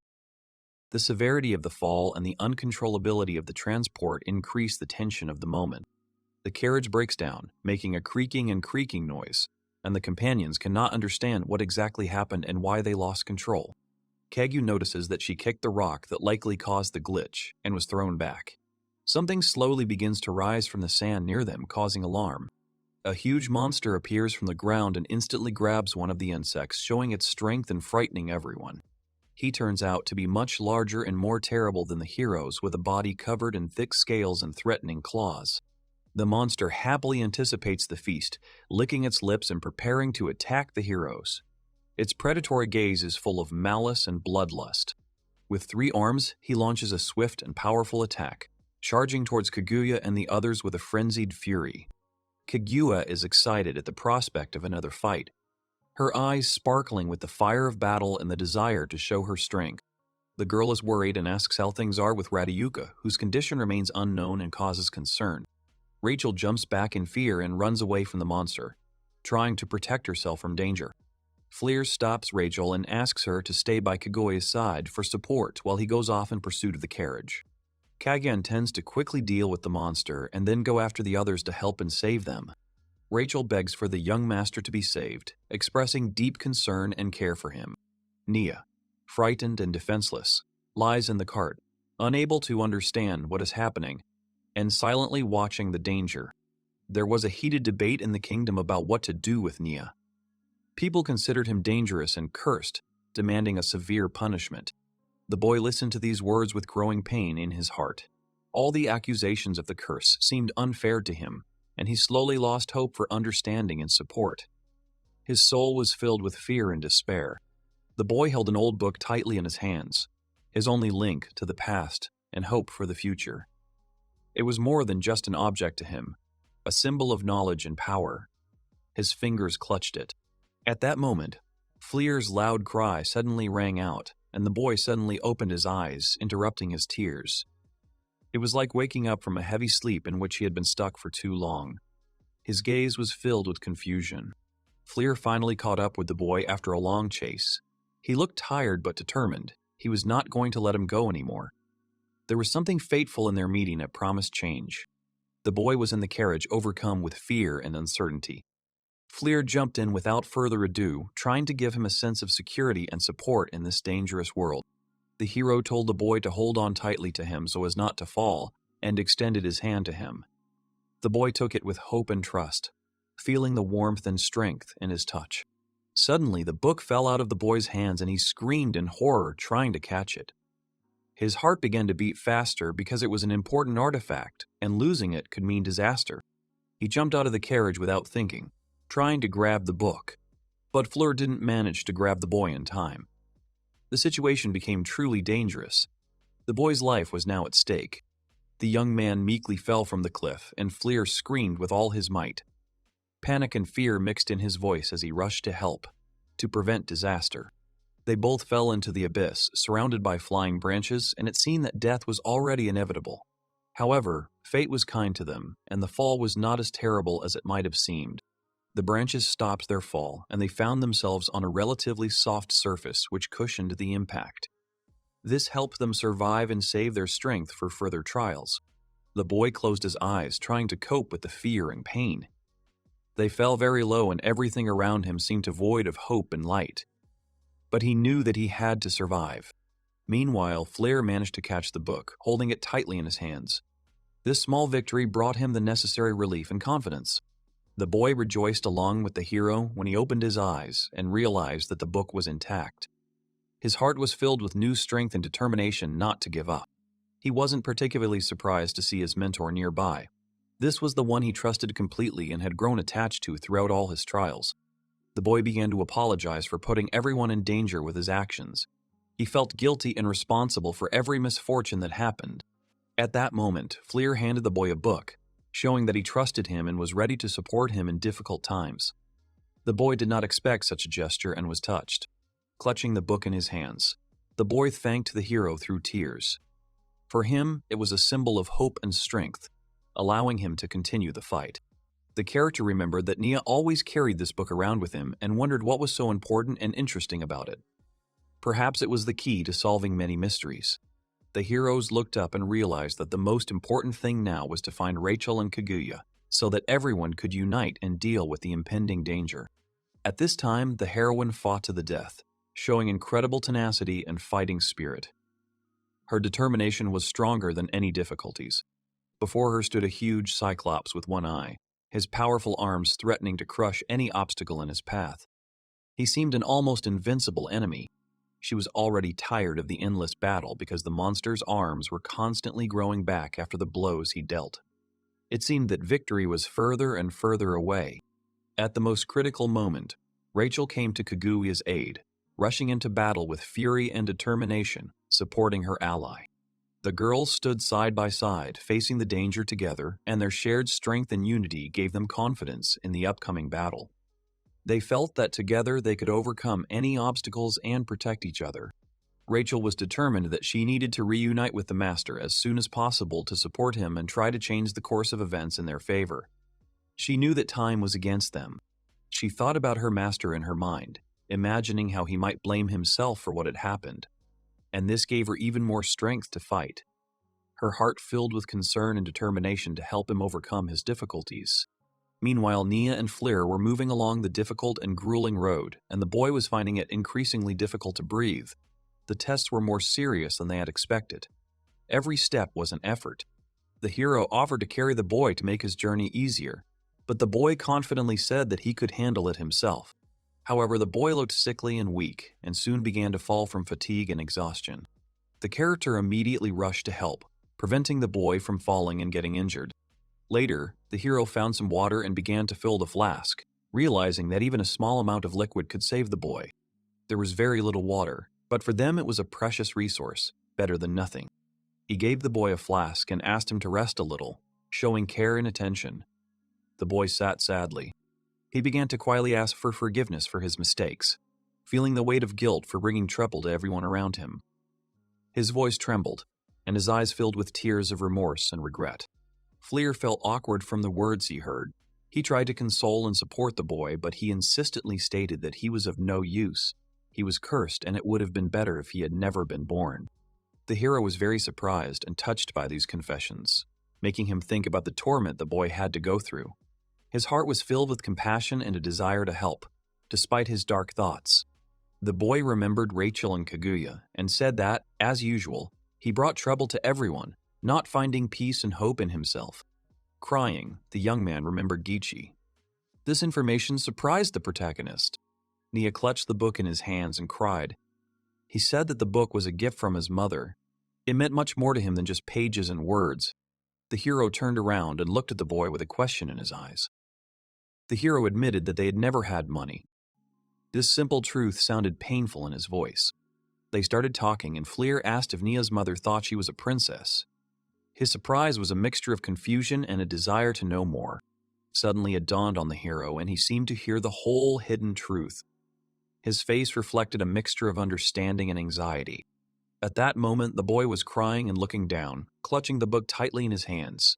His soul was filled with bitterness and hopelessness. The boy said that he and his mother lived together on the outskirts of the Blue Sapphire Kingdom. Their house was modest. His mother worked as a dancer to support him and her son. It was a hard job that she had to do for their living. While dancing on a pole in front of a crowd of drinking men, she noticed her son standing behind her. His presence made her anxious and concerned. She approached him and sternly reminded him that he couldn't just leave the house. The boy quietly apologized, realizing his mistake. Then she covered her mouth with her hand, trying to hide her excitement. The boy screamed in fear, not understanding the reason for her behavior. She stroked his cheek and asked him not to worry and to go home. Despite her illness, she continued to smile and did not show weakness. The boy understood that his mother worked, overcoming suffering for his sake. She did it for her son even though he felt he couldn't repay her. This realization filled his heart with sadness. The boy sat near his mother's grave and cried inconsolably. He cried so hard that tears were streaming down his face, calling loudly for his mother. His cry was full of pain and despair. Suddenly a man in a crown approached him, as if from another world. His appearance was unexpected and mysterious. The man told the boy to follow him and told him that he would be living with Geisha today. This meant the beginning of a new life for the boy. At this time, voices were heard condemning the man for his decision. They said that the boy could become a stain on the honor of the royal family. The character declared that he intended to get rid of this filth as soon as possible. His words sounded decisive and menacing. The boy listened to these conversations while the adults discussed his mother, feeling helpless and alone among their words. His little heart was filled with a heavy burden of misunderstanding and fear. People assured each other that the situation was under control, although the boy himself sat sad and thoughtful. His soul was full of doubts and worries that did not leave him for a moment. He was looking for support in this world. Continuing to tell his thoughts, he confessed that if he had not been born, there would have been no problems. This confession was filled with pain and guilt, as if he was the cause of all the troubles. His words sounded like a quiet cry of the soul. He delved into the memories of the past, returning to moments that left scars on his heart. These thoughts swirled around in his head, filling it with darkness and sadness. The boy thought that if he had never been born, everything would have been fine. His mother would not have to work so much and suffer because of him. This thought was heavy, like a stone on his chest. He cried, believing that all this was because of him, and he believed that it would have been better never to have been born. His tears reflected the depth of his inner struggle and hopelessness. At that moment, Fleer suddenly hit him on the head and said that the story was too long and gloomy. It was unexpected, but in the hero's voice one could hear concern and a desire to distract the boy from sadness. The boy was surprised and asked why he had been hit, to which the hero explained that he did not want him to become pessimistic and lose hope. His words sounded like an attempt to bring the light back into the boy's heart. He also said that Rachel and Kaguya did not consider the boy a bad person, and these words helped the boy calm down a little. A spark of faith in himself and in the fact that he was accepted lit up in him. Although Nia couldn't believe it at first, he began to listen carefully, and his heart was filled with new hope. For the first time in a long time, he felt heard and understood. With a smile, the hero said that he was trying to live his second life without regrets. This was his new aspiration and hope. He spoke about how important it is to appreciate every moment and move forward. He reflected on the fact that there are people who act out of fear and danger, and there are those who stubbornly follow their desires and dreams. This thought inspired courageous actions. The boy listened attentively, with small tears in his eyes, completely focused on what he heard.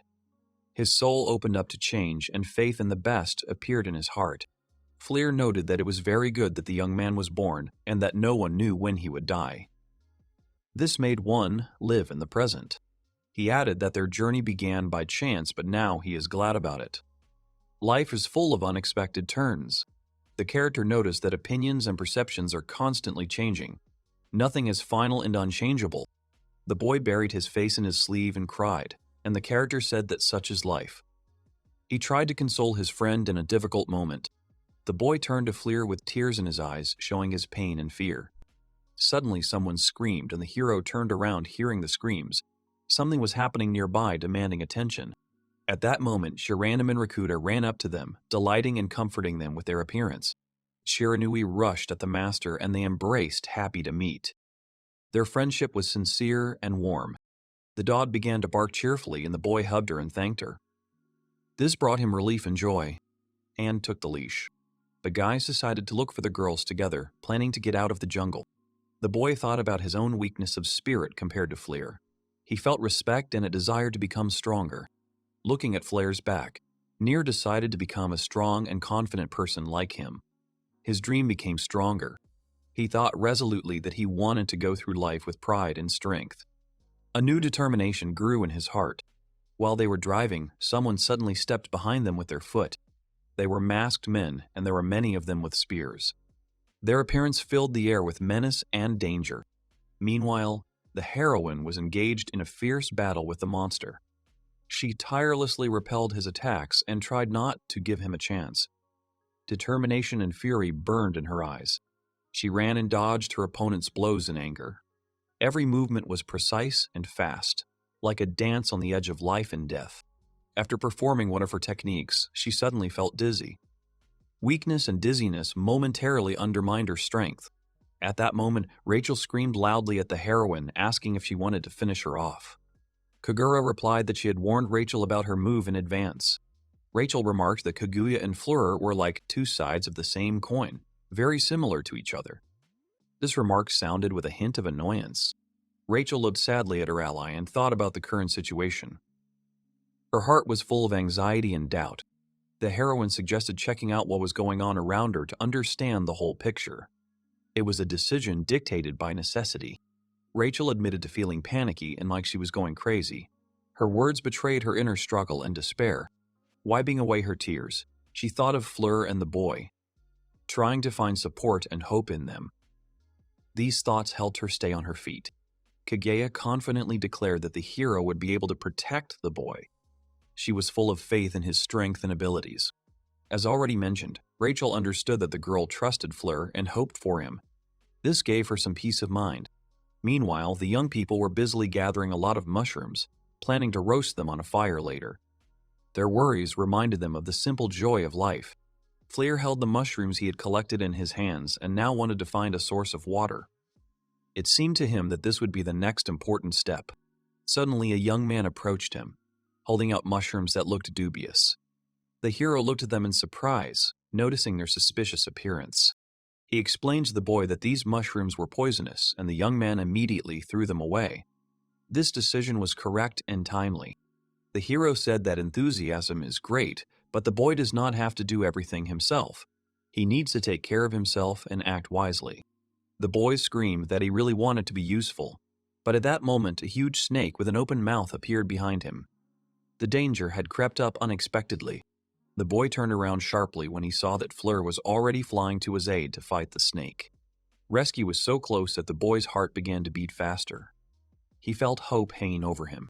The gentleman held the snake tightly in his hands and asked if the boy was okay.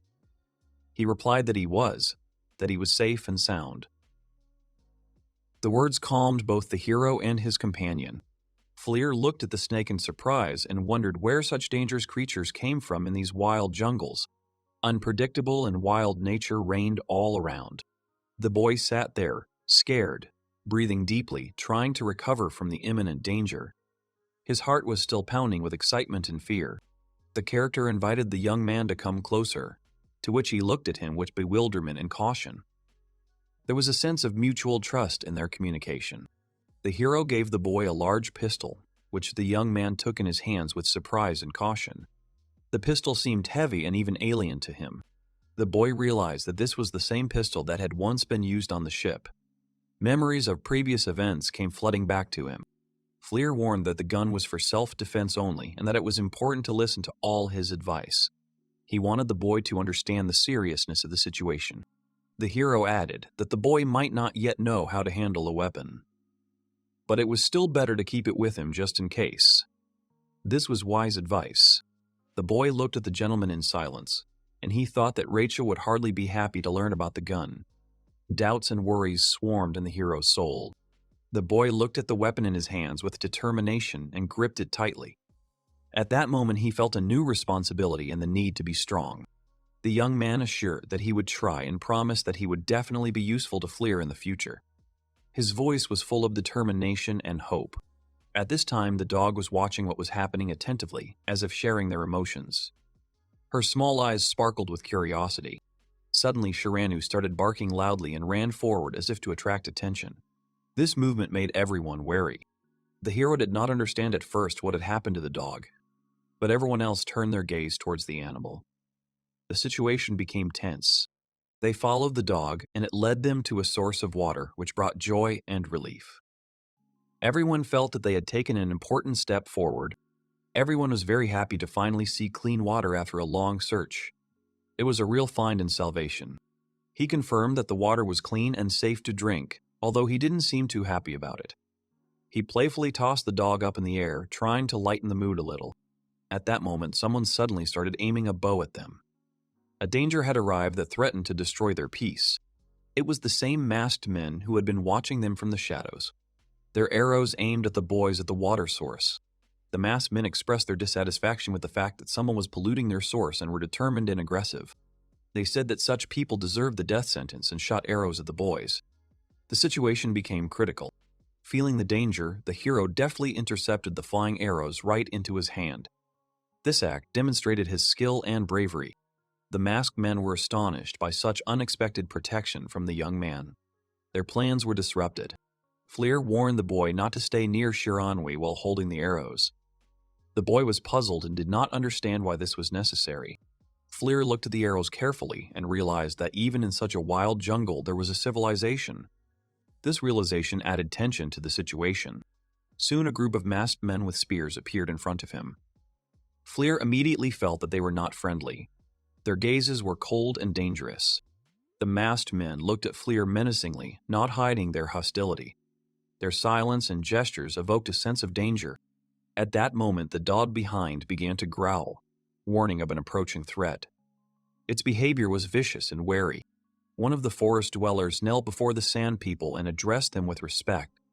His words were full of seriousness and importance. They began to explain that on this land there was a sacred spring, which was of great importance to their tribe. This place was protected and holy. The masked man declared that those who desecrated the land could not expect forgiveness. His words were stern and decisive. Suddenly, the whole group of people pounced on the boys, wanting to kill the uninvited guests. A fierce and fast fight began. Shiranui growled loudly, and a protagonist ordered the dog to fight with them. The dog responded shrilly to the call and entered the battle. People were screaming and running, wishing death to the invaders. At that moment, Fleer rushed towards them, ready to protect his friends. He destroyed several opponents with one blow, showing incredible strength. His actions were fast and decisive. The masked men didn't understand what was happening, surprised by Fleer's power. Their confusion was obvious. The order was given to surround the heroes, and people began to gradually approach the dog. The situation became increasingly tense. The dog began to get angry and growl, giving a signal of resistance. The dog repelled many attackers with his loud bark and sharp movements. His defense seemed invincible.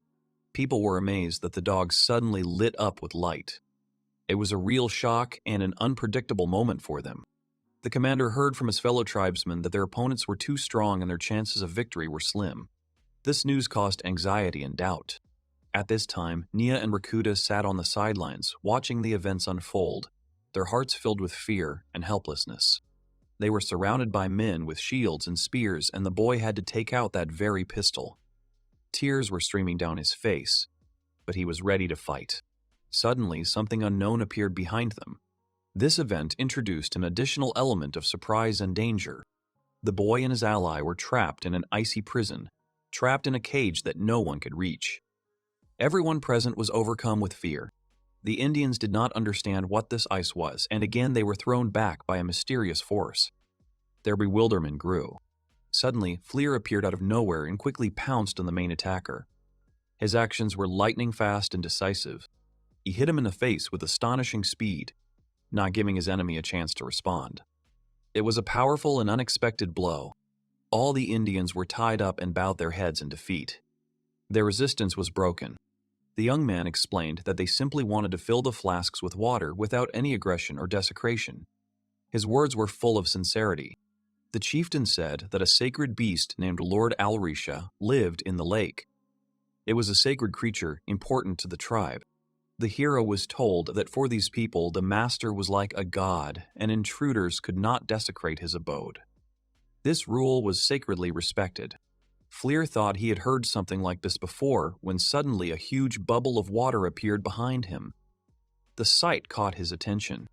The bubble began to take on a concrete form, which greatly surprised the character. He did not expect to see something like this in reality. The bubble began to have the features of eyes, and the hero realized with amazement that Mr. Alrisha stood before him. It was an impressive and mystical creature. All the tribesmen burst into tears, asking for forgiveness from their master. Their hearts were filled with repentance and humility. The Lord assumed his true enormous form. His majesty and power were overwhelming. Fleer thought that it really looked divine. But this creature did not look like an ordinary magical beast. He wondered who Mr. Alrisha really was. The gentleman towered over the boys. His enormous size inspired awe and respect. His presence filled the space with power and grandeur. He looked at those present with his large eyes, and people began to bow their heads before him in worship. The heroes remained confused, not understanding what was happening. Fleer noted that if the beast wanted to fight, there was nothing he could do about it, and ordered the dog to remain on the ground until further orders. The determination in his voice left no doubt. The young man assured that he would quickly sort everything out, and the dog sat calmly and watched what was happening, preparing for any turn of events. Suddenly, the dog jumped on the majestic beast, and Fleer did not even have time to react to this unexpected action. The situation escalated sharply. The hero called the dog's name loudly, but the dog only stood there, staring intently at the great beast as if trying to understand his intentions. Then he howled sharply, which caused confusion among the boys, who could not understand the meaning of his action. The tribal people condemns the dog, considering it stupid for doing such a thing in front of a sacred beast. They did not understand why it behaved like that. Despite the condemnation, the dog continued to bark, and Alrisha's eyes sparkled in response, expressing interest. Suddenly, the deity started making purring sounds, showing that he liked the dog's barking. The tribal people were shocked by this behavior of the beast. The dog extended its paws toward the great beast, and it responded, also making purring sounds as if making contact. Everyone present was at a loss, not understanding the meaning of what was happening or the significance of these sounds. The tribe leader's eyes widened in surprise. He realized that the gentleman was enjoying communicating with the dog. Fleer asked Chiranui if he was his friend, and the dog responded with a loud bark, confirming the connection. The chief of the tribe expressed doubt, considering it impossible for the sacred beast to allow anyone other than its own kind to approach. They came to the conclusion that Shiranui was also a sacred beast, which caused them great shock and confusion. One of the tribe began to argue loudly and try to understand who this fire dog really was. The young man introduced himself and explained that the dog was his pet, which he was holding in his arms. The tribal people's eyes widened when they heard the word pet, showing their surprise and confusion. They realized that Valflair was the conqueror of a godlike being, which seemed completely impossible to them. The tribesmen knelt before the boys, realizing their complete defeat and respecting their strength. They hung their heads and admitted their terrible mistake, begging for forgiveness. Fleer ordered them to raise their heads, demonstrating his superiority, and at that moment he admired his mentor from behind. Mr. Alisha began to make sounds that seemed to be words or orders. The chief Indian declared that he understood everything, although the young man could not yet explain anything. It turned out that the beast ordered the boys to be treated as official guests, which unexpectedly changed the situation. The Indians promised to escort the guests to the city for their safety and support. They said they had food and water and were ready to help the travelers. Fleur decided to remove the chains from the prisoners to free them. This was the beginning of a new stage in their adventure. He reflected that everything had turned out much better than he had expected, despite his fears. Fleer hoped that his companions were not experiencing any problems, although they were now deep in the forest in some cave. Among the stone walls and skulls stood two heroines, very aggressively disposed. Their determination and fury were palpable. Their feet hit the damp ground with firmness and confidence, leaving no doubt as to their intentions. They were met by a huge man who declared that they had disturbed the peace of the sacred forest, which was unacceptable. He looked furious, had a loud voice, and had a large backpack on his back, adding to his impressive appearance. The man in glasses asked if the girls were looking for that very color, and his tone was stern and wary.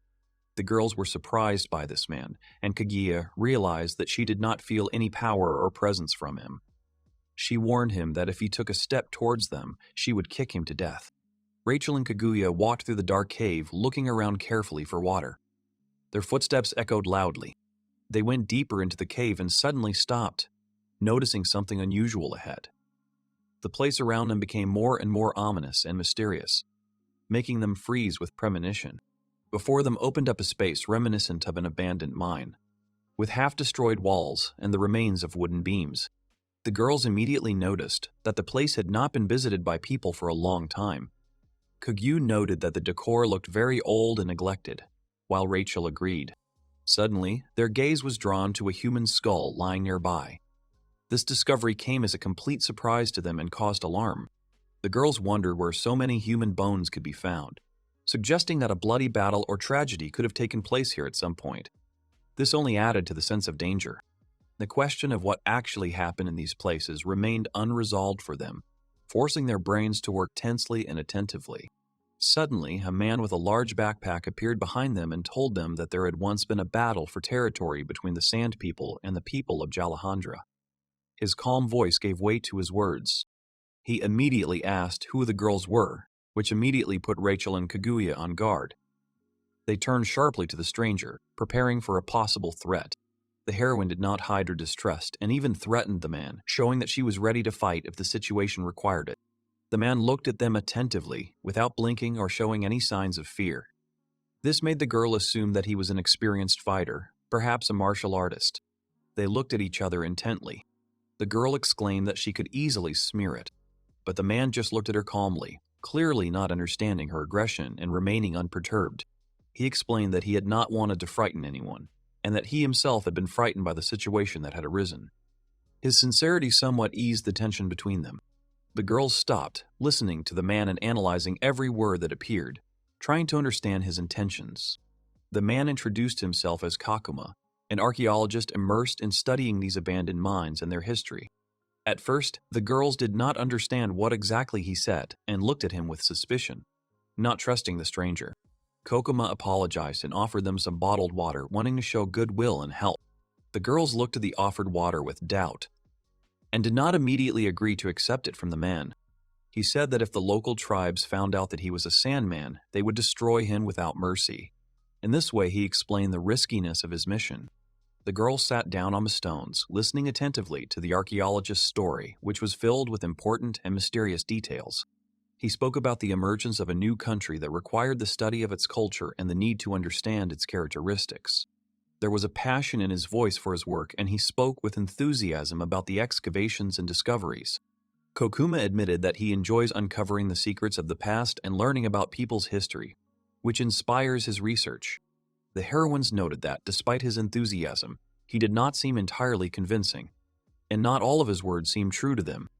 Kaguya began to wonder if perhaps this scientist was not as simple as he seemed, and that his stories did not always match reality. She asked him directly who he really was, demanding that he tell the truth, and the man faltered, unable to find the words. He eventually repeated that he was an ordinary archaeologist, but the girls continued to look at him with suspicion. Kaguya ordered him to be silent, reminding them that someone was approaching them. Soon, a tall, majestic girl appeared, accompanied by a group of knights, causing a mixture of surprise and alarm in the girls. The knights said that there were no natives here anymore, but there were enough resources for everyone. The heroine replied that the knights should work to please Lord Kagaribi. Everyone started digging, and 3 watched the process from above, demonstrating their power and superiority over the others. The archaeologist suggested that this was the royal army of the Red Ruby, who had arrived to develop the deposits and extract wealth. He said there was a power struggle going on in the kingdom between 2 heirs, which explains the tension and the presence of the army. The girls asked if he could provide them with protection if he really was an archaeologist, but he advised them to flee rather than hope for help. The hero warned that Kagaribi's right hand was a cold and ruthless girl, devoted to her master to the end. She was known to go to any lengths to accomplish her missions and should be handled with extreme caution.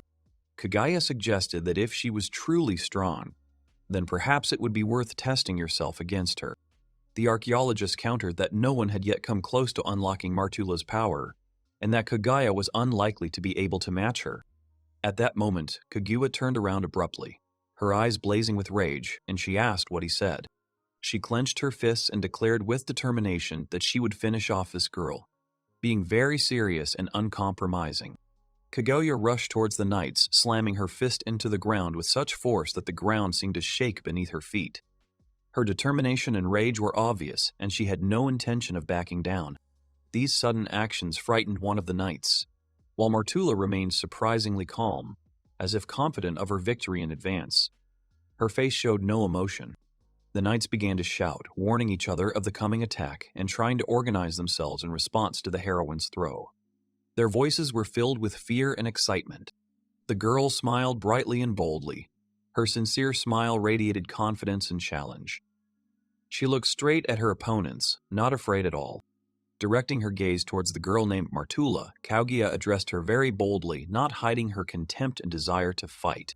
She said that if the heroine really considered herself strong, she would offer her a decisive fight.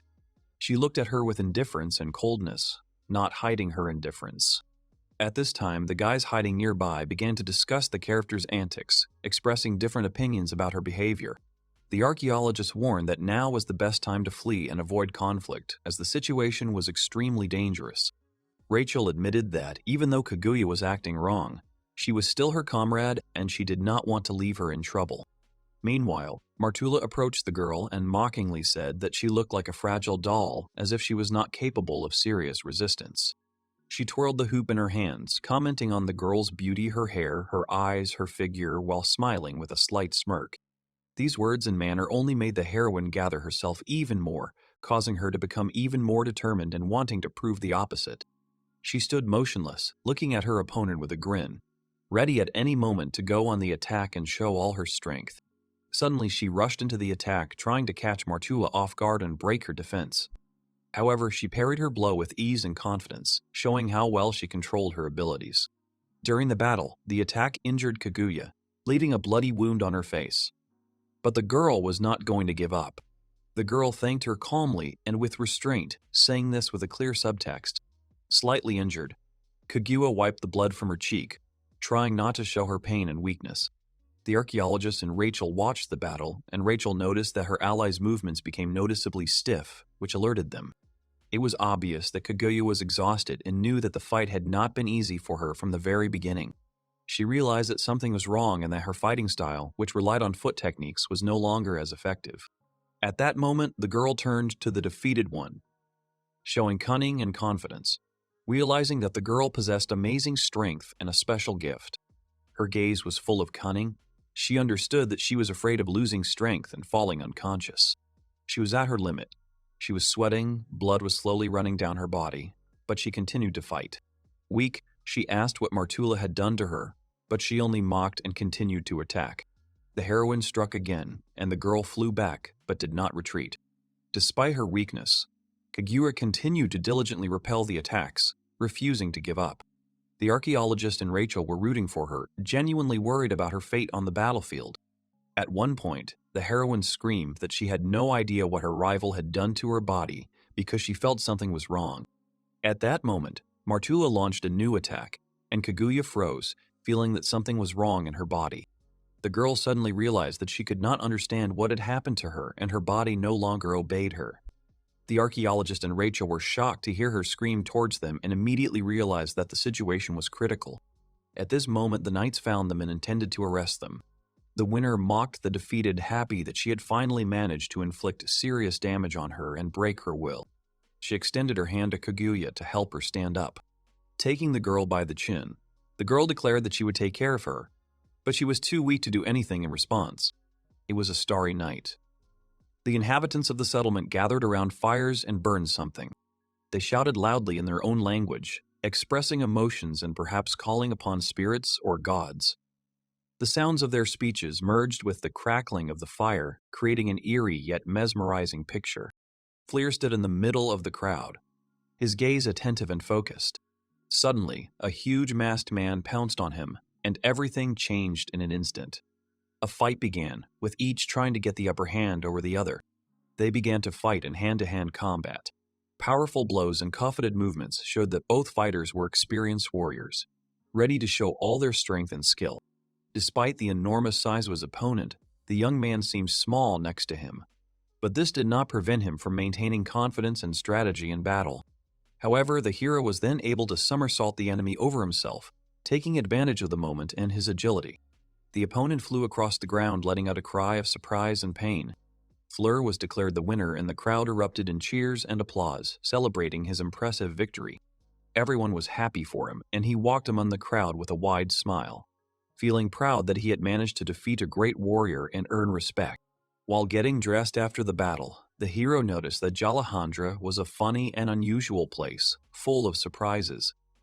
At that moment, Nia called out to him, and he turned towards him, Nia sat surrounded by many women who stroked him affectionately. An elderly village elder, a granny, approached Fleer and respectfully and warmly assessed his skill in battle. She noted his incredible strength and courage, which became the subject of general admiration. The elder said with a smile that if she were younger, she would also gladly fight him. Fleer asked if she had ever been as strong, to which Granny replied that her forte was not so much fist-fighting as the nocturnal arts she had mastered over the years. At this point, one of the settlers reported that the guards were already looking for their missing friends, and the boys shouldn't worry, they would be found. Shikanyui, meanwhile, ate the meat that was brought to him with gusto, enjoying the taste and resting after a hard day. Fleer remembered his main goal and asked the elder if they could tell him the way to the capital of Red Ruby where he and his friends needed to go. The elder advised against approaching the kingdom right now. She explained that a rebellion could soon begin there, which greatly surprised Fleer. She explained that two princes are fighting for succession to the throne, and a possible war could lead to chaos and instability. Fleer thought about this, remembering that a similar situation had already happened in the country of Prima, which made him wary. Their conversation was interrupted by the return of a squad of wounded guards who looked exhausted and badly hurt. The wounded lay on the ground, and the elder asked them what had happened recently and what was the news from the front. She was informed that the Sand People's soldiers had once again invaded the abandoned mine and defeated the settlement's defenders. Everyone was amazed. Such an event seemed incredible because similar attacks had been successfully repelled before. Flea remembered that Martula, the very warrior who had already caused fear in everyone, was behind all this. He looked at the others questioningly, waiting for confirmation or dispel of his suspicions. The beaten knight said that the enemies had come for the minerals that were in the mine, and it seemed that they had taken two girls with them. Neo began shouting loudly, claiming that Rachel and Kaguya had been kidnapped, causing a wave of unrest among those present. Neo and her dog were ready to rush to save their friends. Their determination was obvious. Fleur turned to the boy and said his name, trying to stop him from acting hastily. At this point, the settler warned that it was better not to approach the kingdom now due to the dangerous situation. The elder silently watched the conversation with a displeased expression on her face, realizing that serious trials lay ahead of them. She said that everything that was happening was fate, and they would have to accept the challenge and find the strength to resist the enemies. The settler was determined and ready to fight, not intending to surrender in the face of danger. Fleer leaned over to the settler and asked if he was sure of his words, adding that if the boy was afraid, he should not be forced to go forward. The settler confidently replied that he believed in Fleer and was ready to go with him to the end, despite all the difficulties. Fleer recalled that it was important to first gain the boy's trust, since faith in each other is one of the main components of strength. Everyone understood that together they could overcome any trials and enemies, and the settler agreed to accompany them on their journey. The guys were full of determination, serious and ready for any challenges along the way. They set off towards the Red Ruby Kingdom, feeling the responsibility and importance of their mission. How I would wake up and see a vase in front of me and frost enveloping the room like the first cold breath of winter. Everything around seemed unreal and mysterious. She opened her eyes and didn't immediately realize where she was. The luxurious bed and spacious room didn't match her memories of recent events. Remembering everything that had happened to her, the heroine felt anxiety and bewilderment rising in her soul about what was happening. Suddenly, she jumped up from the bed, her eyes wide with surprise and confusion. The reality was too unexpected. Only then did she realize that she was completely naked, which added even more embarrassment and fear. At that moment, Rachel entered the room. She said that Martula had done a great job and that this was another game she was playing with the captives. She was dressed in a chic dress, but her face expressed discontent and irritation, as if the clothes themselves were a prison for her. The heroine explained that the dress had been on her since she woke up, and it had been haunting her. Kaguya couldn't help but laugh and started to laugh loudly at her unfortunate friend, which eased the tense situation a little. How I would smirk, teasing Rachel in her ridiculous outfit, trying to pull her out of her despondency. I then asked where Kokomo was and if he had finally been caught, hoping for good news. The girl replied with annoyance that he had disappeared, as if he had dissolved into thin air and that his whereabouts were currently unknown. She remembered how he disappeared without a trace, leaving everyone in confusion and anxiety. The heroine clutched the sheet in her hands, noting to herself that this man was too shady to inspire confidence.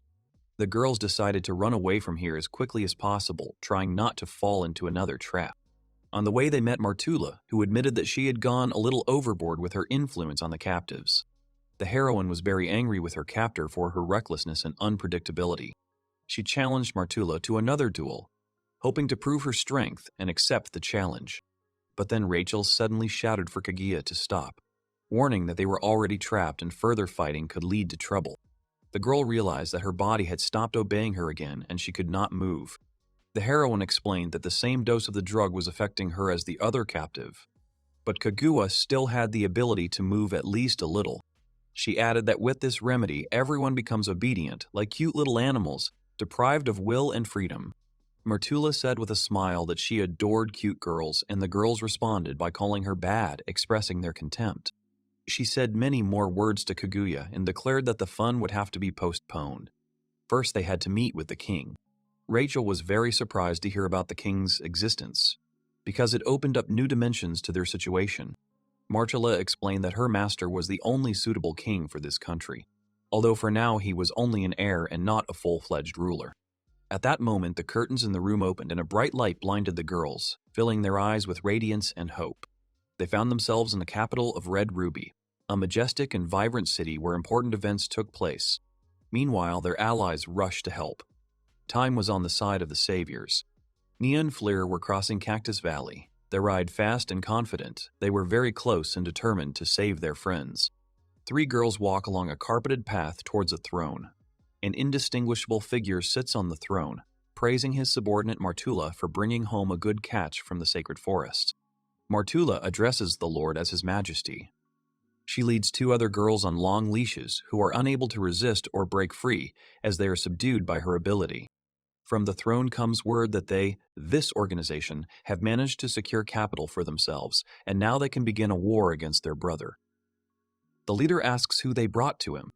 Finally, the one sitting on the throne reveals his face. It is the second prince of the Red Ruby Kingdom, Kagaribi.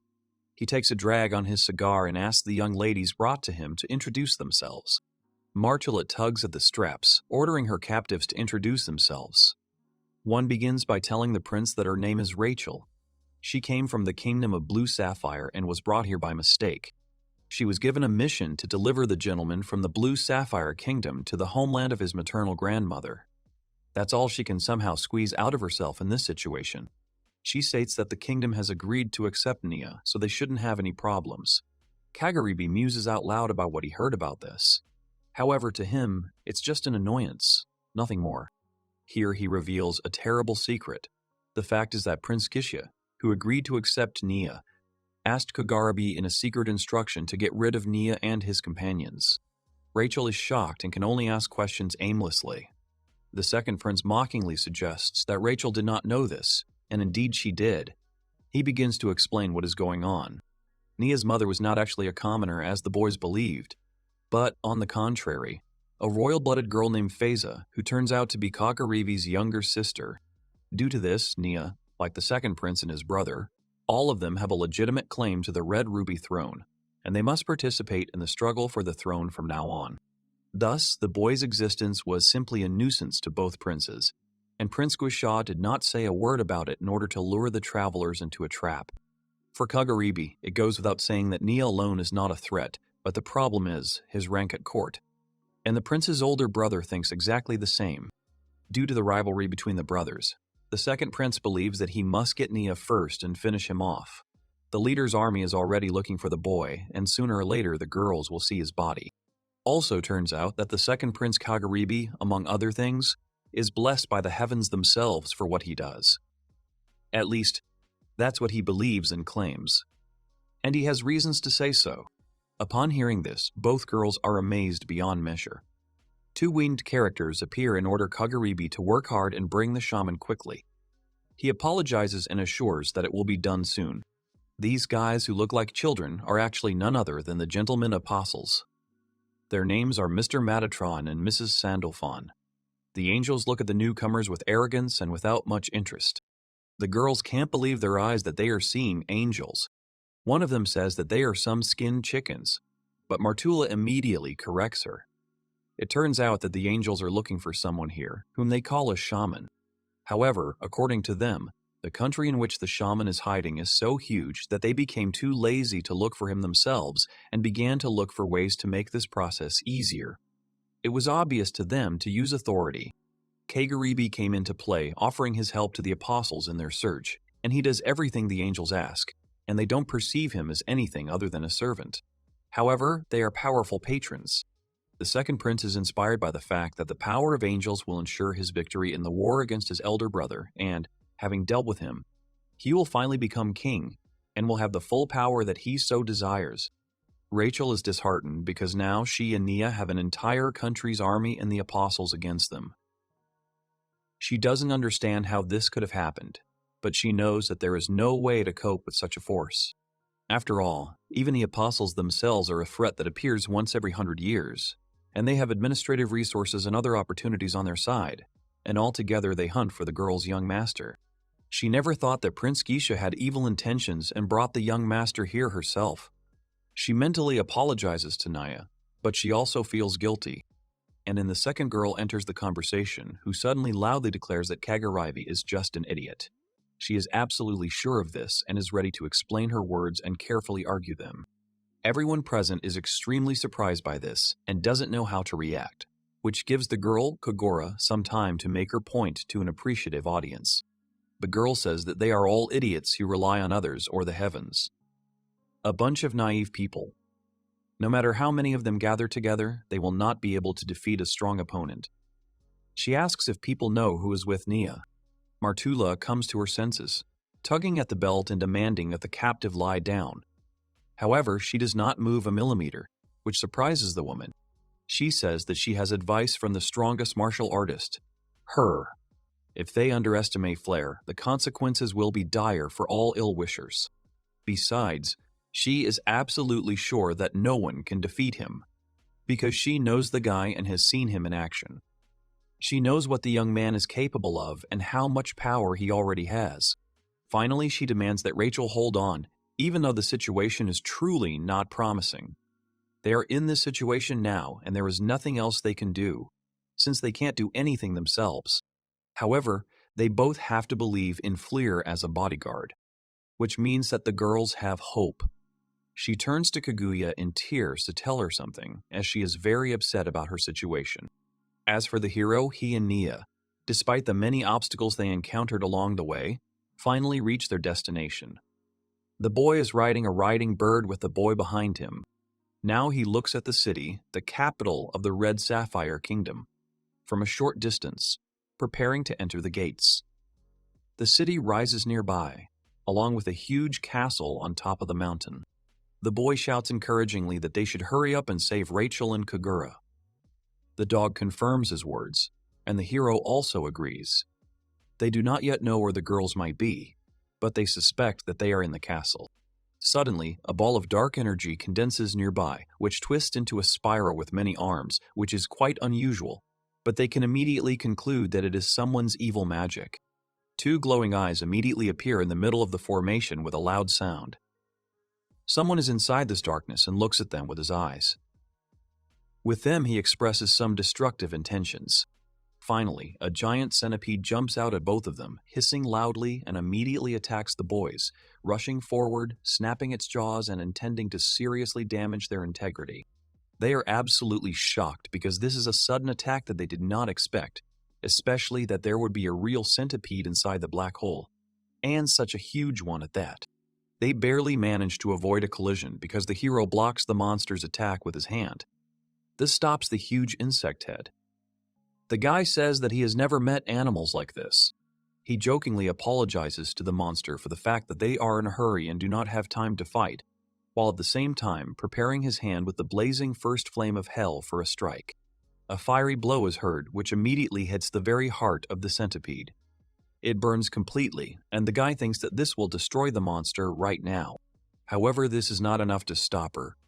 The monster falls like a stone, hitting the heroes with its head. They barely manage to dodge. Fleer picks them up along with the bird and tells him to get away from here. He has reasons to worry the Hellfire had no effect on the monster. This is very unusual and cannot be a good sign, according to the hero who has seen his flames defeat any opponent before.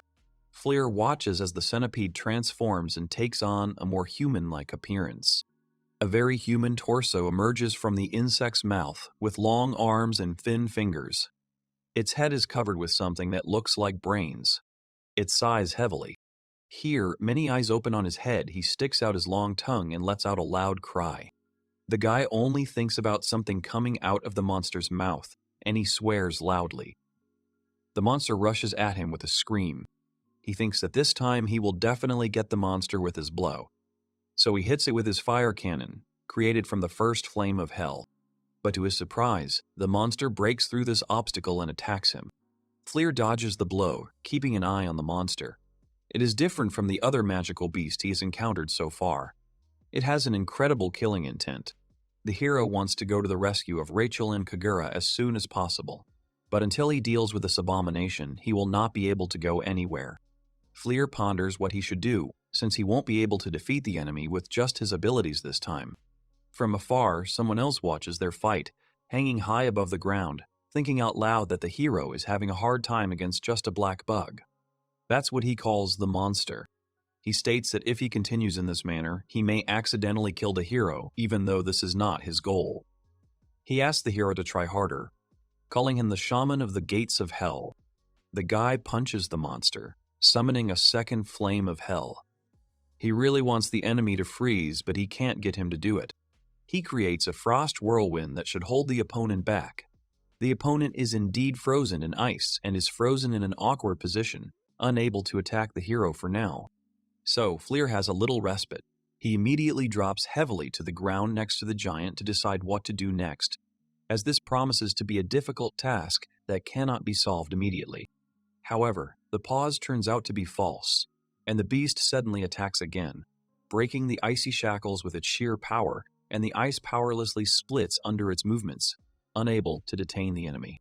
The hero dodges the attack again, jumping to the side and wondering why this move didn't work either, even though he thought it should have, since he put a lot of his power into it and was going to win right there. He understands that the red ruby has incredibly dry air, which is why there is almost no water vapor. Therefore, his second Hellfire has almost no effect. At his current level, the hero has no way to stop the monster. Then, he uses the technique he considers the most powerful under the circumstances. He summons the first flames of hell, igniting them to their full power. Nia, watching from the side, sees a giant flame flaring up, spreading tongues in all directions. He only manages to whisper the name of his protector. Fleer rushes towards the centipede at high speed and hits it with a super powerful red-hot double fist. That's the name of the technique he uses to defeat the monster. However, something goes wrong. The enemy does not react to the blow, but grabs the hero from the side with his huge hand and presses him to the ground. Fleer's flame does not affect the creature even at full power. Now the hero is convinced of this too. Then he hears someone speaking to him, as if confirming something. This is a rooster. He says that the hero's light is only slightly lukewarm. Fleer turns to the roasted rooster, asking what all this means since the contract was for the hero to become stronger. But the bird corrects him, saying that Fleer can only use strength, but it requires skill. After all, he is now losing to some puppet of angels. The hero is surprised that his opponent has such a nature, but the bird is sure of it, and she is right. He even reports that his opponents are at the level of apostles, which means that he, at his current level, will definitely not be able to cope with them. And the hero remembers that, indeed, his first hellish flame did not cause serious damage to Raphael. The second Hellfire is strong, but it is unreliable and depends on the surrounding conditions. It definitely needs to strengthen its flame somehow, but now it does not understand how. The bird says one word, insight. The hero doesn't get it. The rooster begins to prompt him. He says that Fleer does not understand the essence of the flame at all. He did not even notice some important details. The bird ends by saying that it would be better to rely on itself than on a guy like the hero. At this point, he disappears for a moment. Fleer then finds himself in a circle of fire alone with the bird. The hero asks what this yellow flame is around, but the bird does not explain anything, saying that it only gave him more problems. But this is Gaia, the third flame of hell, the ruler of the demons of the earth. The hero exclaims in delight that this is the third flame. The bird continues that this flame controls the land and consumes the earth. Judging by its size, it will be the strongest among them. And Gaia has business with Fleer. He wondered what this mighty demon might look like. And then, with a huge sound, something moves around the hero. It's him, the master. Fleer hears a strange cry, as if someone was being crushed. They shout at him to pay attention, down to his feet. The mole-like creature that the guy stepped on with his heel complains that it hurts and that he's going to get trampled here. Gaia, a small beast, emerges from the ground. He says that the demon has an interest, so he came to the rescue. He expresses hope that the two will get along.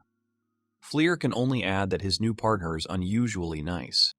Gaia talks about himself and how he's been watching the boy ever since he fought the demonic beasts and Jalantara. He saw how the hero tried not to harm people and nature, and therefore, Fleer is very kind. All this time, while the demon is telling the story, the guy is stroking Gaia. When the creature gets to the point, offering the boy its flame, he comically squeezes its furry face. He gets angry and asks not to touch it anymore. The boy apologizes. It then ignites, and Gaia explains that the true nature of the flame depends on the capacity of the vessel and its willingness to kill.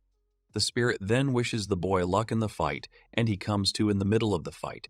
He is still pinned to the ground by the centipede's hand, and the monster is hanging over him, opening its mouth and making unpleasant sounds. The monster raises its clawed paw to strike him, while the boy thinks that he is in the middle of a dangerous situation. Now the monster screams again and strikes. But before its claws can touch the boy, he shifts and his hand bursts into flames again. The centipede only has time to sense that something is wrong. However, this is enough for the monster to interrupt its attack and jump away. The boy mocks his opponent, realizing that he retreated instinctively. He is not surprised, because the flame is indeed extremely dangerous for people like his enemy. Now the hero's left hand turns into a flaming clawed paw. This is the so-called third flame of hell, the call of the earth. The hero declares that he is using the flame for the first time and is going to practice on the monster anyway. Just like before, images appear in the guy's mind. He punches the ground with a red-hot fist. Streams of energy run towards the insect. It squeaks excitedly, but the young man dispassionately declares that the so-called call of the earth has come into play. The hero's magic creates a whirlpool of earth in which the monster drowns, floundering. It screams pitifully, trying to get out, but it is sucked into the very heart of the funnel. The hero explains that the third flame of hell has the power to manipulate the earth anywhere the flames spread. But there is a drawback. The user must keep his hand on the ground at all times. He attacks with a third flame, loudly bidding farewell to the monster. The streams of flame tear a huge cube out of the ground and press it down properly. Then it all falls on the monster chained in the funnel. The technique is called earth pressure. The guy crushes the monster with a victorious cry with his earth cube. The flame on his hand goes out, and he says that he is finally done with all his business. He's surprised at what kind of opponent he has encountered. And Naya is already jumping on a chicken towards him. Fleer is okay. He thanks him for his concern, but he is okay. The boys should not relax, because their friends are being held captive. So it took them quite a while. But they should help Rachel and Kagura as soon as possible. Everyone agrees on that. The action moves to the capital of the kingdom, to the palace. Steps are heard behind the massive door. Both girls, exhausted, lie on the floor. They ask what they are going to do with them. Martula laughs evilly. She says she's going to have fun, like she said before. That's why she brought the girls here. They're terrified. Martula declares that she can't stand it any longer, and now she will make them feel Martula's beauty. Replaying the duel in their memories, the Flame Lords admire the young man in every way. Gaia confirms the general opinion that the boy is exceptionally talented. Rooster says that he never doubted him. However, the young man still has a lot to learn to become truly strong. But the pace at which he is going is not enough. Therefore, the spirits will have to use more drastic methods to awaken his power. Gaia objects, believe me, it's dangerous and the guy could burn. The cock's flame is especially dangerous here. However, the bird cannot afford to be patient. It believes that the mole also understands what is being said. He understands that the guy really does have serious opponents like that angel. As long as Fleur contains the Demon King, he will be in danger. However, Gaia wants to say that now is not the right time anyway. He asks the bird to trust the boy. So, the angel hangs in the air, watching the hero's riding chicken as it moves away towards the capital. He notes that the boy's firepower is good, but he can barely deal with just one dark insect. And besides, he had only just awakened the third flame, to the angel's great regret. He notes that Sandalphon and Metatron are at a disadvantage because he did something unnecessary. The hero heads to the capital, where he will inevitably meet the apostles. With these words, the angel himself disappears, declaring that now it will be interesting to watch Flair, and he calls him the last of the shamans. Meanwhile, the guys rush to help their friends. Meanwhile, in Martula's room in the capital, desperate cries are heard from behind the door demanding that it stop. The girl scolds Martula as much as she can because she can't resist her. The latter admires the spectacle because she is busy dressing the girls in different outfits. The second one can hardly contain her laughter. Rachel, who is currently being dressed, stands there, dressed like a Playboy model. She screams that it is humiliating. Martula is already choosing another outfit. Kagura laughs. Rachel asks her partner to do something, but in her opinion, Martula is not torturing the girl too much. But she is not amused at all. The owner of the room says that Rachel has a beautiful face. Then Kagura appears and asks if her face is really ugly. Martula starts to laugh at these words. She pesters Kagura and says that she is beautiful exactly as she is now. And she can't save the boy anyway, so it's better for her to give up. She takes advantage of the fact that Kagura can't do anything in response and throws her onto the couch. Zaid states that it's useless to get out of here anyway, so there's no point in running. And besides, the power on Kaguribi's side is so great that the girl's friends will simply be killed, and that will be the end of it. The prince has already cordoned off the city. The sorceress mysteriously says that her boss has another side besides being a prince. In general, this man, in addition to the royal blood that allows him to claim the throne of the Red Ruby Kingdom, is the leader of the kingdom's Adventurers Guild, and a great authority in his field. He had already given the order, causing 5,000 of the kingdom's marginalized people to gather into gangs and set off in groups on the mission given to them by this guild leader in order to complete his plan. They now have, according to the second prince, a mission to capture Nia alive, which seems to Kaguribi to be an obviously feasible task for such a huge number of performers. Capture and bring the head of his escort, that is, in the case of the guys, Fleur, to Kaguribi too, which also seems like a feasible task to the leader, and he sees no obstacles to this happening. So, the action takes place in the city. This is the capital of the Kingdom of Red Ruby, a settlement under the castle in the south. It is surrounded by a wall and is all done in Oriental style. Here, a girl in a cloak croaks pitifully as she is slapped in the face by a gloved hand. It is some adventurer who is treating her roughly, as he is actually looking for Nia on orders from his leader. Two men in combat gear are assessing her, holding a piece of paper with an announcement in their hands. They are trying to figure out whether she is wanted or not. The old woman hugs the girl and tries to object, but she is rudely shut up.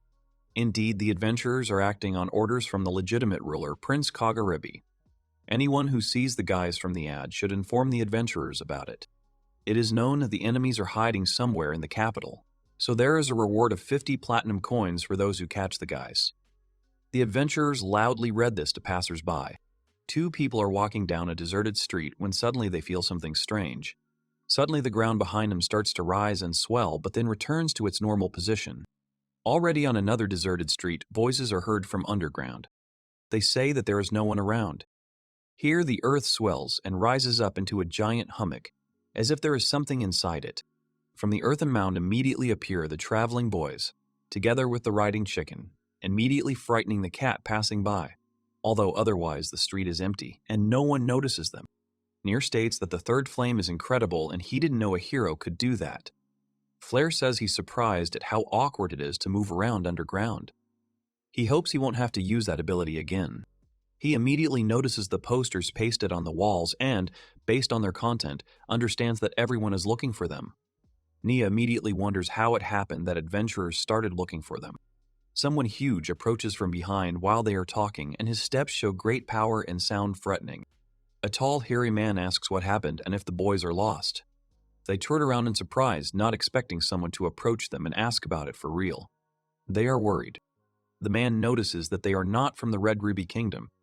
Nia himself also starts to say something, but the man reaches out to him and interrupts him.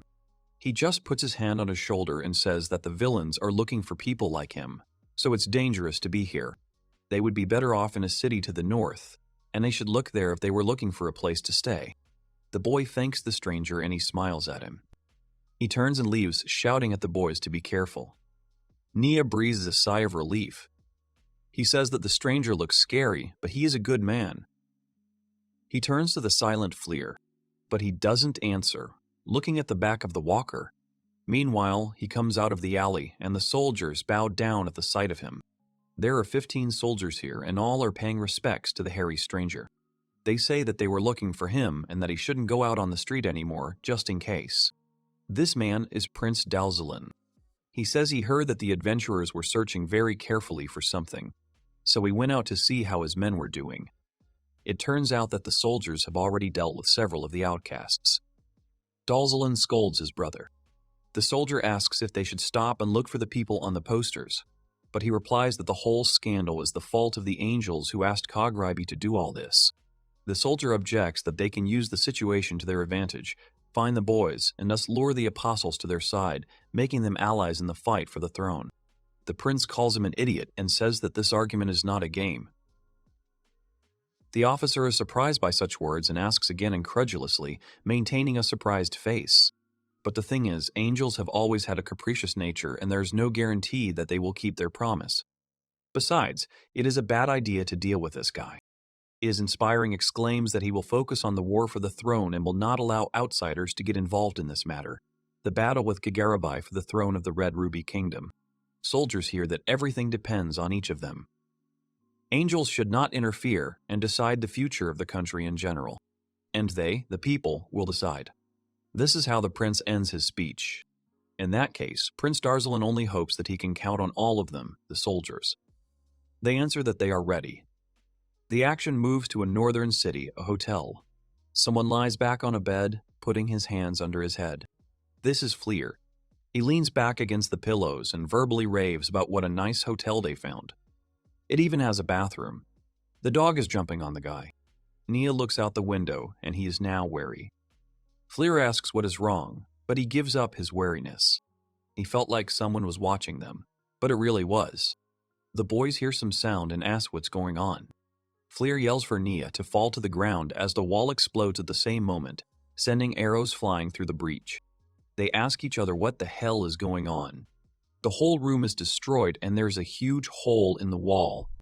A man jumps in, screaming that he doesn't believe that some fucking bastard is the target, and he's going to get a reward for it. For him, it's killing 2 birds with 1 stone. 3 warriors stand in the gap, ready to fight. The man in the middle says he misses the damn bastard, which is how he addresses Fleer. The hero doesn't know who his opponent is and why he suddenly attacks. But this man is Gil, a 4th-class adventurer of the Red Guild. Nia whispers in the guy's ear that this is one of those adventurers they met along the way.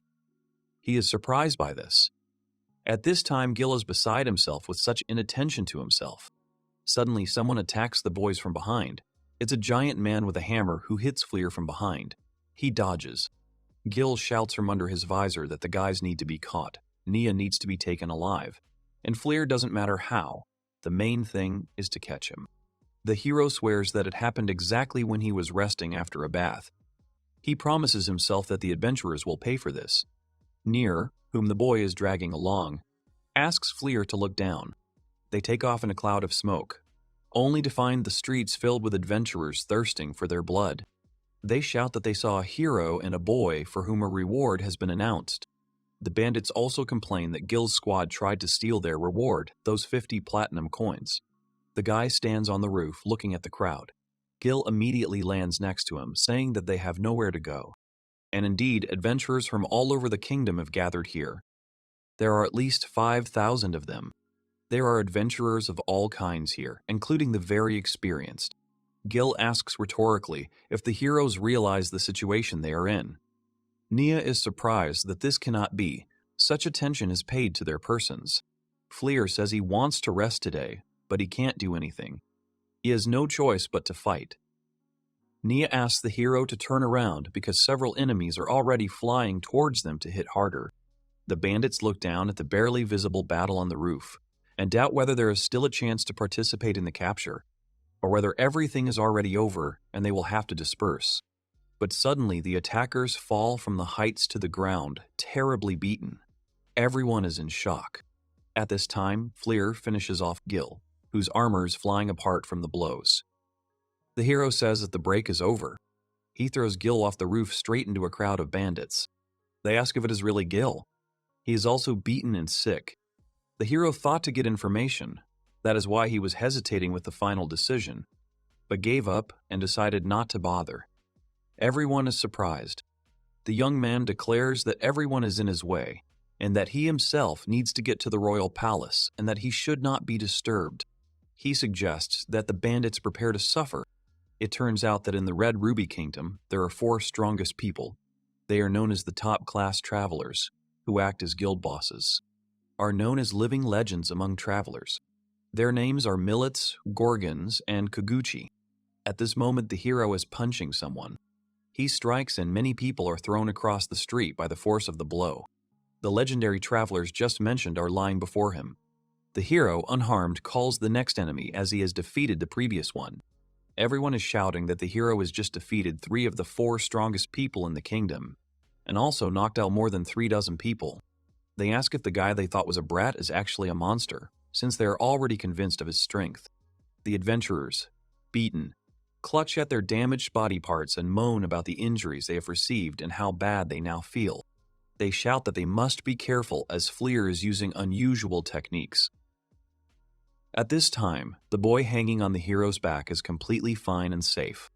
The hero apologizes to him for the inconvenience and asks him to be patient a little longer. He in turn reflects while they are attacked by a bunch of bandits. The boy thinks that even when they are attacked by a huge number of scary people, he is not afraid at all nevertheless.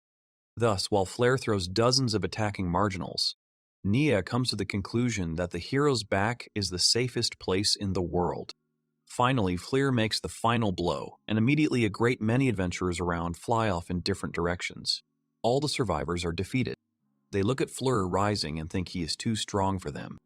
They are already sure that this is a bad job and no one will cope with it even for 50 platinum coins. Fleer says that the bandits' defeat is predetermined and they should put an end to all this. Now the guys just want to get to the royal palace, and the hero promises that he will not touch the adventurers if they get out of the way and do not interfere. Suddenly, someone hits him with a special technique from afar. A stream of energy rushes towards the hero, and the bandits jump out of its way. He dodges the blow, but with some difficulty surprised that someone here has such power to operate such things. He sees that even the earth has split in the path of this blow. Someone walks past the fallen adventurers towards the hero, saying that he, a stranger, never thought that he would have to fight a hero. He says he thinks they are destined to be drawn to each other. Fleer is surprised. Both the hero and the boy recognize this man. It turns out that he is the real boss of the Red Guild and the 4th strongest living legend, Mr. Muscle, aka the Desert Sting. An unusually strong man with a bull tattoo and who uses a rapier in combat. He says that he hopes the hero won't give in to his power, but Flair isn't going to. He asks Nier to step back a bit. Desert Sting loudly announces that he is starting a duel against the hero and that no one should interfere with the process. He points his blade at the boy, challenging him to a duel. He says that if any of the bandits try to do something to Nia, who is already being targeted, Desert Sting will personally kill everyone present. Fleer says that he is sorry that his friend has to do all this. He replies that he should not worry.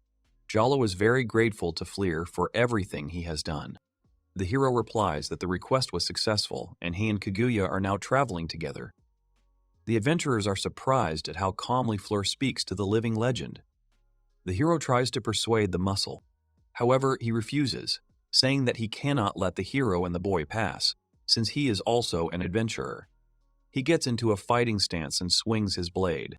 So he, Sting, must do his job properly. The hero sighs and also stands at the ready.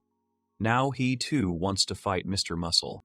The 2 warriors stand opposite each other, contemplating the upcoming fight. Muscles thinks about how great it feels to challenge someone as strong as Flair. Finally, he strikes with his rapier, using the sand harpoon technique. Fleer dodges it with ease.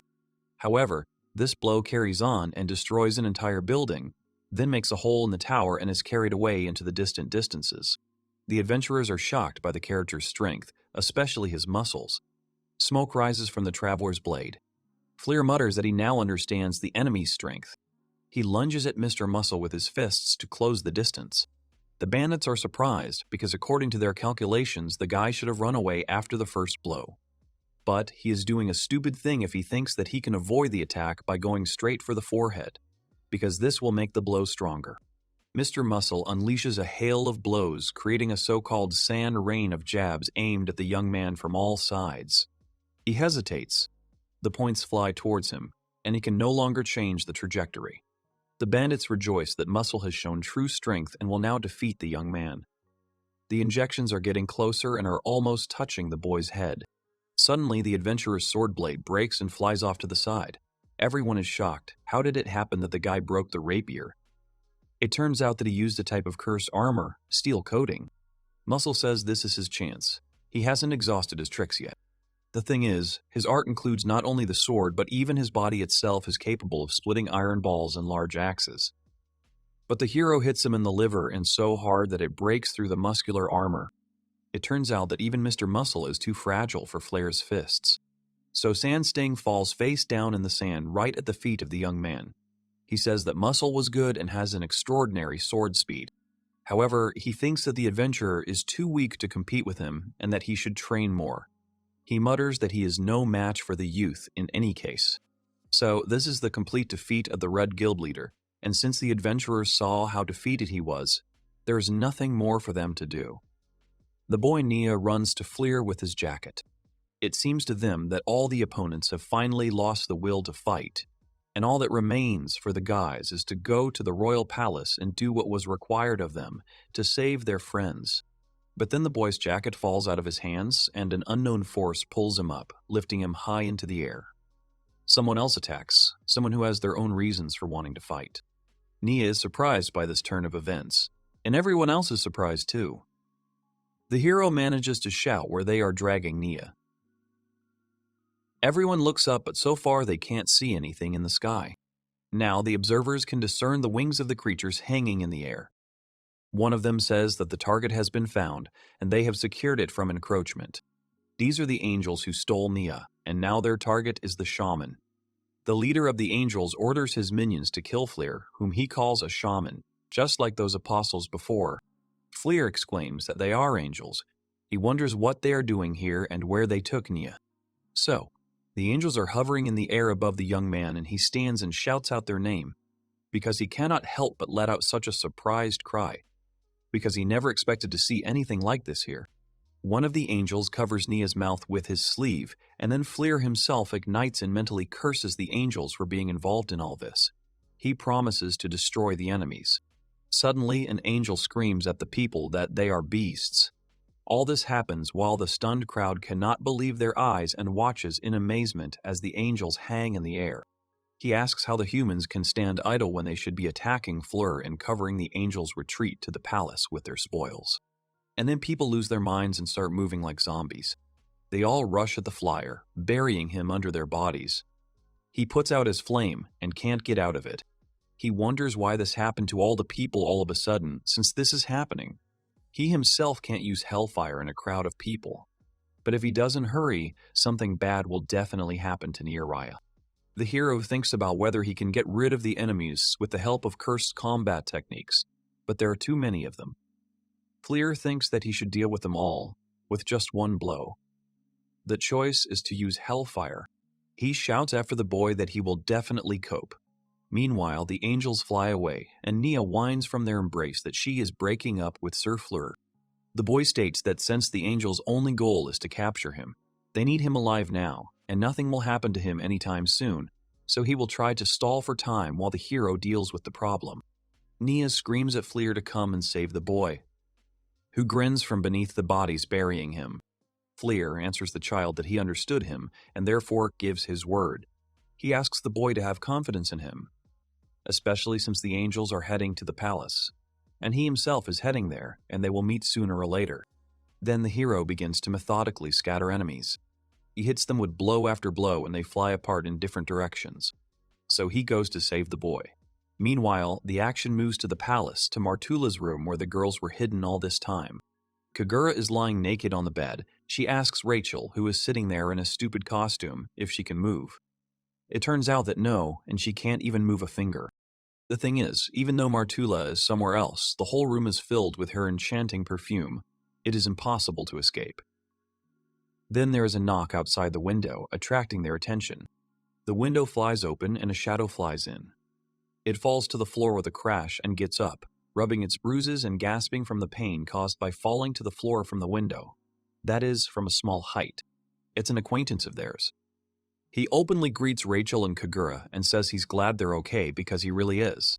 Then he notices that the girls are naked and hides his face in his hands, turning away, asking why this happened. They are surprised to see Kokuma, that is the boy's name, here with them. When a broken window sucks the perfume out of the room, the girls are finally able to collect their clothes and get dressed. Kokuma awkwardly remarks that he didn't know about such unusual preferences.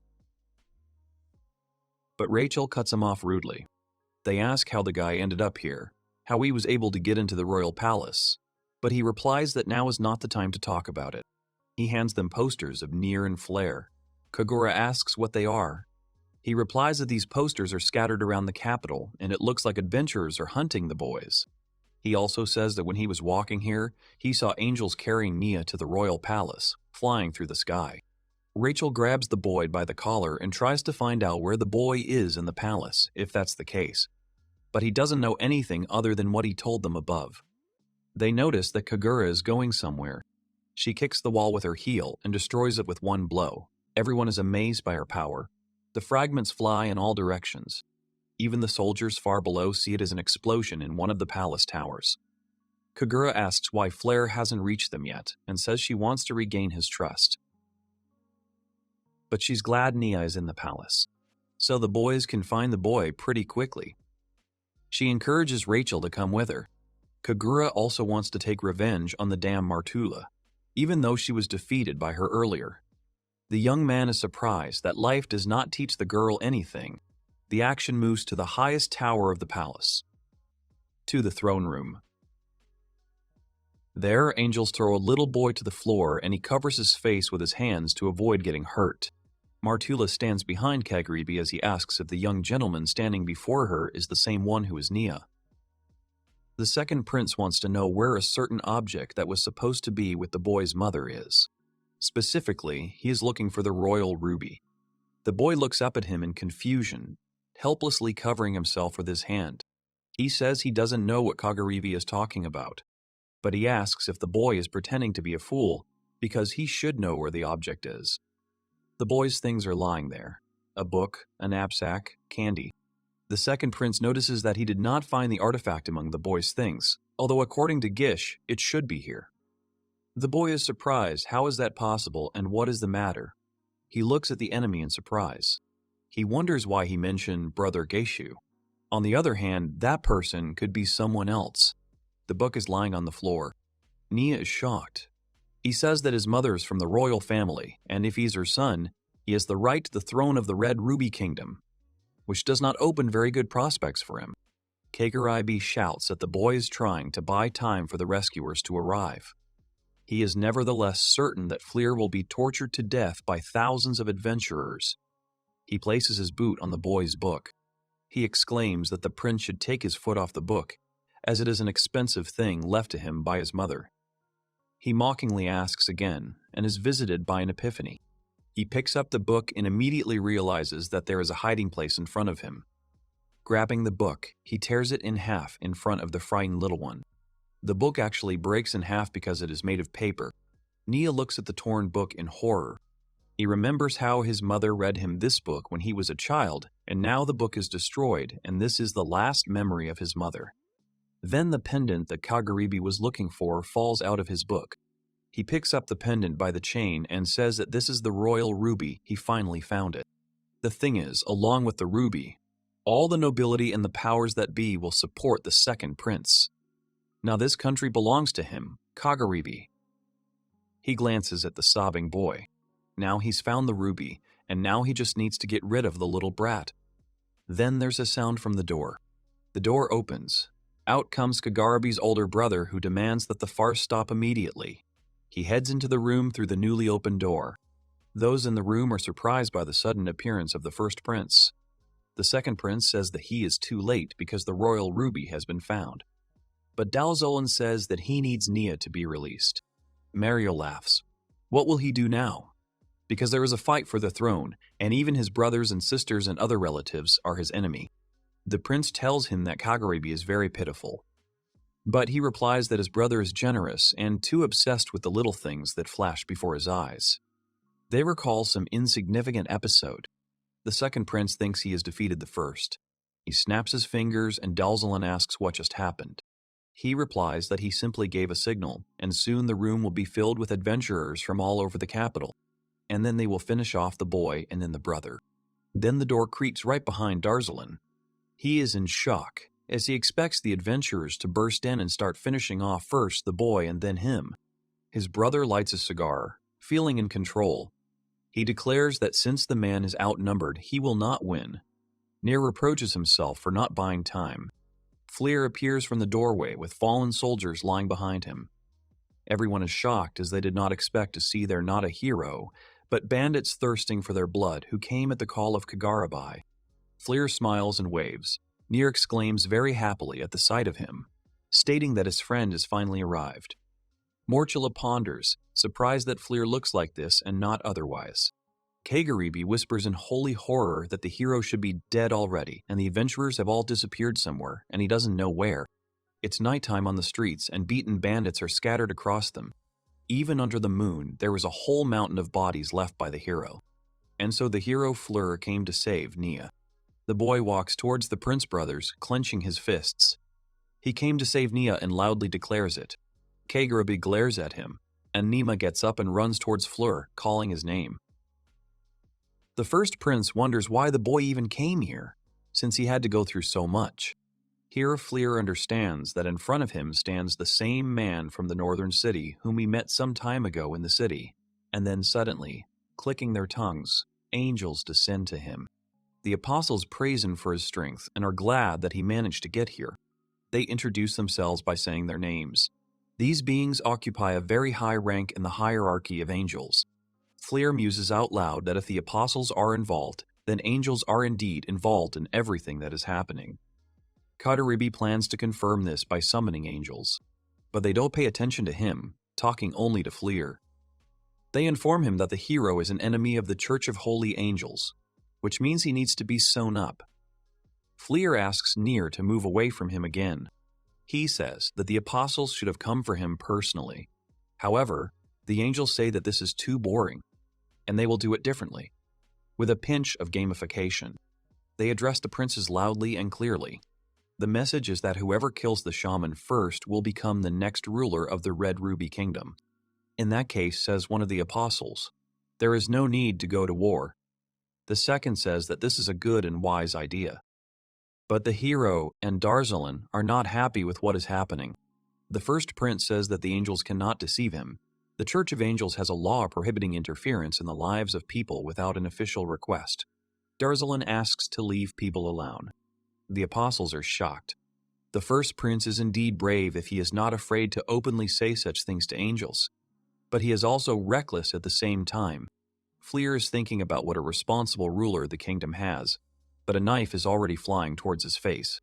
He manages to dodge before Kagurabi's knife blade flies past, and he himself runs past along with his weapon. Nia screams in fear, but the guy is okay even though he is scared.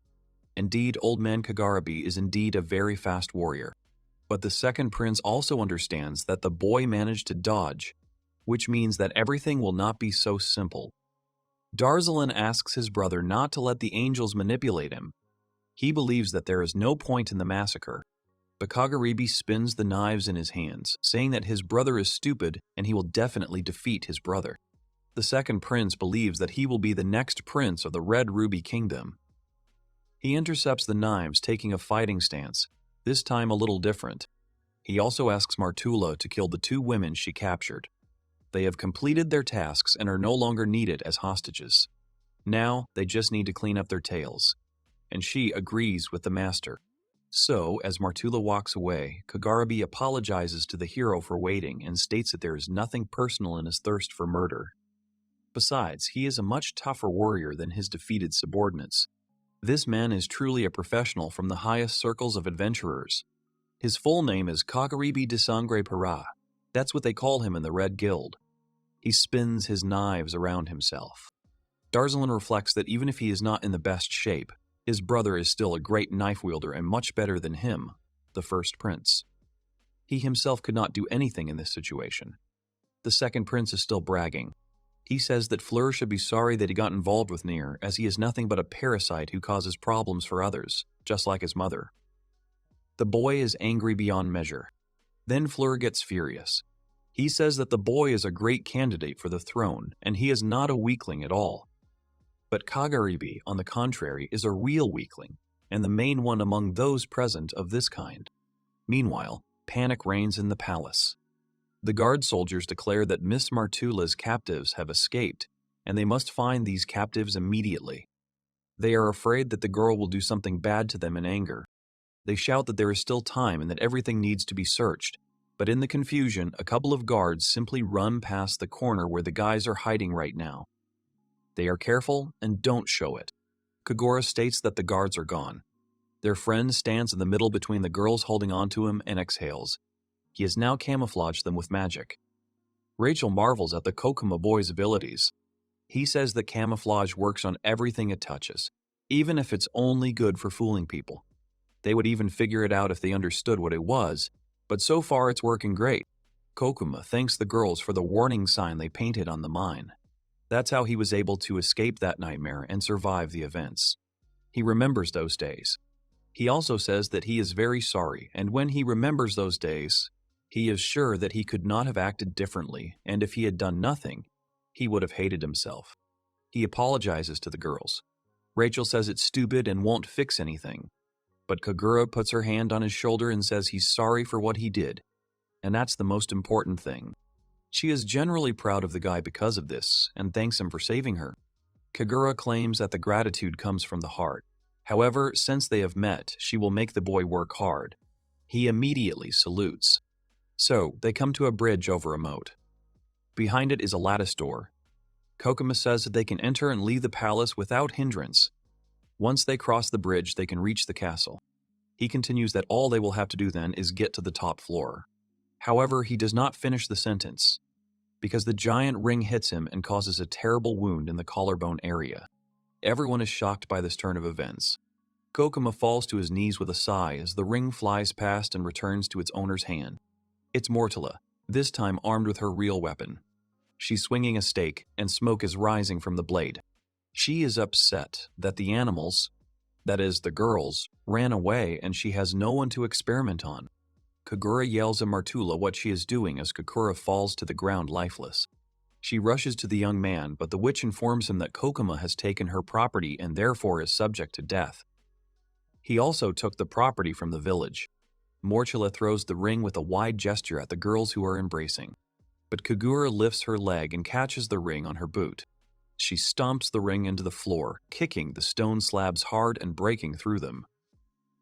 The floor of the castle cracks. Here the girl finally takes the ring in her hands and stands up in all her glory. Meanwhile, Rachel is cradling the wounded Kakura. Martula says that the girl's beauty and strength are unparalleled and make her scream.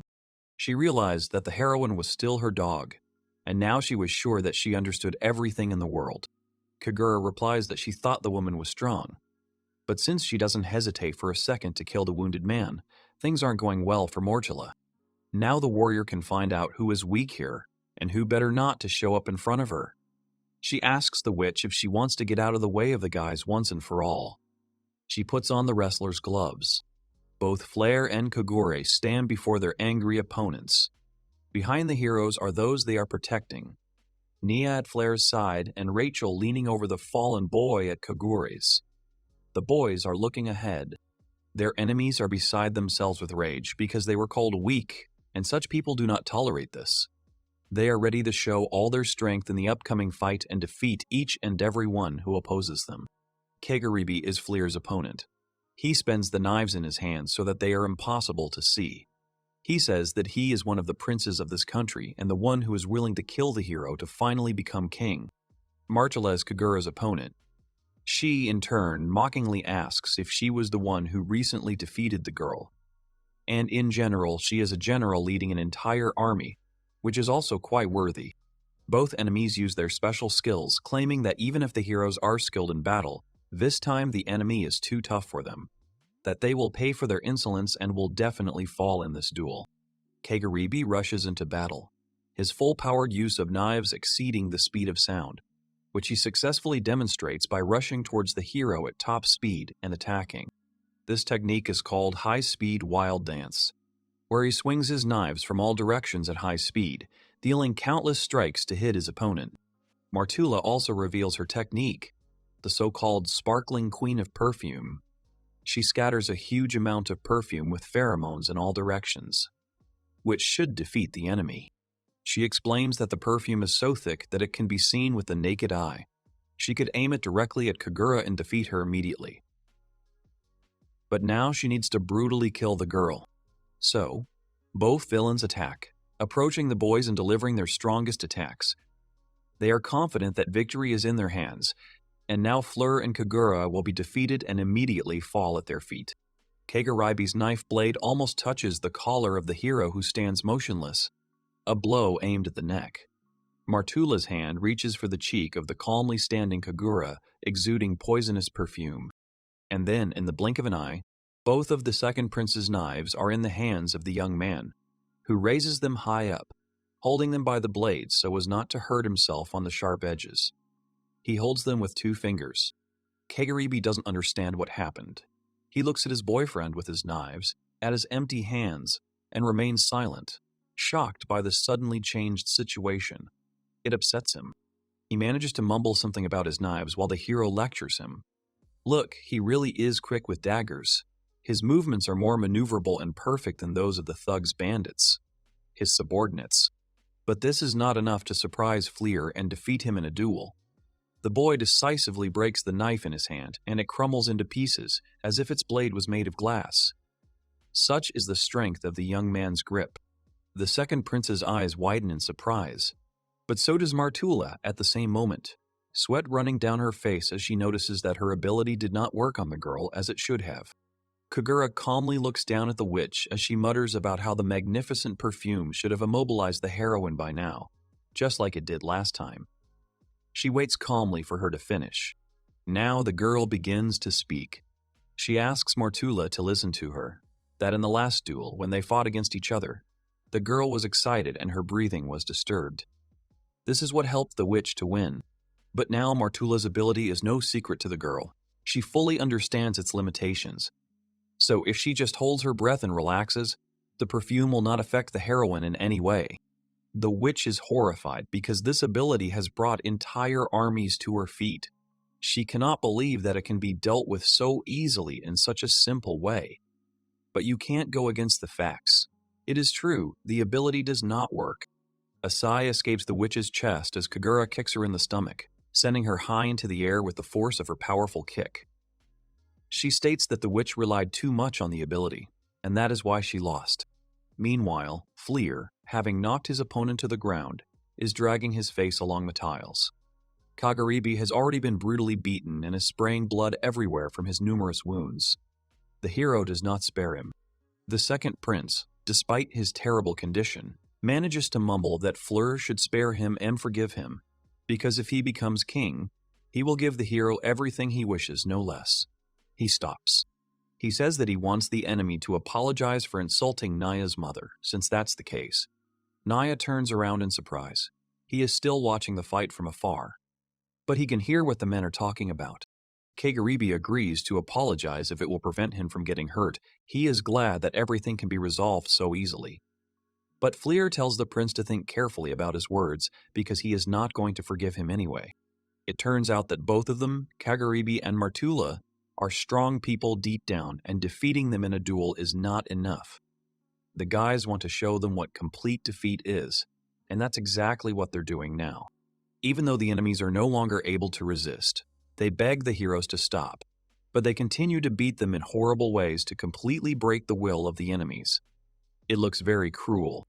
Time after time, the hero Fleur slams the second prince, Kagaribi, face down into the floor, while Kagura stomps Martula into the stone slabs with her foot. Both villains have long since lost consciousness and do not react to the beating. And so, Martula lies defeated, and Kagura declares that they should fight each other again sometime later, but now she has completely and unequivocally won. No one has any doubt about that. Rachel calls out to the girl from behind.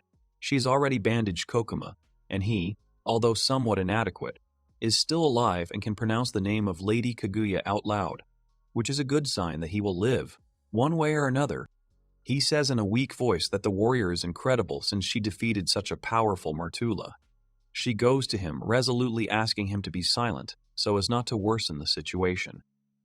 But he declares that he will cope. He says that in his profession he often experiences injuries of this kind, and in general, he has a camouflage technique, which means that enemies will not find him and he will be able to calmly provide first aid to himself while no one is looking. He asks the girls to hurry and save Nier, otherwise, according to Kokuma, you will meet a terrible end. However, a sound is heard behind the boys. They turn around to see what is happening. It's an explosion that happened on the upper floors of the castle, where the throne room is located and where the boys should be kept by all calculations. Kokuma asks what happened, since that's the most secure place. He asks what is going on in the castle while the hero exhales loudly after the duel that just ended. He tried very hard, beating the second prince, and he is a little tired from it. But the battle is not over. However, he thinks that the game is over and the fight can be stopped. Now his main opponent is defeated. He has completely forgotten about the angels who are also participating in the game because they have their own motives. But the angels haven't forgotten about him. They watch everything that's happening from above, grinning with nasty smiles and mocking everyone loudly. Fleer asks them to stop being spectators, but they don't answer yet. Darzalin admires the hero for being so high level since he beat Kagarebi without much effort. Nier is standing nearby. He thinks that the man is about to attack Fleer and start beating him. Here the first prince turns his attention to the boy and says that he reminds him of Freya, his sister and Nia's mother. He states that he was glad to meet the little one. He expresses no bad intentions at this point. Here Fleer addresses him rather familiarly, which he has the right to do after what happened, and asks him to take care of Nia while the guy deals with the angels. The first prince agrees to do this. They figured out the roles. Now the hero is completely ablaze and invites the lousy angels, that's what he calls them, to attack, because now he can fight them too. He takes a fighting stance and is confident in his strength this time. The boy declares that he will make the angels burn in the fires of hell. They remain silent, hovering over him like little figures. They do not dare answer the burning boy standing directly below them on the floor tiles. One angel takes the other's hand and squeezes it. He states that the demon standing before them looks exactly like another man they have met before. And the second angel agrees that the guy's creepy. The demon they are referring to is the so-called cursed god, who, despite his weakness, continued to challenge the angels until his death, and because of him the angels exterminated the shamans for decades. They are sure that it was a nightmare for them. The angels, the rulers of the world. They shudder when they recall what happened then, and their eyes widen in holy horror, because they cannot shake off the memories. Just one single man scared their entire organization despite the great magical powers that angels possess. And he killed many back then, which is why angels are still afraid to remember him. The cursed god's name was Taku, and even after 1,000 years they still remember Taku. But the hero knows this name. He remembers something. The young man asks himself again, did they really say Taku? He remembers training as a child with a muscular man who taught him various techniques. The images come vividly before his eyes as he recalls it in detail. The tons of hellfire continue to burn around him, but he is already immersed in his own memory and does not notice what is happening around him. Taku's face was familiar to him too, and he remembers him too. He imagines Taku in flames, roaring loudly. For the angels, it turns out, Taku was the last of the shamans. But for the young man, Taku was a teacher. So, flashback, the Great War against the shamans. It was, according to the angels, the extermination of the evil shamans, whose plans included the destruction of the world with the help of Hellfire, which had to be stopped. There was a night battle that would go down in history for the next 1,000 years. The bespectacled angel declares that they, the angels, will destroy the shamans for the sake of peace, watching as clouds of smoke rise above the forest. It's the newcomer, one of the 12 apostles, Zuriel, who shouts in the light that this is a crusade and they will definitely win this battle. But he is cut off by another angel throwing a projectile at his head. This is Lady Michael, the fire apostle. She says that they, the angels, have business only with one person, but not with all the shamans, so this is not a crusade. That's why she shut up stupid Zuriel. But this war, the work they are doing, destroying shamans one by one, is not a matter for angels. And Mika is sure that it was not worth coming here, and angels like Raphael refused altogether. However, another angel, Aldebaran, appears and comes to help. He says that it is too early to say that the matter is too simple, since they have broken troops and he came as reinforcements. The thing is that somehow the angels sent earlier to the job failed to cope with the task. Zuriel asks how that is possible. He does not believe it. But somehow it became possible, and Aldebaran sent new forces. He is sure that there is a real monster on the side of their enemies, the shamans, and he states this grimly. Meanwhile, in another place, many angels have died. They lie on the ground while a certain man finishes off the last angel, Marcial.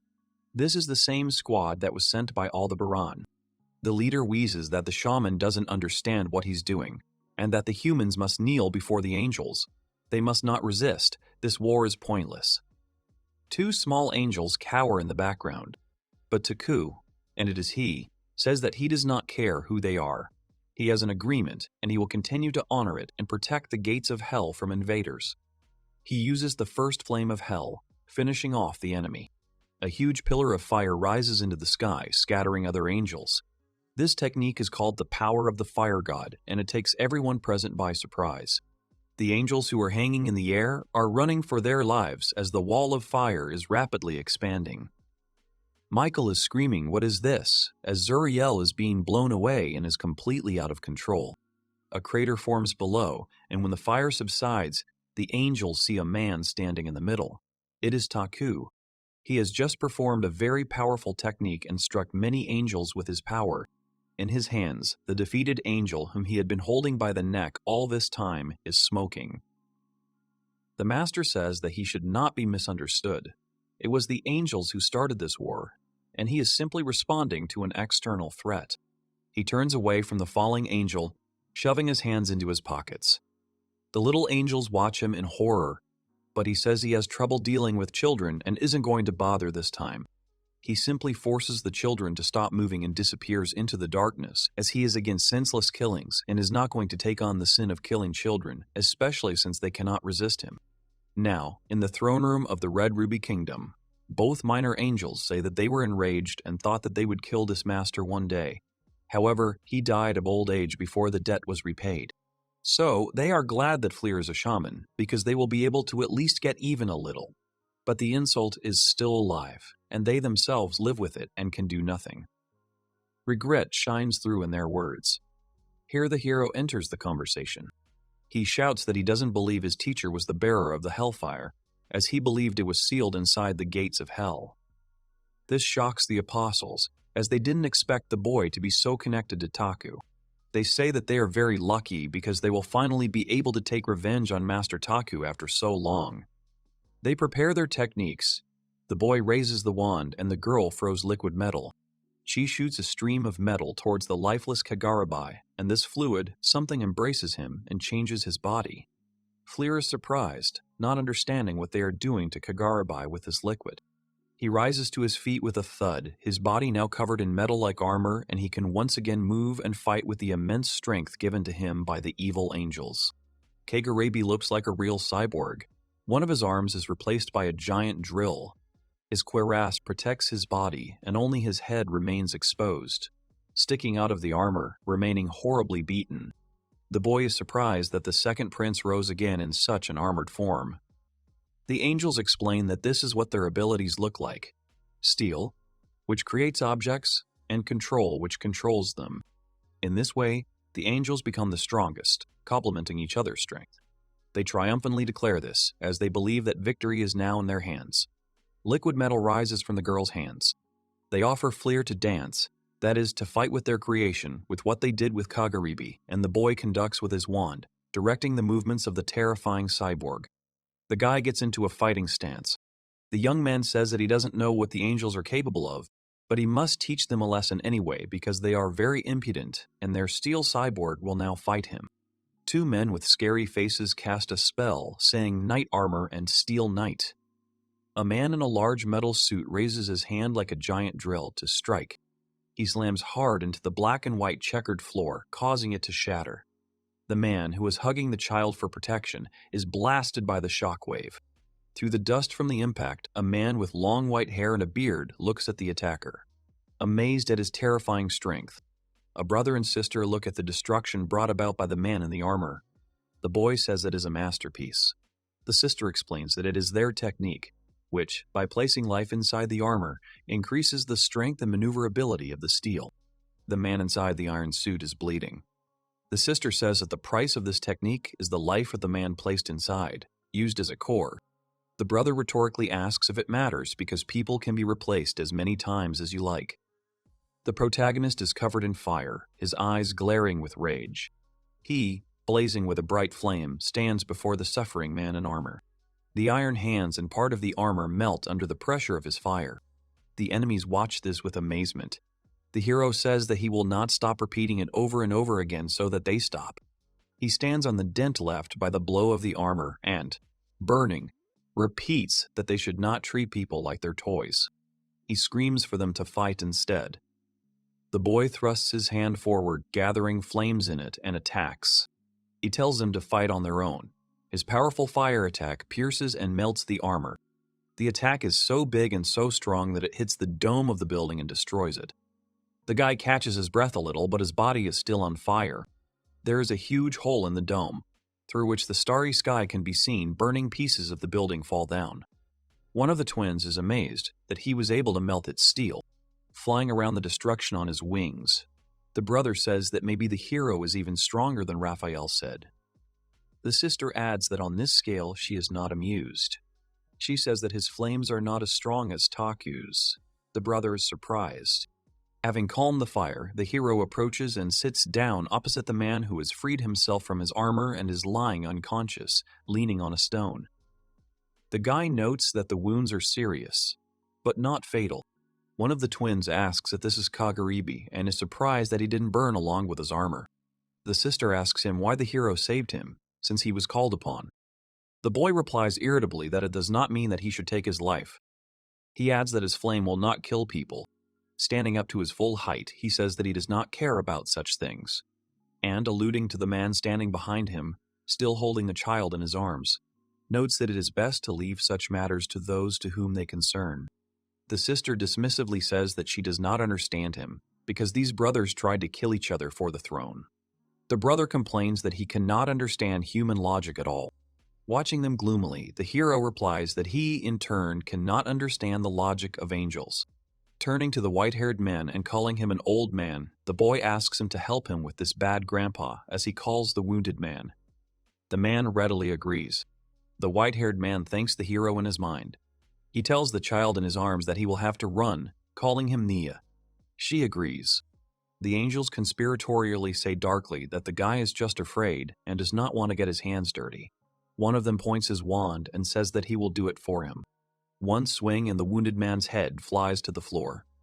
The guy is in shock and doesn't have time to do anything. The white-haired man, together with the child, whom he did not have time to put down, looked at this frozen with horror in his eyes. Looking at the body part that fell on the floor, the man says the name of the deceased. He remembers their conversation where his brother says he can't leave the Red Ruby Kingdom to such a soft-hearted man. So he will become king himself and make it the most powerful. The man says he is wrong. The white-haired man realizes that there is no choice but to fight. His brother agrees and says that it has been too long.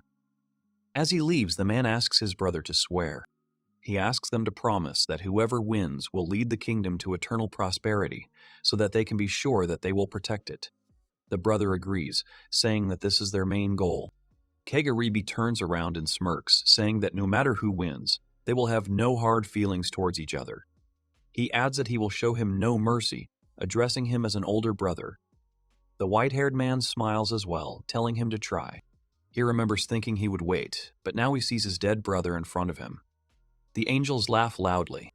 He falls to his knees before his brother's body. The angels say that the time is right, naming him Darzorn and that he is now the ruler of the Red Ruby Kingdom. With frightening, smiling faces, they ask him if he is happy. At that moment, a powerful pillar of fire flies at them. They manage to avoid the attack, and it barely touches them. They brush the remains of the flames from their clothes. They smugly reproach the hero, calling him a shaman for being rude since they did his job. The boy is engulfed in flames, fully prepared. They ask if he should thank them. He grimly says that after everything, they have no other choice. He adds that now they can only die in the fire. His armor on his hand looks like claws, and fire burns in his palm. The flames around the hero grow stronger. The angels mockingly say that he will not be able to do this, because his flame will never reach them. The girl gathers a clot of steel in her hands, and the boy holds a magic wand in his hand. Darzorn wraps up the cloth that is left of his brother. Naya looks at him with pity and asks if he is okay. He tells the child not to worry, because he was already prepared for this. He explains that he and his brother were destined to start a war. He looks at the bundle in his hands and adds that he can't shake this feeling. They are buffeted by the wind from the shockwave, which raises dust around them, and they look towards the battle. Darzorn apologizes and says he will be filled with regrets when this is over. The man says that they should get away from this battle. At this time, the hero points his armored hands at the enemies and shoots a volley of large fireballs, shouting, "Damn fires." The angels join forces. The girl casts a spell called Full Metal Alchemy, and the boy waves his wand, saying, "Control flow." Together they create an unknown creature in the air. They create a huge metal bull with 4 horns and arms, each with a sickle against the background of the portal. The angels chuckle nastily. The guy on the ground thinks his flame attacks from a distance are useless. The twins with sweet faces say it's their turn. The bull's 3 eyes gleam menacingly. The winged monster charges forward, its weapon ready, a long tail curling out of the portal behind it. He strikes with the sickle, hoping to hit the hero, but he manages to jump back and the weapon crashes into the floor, destroying it. The hero says that angels are very annoying, staying in the sky. The guy starts running along the tail, shouting at the angels to come down to earth. The girl mockingly asks why the hero has climbed so far. The guy deliberately says that he is sorry that people do not have wings. The girl says that with the second flame of hell, the guy defeated Raphael. The guy waves his wand again, and a steel tail under the hero's feet breaks, leaving him in the air. The tail separates at a great height, far from the building, and the hero begins to fall down. The boy flies down onto the buildings. Darzorn says worriedly that things are bad and he's going to fall. Nia yells his name, calling him Mr. Fleer. The hero clicks his tongue in irritation, realizing that the flames don't have enough momentum for him to fly, and that it's really dangerous. The girl conjures metal knives into her hands. She realizes that he cannot move freely and throws knives at him. The hero looks worriedly at the weapons flying at him. He sends a wave of fire at the knives, melting them, and casts the spell Second Hellfire. It creates a small island in the air. The angels are amazed by this maneuver. The hero pushes off from the island and jumps, reaching the wall and clinging to it with his hand. The hero hangs on one of the domes of the building. The angels ask him what that pathetic piece of ice was, and assume that he cannot use the second flame of hell. They mock him. The girl says that without water he won't be able to freeze anything and notes that the entire kingdom is a dry zone. The boy says he is disappointed. The girl adds that his flames are no match for Taku's powers. The hero irritably thinks that he needs to do something quickly. Then a monster appears above him and approaches him. The angels guide the bull, saying with disgust that the hero remains an ordinary man even at the end. The bull raises its sickles for a powerful blow. Fleer frantically thinks that it won't end like this. The monster's sickle almost reaches him, but then the monster's head cracks. The monster takes a strong blow from a woman's healed foot. The monster shatters into small pieces. The angels look at what happened in shock. Darzorn and Nia do not understand what happened, watching the battle from the side. Nia recognizes something familiar. A cry is heard, calling for the young master. Nia turns around in surprise to see a crying girl with a ponytail and a white cloak rushing towards them, continuing to scream. The girl rushes to Nia, hugging him and telling him that she is happy that he is okay. The child is also happy to see her, calling the girl Rachel. He looks back to where Flare is hanging. There, someone standing right in front of him thinks that the boy is having fun. A girl with long hair with a huge bead on the end of her tail and steel-high boots asks Flare if she can join in. She stands with one foot on the head of a defeated monster. The boy happily recognizes her as Kaguya. The angels irritably tell each other that there is now even more trash there. The girl thanks Flare. The angels look at them darkly, and she says that the day of her battle with them has finally arrived. She pulls the guy out. He is now sitting on the dome next to her, and the girl, looking straight at the angels, says with a smile that it couldn't be better. The hero thanks Kaguya for saving him. She turns to him and doesn't understand what he's talking about, since he could have dealt with them himself. He warns her that they are 2 of the 12 apostles, the best of all angels, and says that they need to fight together. Interrupting him, she indignantly refuses, shouting that she will take care of these 2. The guy is not sure. Kaguya yells that he has had enough fun and should leave it to her. The boy stands up, trying to convince her, saying that he has never met anyone as strong as them.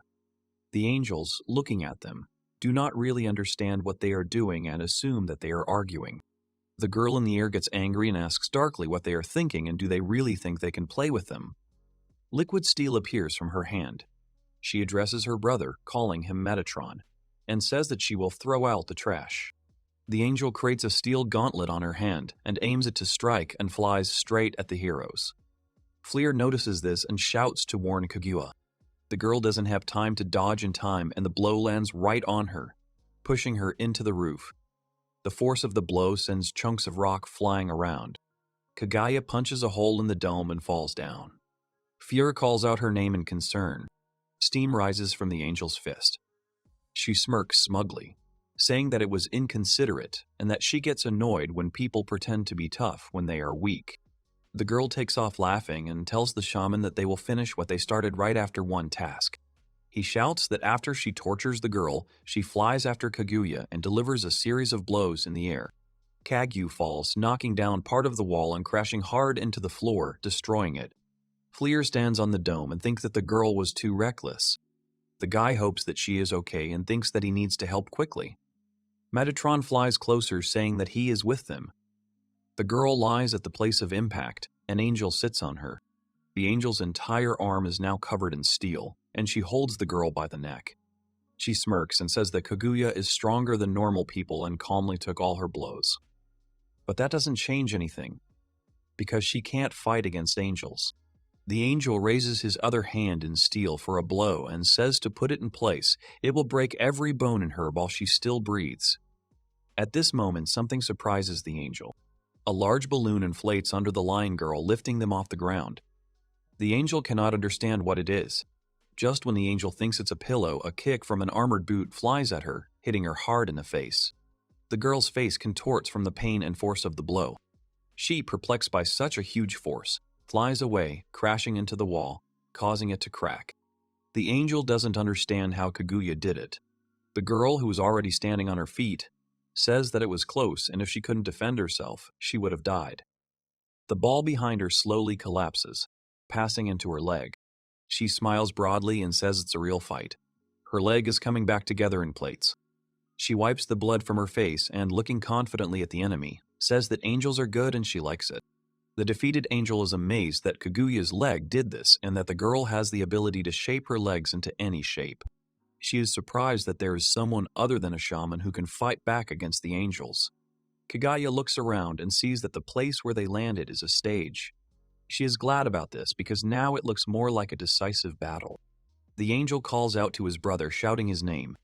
Her brother is already flying towards Kaguya, aiming his sword at her. The crippled girl thinks that there is no need to be upset because they are angels after all. The attacking boy screams in rage about how Kaguya dared to do this to his sister. The girl thinks about how no matter how hard humans try, they can't defeat angels. Before the angel could attack, Kaguya's heel was already flying into his face. A strong blow lands right on the guy's head. Her sister watches in horror. Kageya asks in disappointment what they are doing and that there is no point in sneaking around during a conversation. She wonders if they thought she was at a disadvantage. She tells the crippled angels, who look at her in amazement, that she will give it her all because it would be no fun if she were not serious. The girl gets into a fighting pose and beckons them to attack. Smiling, she asks them what's wrong and asks them to surprise her with something more exciting. Fleer, looking at what is happening, thinks about what is happening there. The battle continues. The angels attack again with a sword and a cleaver in their hands. The hero is amazed by the girl's abilities. Kagyu doesn't give them a chance, doing a somersault and kicking with incredible force. She smiles as she does this. She cheerfully says that it is very exciting to attack them both at once. The angels, barely recovered from the blows, try to say something. They continue to attack in a rage, screaming in amazement and asking how a human can fight on par with the best angels. She knocks the siblings out with one roundhouse kick, their faces twisted from the multiple beatings and pain.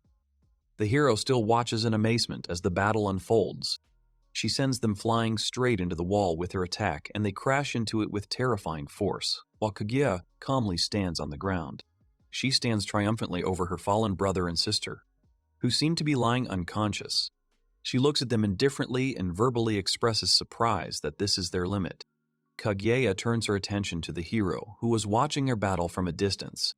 She says his name happily and says she knew it was a good idea to stay by his side. The girl jumps up and down and says she's having a great time. The guy is surprised that she's still so excited and waves at her. At this moment, the angels, who had already seemed defeated, take off again. She turns around.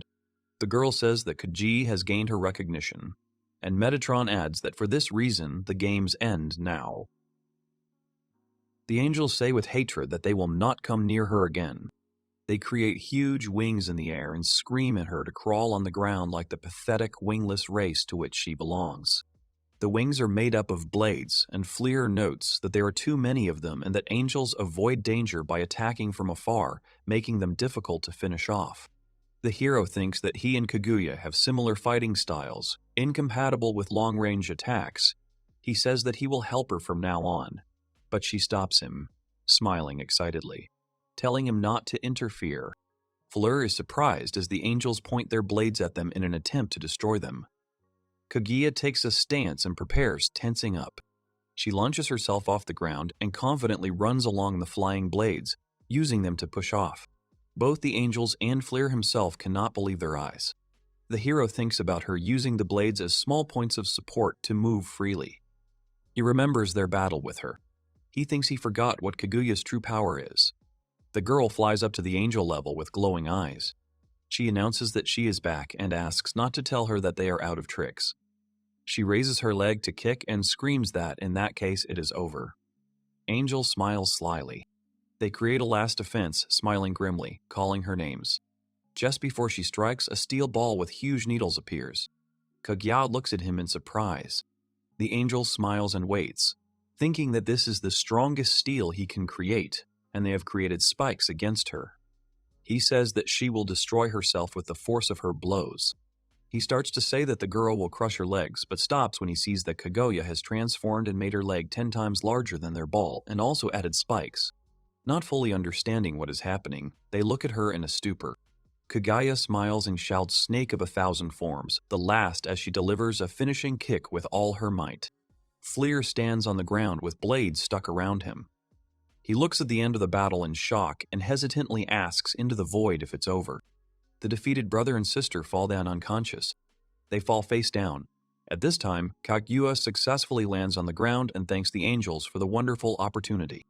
She stands up to her full height and happily says that this fight was the best in her entire life. Fleur hurries to her, asking if she is okay. She turns to him with a slight smile. He tells her that she is still so inspired after what happened and shares that he did not imagine that she could defeat one of the 12 apostles. She shyly replies that it is still her. The guy offers her his fist. He smiles brightly at her and praises her, saying that it was a good job. She looks at him with shining eyes and a wide smile. She slams her fist against his, agreeing with him. Meanwhile, the others are still standing in the completely destroyed dome. They look towards the battle site and Rachel notes with concern that they are too far away to see the outcome. Nia hopes that everything is okay. Darzorn looks in that direction and says that they are fine and that she did not expect to be able to defeat such strong opponents.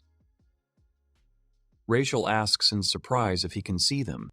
The man turns around and suggests that they leave immediately because they cannot guarantee that the castle will not collapse at any moment. The girl agrees. She tells Nia to give her his hand and promises to protect him better this time. The boy offers her his hand, but something catches his attention. He lets her go and tells Rachel to wait. She calls out to him, worried. The boy notices a holstered pistol lying in the rubble. Darzorn walks and thinks about how the inhabitants will be surprised by the state of the royal palace. He thinks about how he will have to explain what happened to his brother and subordinates. Although the damage is not small, the boy picks up his holster at this point. Darzorn thinks that with this, the crisis will finally end. The earth begins to shake. Everyone loses their balance. The man looks up and tries to understand the source, confused. Kaguya screams. Not understanding why everything is shaking, she screams at Fleur to turn around. He does so. Kaguya manages to grab him, and in the place where he stood, a huge dark hand appears from the ground. The guy can't figure out where it came from until he notices that it looks like metal. He realizes it's steel. Behind the first hand, another one appears, crashing into the floor with force. Above the supposed body of the creature, two glowing balls levitate. The angels, who are reduced to nothing more than floating heads, say that they need to get rid of the trash and that they never thought they would have to do something like this. They, looking like floating skeletal heads with crazy smiles, say that if they call him, they will no longer be able to separate. By mixing into one point, they say that the two souls will begin to dissolve and then mix with each other to become one. Kaya and Fleur watch in amazement. The monster's head begins to resemble a skeleton, and the angels become its brain. They say that it will destroy everything. Kagyu, amazed, asks Fleur if it's dangerous. The boy thinks that it is. The monster takes shape, roaring. Horns appear on its head. Fleur tells Kaguya that they need to get out of there. He yells at her to run faster or she will die, but he is interrupted by the monster's voice, which calls its name. The monster grows larger, leaving destruction in its wake. Wings appear behind it. In its hand is a huge sickle. It says that its name is the Crushing Giant. He towers over the city and opens his mouth with 3 rows of sharp teeth. His eyes are glowing. Something like a 4-pointed star shines on his forehead. The monster has 6 arms and a sickle in each of them. There are also 6 wings behind him. The ordinary people watching the royal palace do not understand what is happening. They note that the palace has been blown up. Some assume that the battle of the princes has already begun.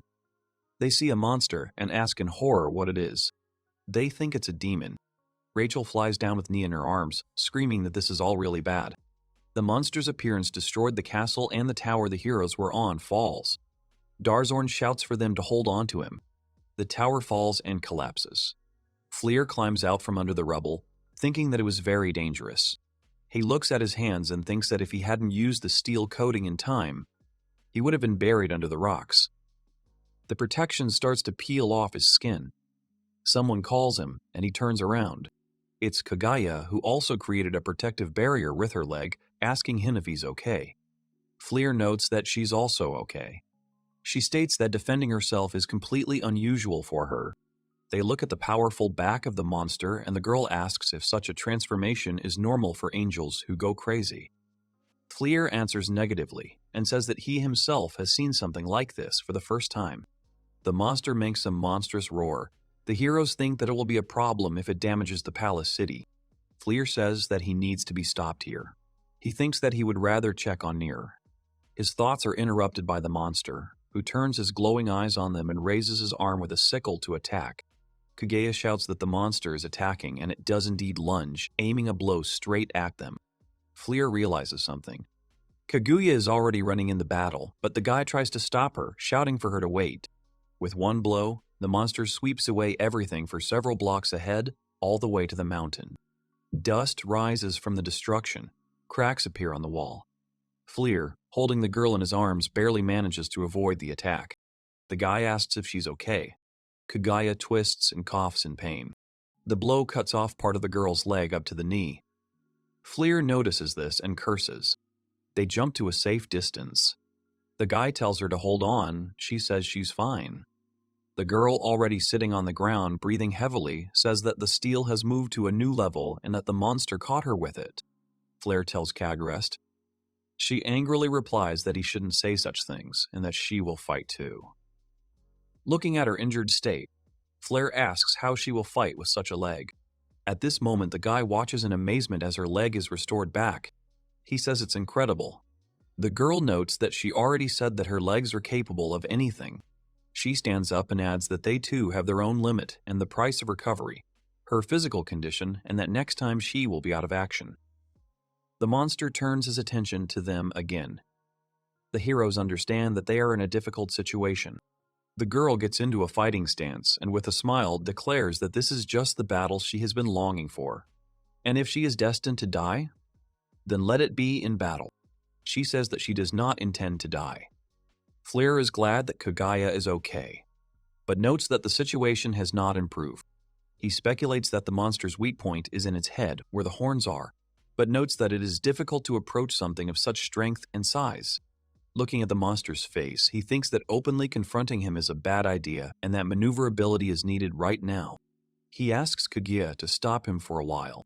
He covers himself in flames like armor, saying he has a plan. The monster looms over them, preparing to attack. Kaguya screams that it is attacking. Fleer slams his flaming fist into the ground. Large, long pillars emerge from the ground around them.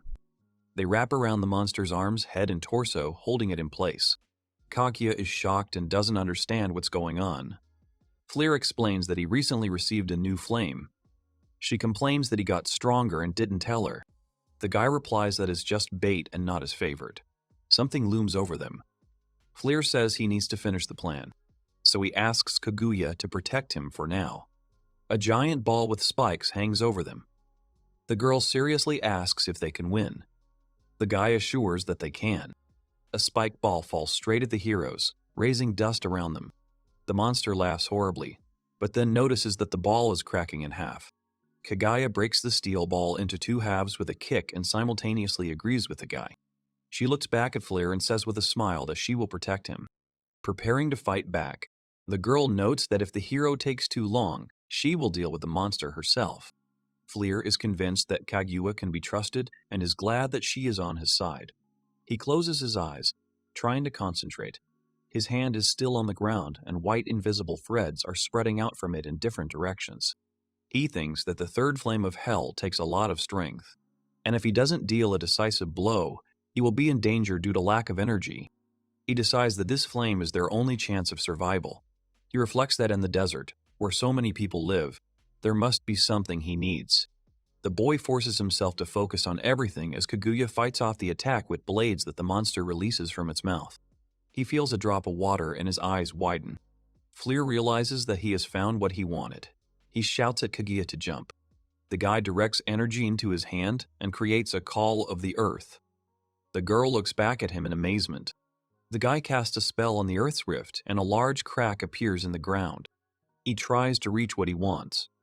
He feels that the surface is thicker than he thought, but he is convinced that he will break through it with the third flame of hell. He finally gets what he wanted. Kaguya jumps back and a giant stream of water bursts out from the ground. The girl realizes that all this time the guy was looking for underground springs. The monster looks at this with bewilderment. Fleer creates a large, spiked ice block out of the water which slams into the monster. He apologizes to Kaguya for the delay and tells her that she doesn't have to hold back now. With icy flames blazing around his body, he slides down the path he has created for himself and, smiling, says that now it is their time to attack. The city guards are trying to keep people out of harm's way, asking them not to come near. They say the hammock is collapsing, so everyone must evacuate immediately. One of the guards looks at the destruction. He remembers Darzorn's words about them staying outside because he was going to deal with Kagaribi once and for all, and that in case of an emergency, they would take care of the safety of the residents. A resident who is being driven away from a dangerous place points to something flying from the sky. Darzorn lands near the guards, asking them if everything is okay. In one hand he holds Nier, who thanks him for saving him. and in the other he holds Rachel, who is not feeling well. The man apologizes for having to jump. The guards recognize him and are glad that he is alive and well. The man is also glad to see them in good condition. He wants to quickly explain the situation. He says that the angels have gone mad and Kagarabi died at their hands and that their next target is the entire country. This news shocks everyone. The residents begin to speculate about what they could have done to anger them, and somewhere they hear words about how they are doomed. Nia looks worried. People start begging the angels for forgiveness. At that moment, the boy, touching the holster, screams that everything will be okay. He says with confidence that Kaguya and Fleur are now fighting for their well-being, so he asks them not to lose hope. Darzorn and Rachel are surprised by his fiery speech. People do not understand who he is and what he is talking about. One of the townspeople notes that they are now in the middle of a crisis. At that moment, they see a column of water rising from behind the wall caused by Fleur. The townspeople don't understand what's happening. Someone notes that it's water. Darzorn is amazed that there are no water sources in these lands. Rachel can't believe her eyes. Nia looks at it with confidence, understanding who is the cause.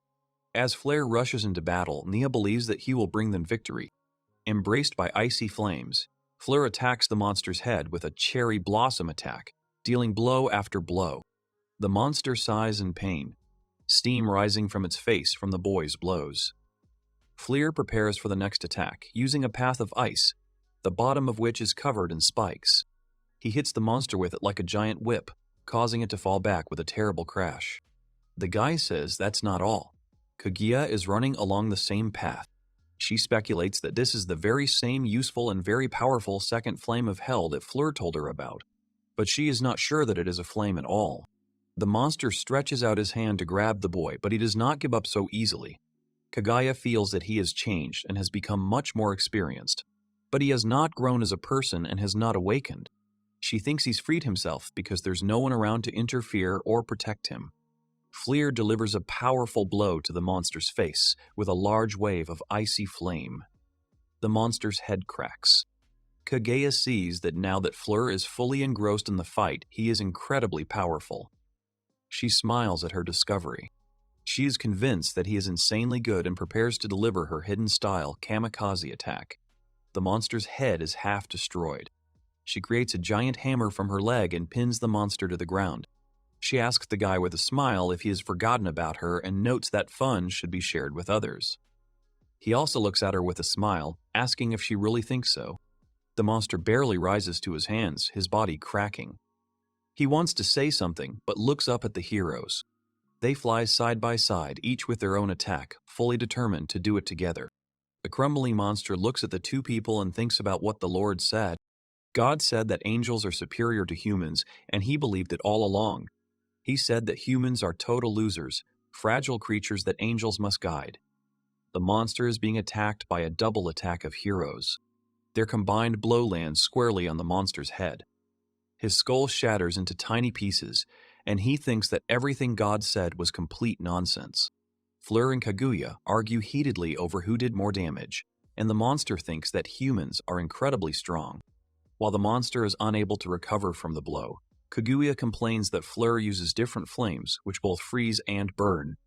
She says that she wants to do the same. The hero replies that it is difficult to use. The monster screams that this is unacceptable and attacks. Fleur notes with displeasure that the monster is still standing and raises his leg to strike. He strikes the outstretched hand with a powerful stream of icy flame, freezing his entire body down to his head. The monster thinks it's unfair. Fleur gives the command to Kaguya.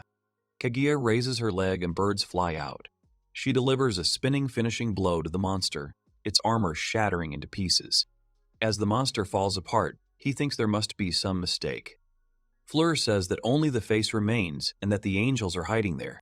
Fleur gathers the full power of the first flame in his hand, says that he will finish them off by turning them into ashes and says goodbye. At that moment, a creature made of angels emerges from the monster's head. It screams that they are scum. Kaguya and Fleur look at it. The girl says with disgust that it is disgusting. The creature screams that human life is the most stupid and numerous trash of all that exists, and only angels have such a privilege as the power given by God. It cries and screams that humans can't have such power, that they are cowards and liars. Kaguya doesn't understand what it's talking about, and Fleer, as usual, doesn't understand the logic of angels. The creature raises its hands. It summons models of mass destruction, and angels of various appearances begin to appear from portals in the sky. Fleer says it's useless and they won't help him in any way. The creature, in a frenzy, tells him to shut up and sends the angels to attack. Kaguya and Fleur prepare to repel the attack, but to their surprise, the angels fly past, heading towards the city. Sitting on the floating remains of a skull, the creature smiles and says that they are not playing fair. So instead of heroes, it will deal with the weakest and directs the models towards the villagers. The residents and Nia watch in horror as the models fly towards them. They start shooting something like lightning. Panic starts among the people, everyone runs away. The creature angrily says that this is the correct hierarchy. Fleer punches the creature in the face, screaming for it to stop the mass destruction models this instant. He says that the townspeople are not to blame for anything.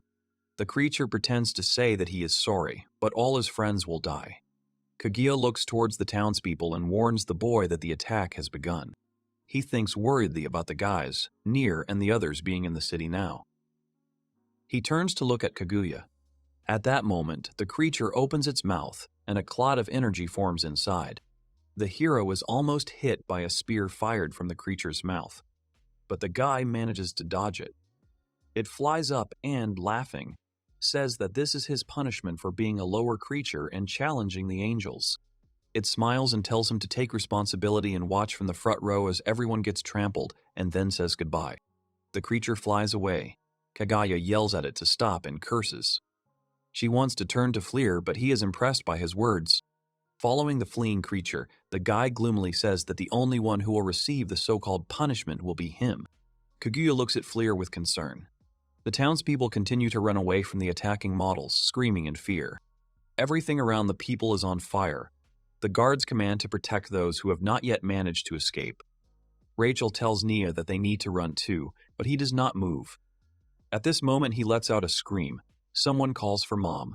A crying child tries to pull his mother out from under the rubble. She tells him to run away quickly. The guard points out that his boy's mother is stuck, and Nia rushes to help, pulling a gun from her holster. The models notice a commotion where the mother and child are. The models start to rush towards them, lightning bolts at the ready. Rachel holds the boy from behind, saying that it is dangerous. Nier has a thought in his head that he should save them. Darzorn appears and with one powerful punch pins the models to the ground. The guards help free the child's mother. The man stands before them and says he will buy them time. New angel models are already on their way, and there are many of them. Darzorn looks at them and tells the guards that all of them, without exception, must remain alive. The guard tries to dissuade him, saying that he will not be able to defeat them because there are too many of them, and if they lose him, the country will disappear. The man takes a fighting stance and answers that it is the duty of the people to survive and the king to protect them. He says that a ruler must protect his country. With a furious look, he tells the angel models that he is their enemy. Nia and the guards watch with tears in their eyes. The models fly straight at the man, and he stands ready to repel the attacks. The creature is vile and laughs loudly. It looks at the suffering of people from the air and says that this is how the world of people should be, weak and flawed. Fleur rushing to their aid. It says that they are using the people left in this country as a warning. He smiles at the idea that these people talk a lot about the church, but says that it would be nice if this country disappeared. He adds that they are just a pathetic life form. Darzorn, pierced by several lightning bolts, is barely able to stand on his feet, and the angels are still advancing. He thinks that this is where it will all end, and, if possible, he would like to hold out until everyone escapes. The models attack him again, and he falls to the ground, bowing his head and apologizing to his brother. He regrets that he couldn't fulfill his promise and thinks that they will see each other soon. At that moment, the sand rain attack flies past him. All angels who attack a man fall under it. The man doesn't understand what it was. A well-built, dark-skinned man in a white t-shirt walks past Darzorn and tells him not to give up. The unknown man combs his hair, and Darzorn recognizes him and the men who came with him as adventurers. They say that they have come because the country is in danger. The man in the vest raises his sword, and behind him there are many more people with different equipment and different weapons. He says that they came to help as good citizens. The Dark Man says that compared to angels, their beloved country is much more important, and they will not let them leave, no matter how much they want to. Nia and Rachel recognize someone from this group. It is a huge wolf covered in flames. Nia happily calls it by its name as Shiranui. The wolf barks happily in response. A camel's head appears from around the corner and Nia recognizes it as Rakudu. A dark man addresses the adventurers, saying that this is a good opportunity to atone for all their atrocities. He calls himself Mr. Muscle and says that he will take over Kagaribi's role as the leader of the Adventurers Guild. He encourages the adventurers to become heroes who will save this country. One of the adventurers says that he is afraid to fight angels. Another answers him that if they do not fight, then everyone will die. The third notes that if he is going to die, then he must do everything to make it fun. Mr. Muscle shouts for them to move forward, and the adventurers charge forward. The creature smiles and tells the people to scream and cry. Behind it, Fleer raises his hand to strike. He calls to it to turn around. The guy hits him with all his might with an icy flame. Fleer says that the only one crying here is him, the crushing giant. The creature's face falls to pieces. It can't understand how the guy ended up nearby and thinks it was with ice, but doesn't think it's possible. It knows that away from the source, the boy cannot use the second flame of fire because there is nothing to freeze.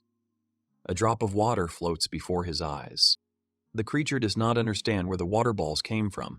Someone with a cane watches this from the side and says that Fleer is the one Risha is directing. It's an old shaman, with many more people from the tribe standing behind her with spears and masks. She says they will clear a path for Fleer. A sacred beast that controls water hovers near the tribe and creates these water balls. The tribesmen praise him. One of the tribesmen says that they will come down to help the Sand People because Fleer's enemies are the enemies of Jalandhar. The guy mentally thanks them all. The creature can't understand who these people are. At that moment, Kaguya's attack falls on the creature. She kicks it in the head. Smiling, she advises him to look at the one in front of him. The creature begins to fall and Fleur calls him a vain angel. He adds that the creature can only be proud of itself by humiliating people and calls it a wretched creature. The guy says that this is why he lost, and the creature's eyes open in rage. It sees people, adventurers, and the tribe continuing to actively and confidently fight against its models. It desperately screams for Fleer to shut up and is about to do something. It again summons a huge monster, shouting that angels are superior beings. Kaguya notices that he summoned that giant again.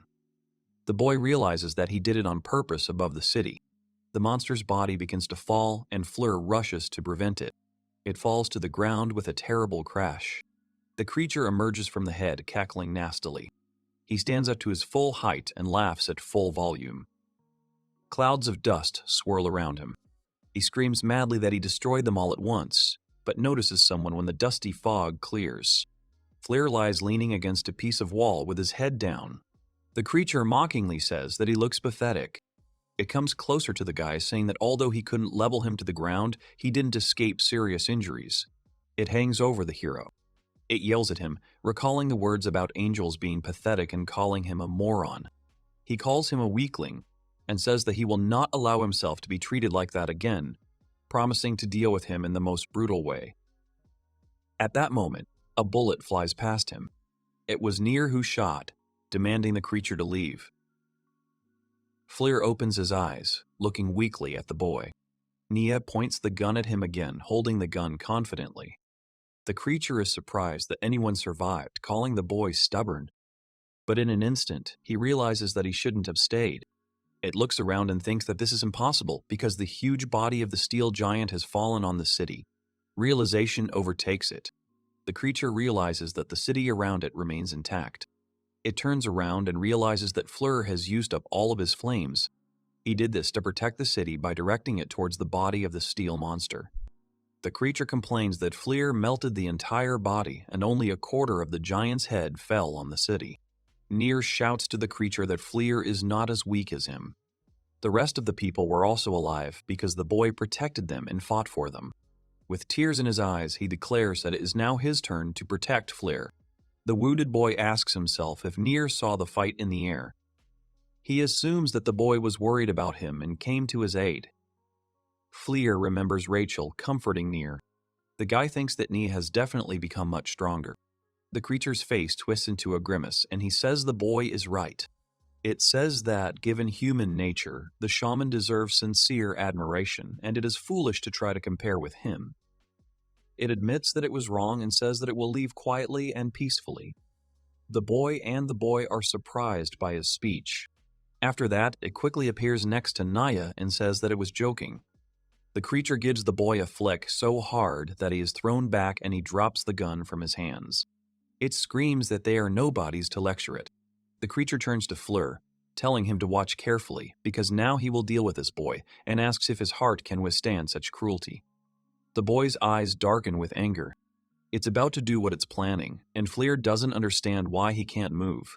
He thinks about how bravely Nier sacrificed everything for him and his duty to protect the boy. He assures himself that he can handle it. Fleur thinks that if he can't do this, then what's the point of his name? Nier tries to crawl away on all fours. The creature says that the boy is quite strong and asks if he will cry. Nia grabs the gun and turns around, pointing it at him again. The creature mockingly asks what he hopes to achieve with this toy. It taunts him, saying that it is open and the boy can end it. At that moment, a spear pierces his head. Rachel attacks the creature from behind, plunging the weapon between its eyes. She tells it to stay away from her young master. The boy is happy to see the girl. The guy looks at it worriedly. The creature smirks. Memories of Nia with Rachel flash through her mind, where she tries to feed him and he sheepishly tries to refuse, saying that he can do it himself. Fleur notes in his memoirs that she takes care of him like a mother hen. The girl replies that she cannot do otherwise because she does not know anyone sweeter and more tender. She hugs Nia tightly with a smile on her face, telling him not to worry about it, while the boy says that at this rate she'll strangle him. There are echoes of memories where she says that she will always be by Nia's side. The creature's hand passes through something. The boy cries, looking at her. Fleur is frozen in shock. The creature's arm passes right through Rachel's body. It looks at her, the spear still sticking out of its head. The girl coughs up red liquid. The creature dismissively notes that this is very weak, and that it believed the game was not over. It adds that it expected nothing less from the human. The girl says that for hurting her young master, she, as his bound knight, will never forgive him. The creature does not understand. It pulls the weapon out of its head and asks her again if it is true that she is this boy's holy knight, and what benefit she gets from it. Nia watches this, frozen, and tears stream from his eyes. She asks if it is her of honor and says that she has dedicated her whole life to it. Holding his hand, she confidently says that she will sacrifice her life for this precious child, and this makes her a holy knight. The creature pulls his hand out of her, telling her to count as she wants, and thrusts a spear into her. It says that it will fulfill her wish, adding that the boy breathes at the cost of her life. Nia runs towards her and screams her name. As she falls, the girl mentally apologizes to the boy for leaving him. With tears in her eyes, she wishes for him to take care of himself. The creature laughs vilely and asks if he has disappointed her, since his words were just a joke. Fleur looks on, his face twisted in rage. Seeing all this, he realizes that he hasn't saved anyone again and remembers his past, thinking that everything remains the same even with the power in his hands. The boy gets the idea that he is useless. Something inside him giggles and tells him that he is right. The huge, beaked, fiery creature says that along with the feeling of helplessness, he was able to realize the true power of Hellfire. It tells him to not hold back the flame and to give his all. It says that in this case, the guy will be able to defeat even a god. Something in Fleur's gaze changes.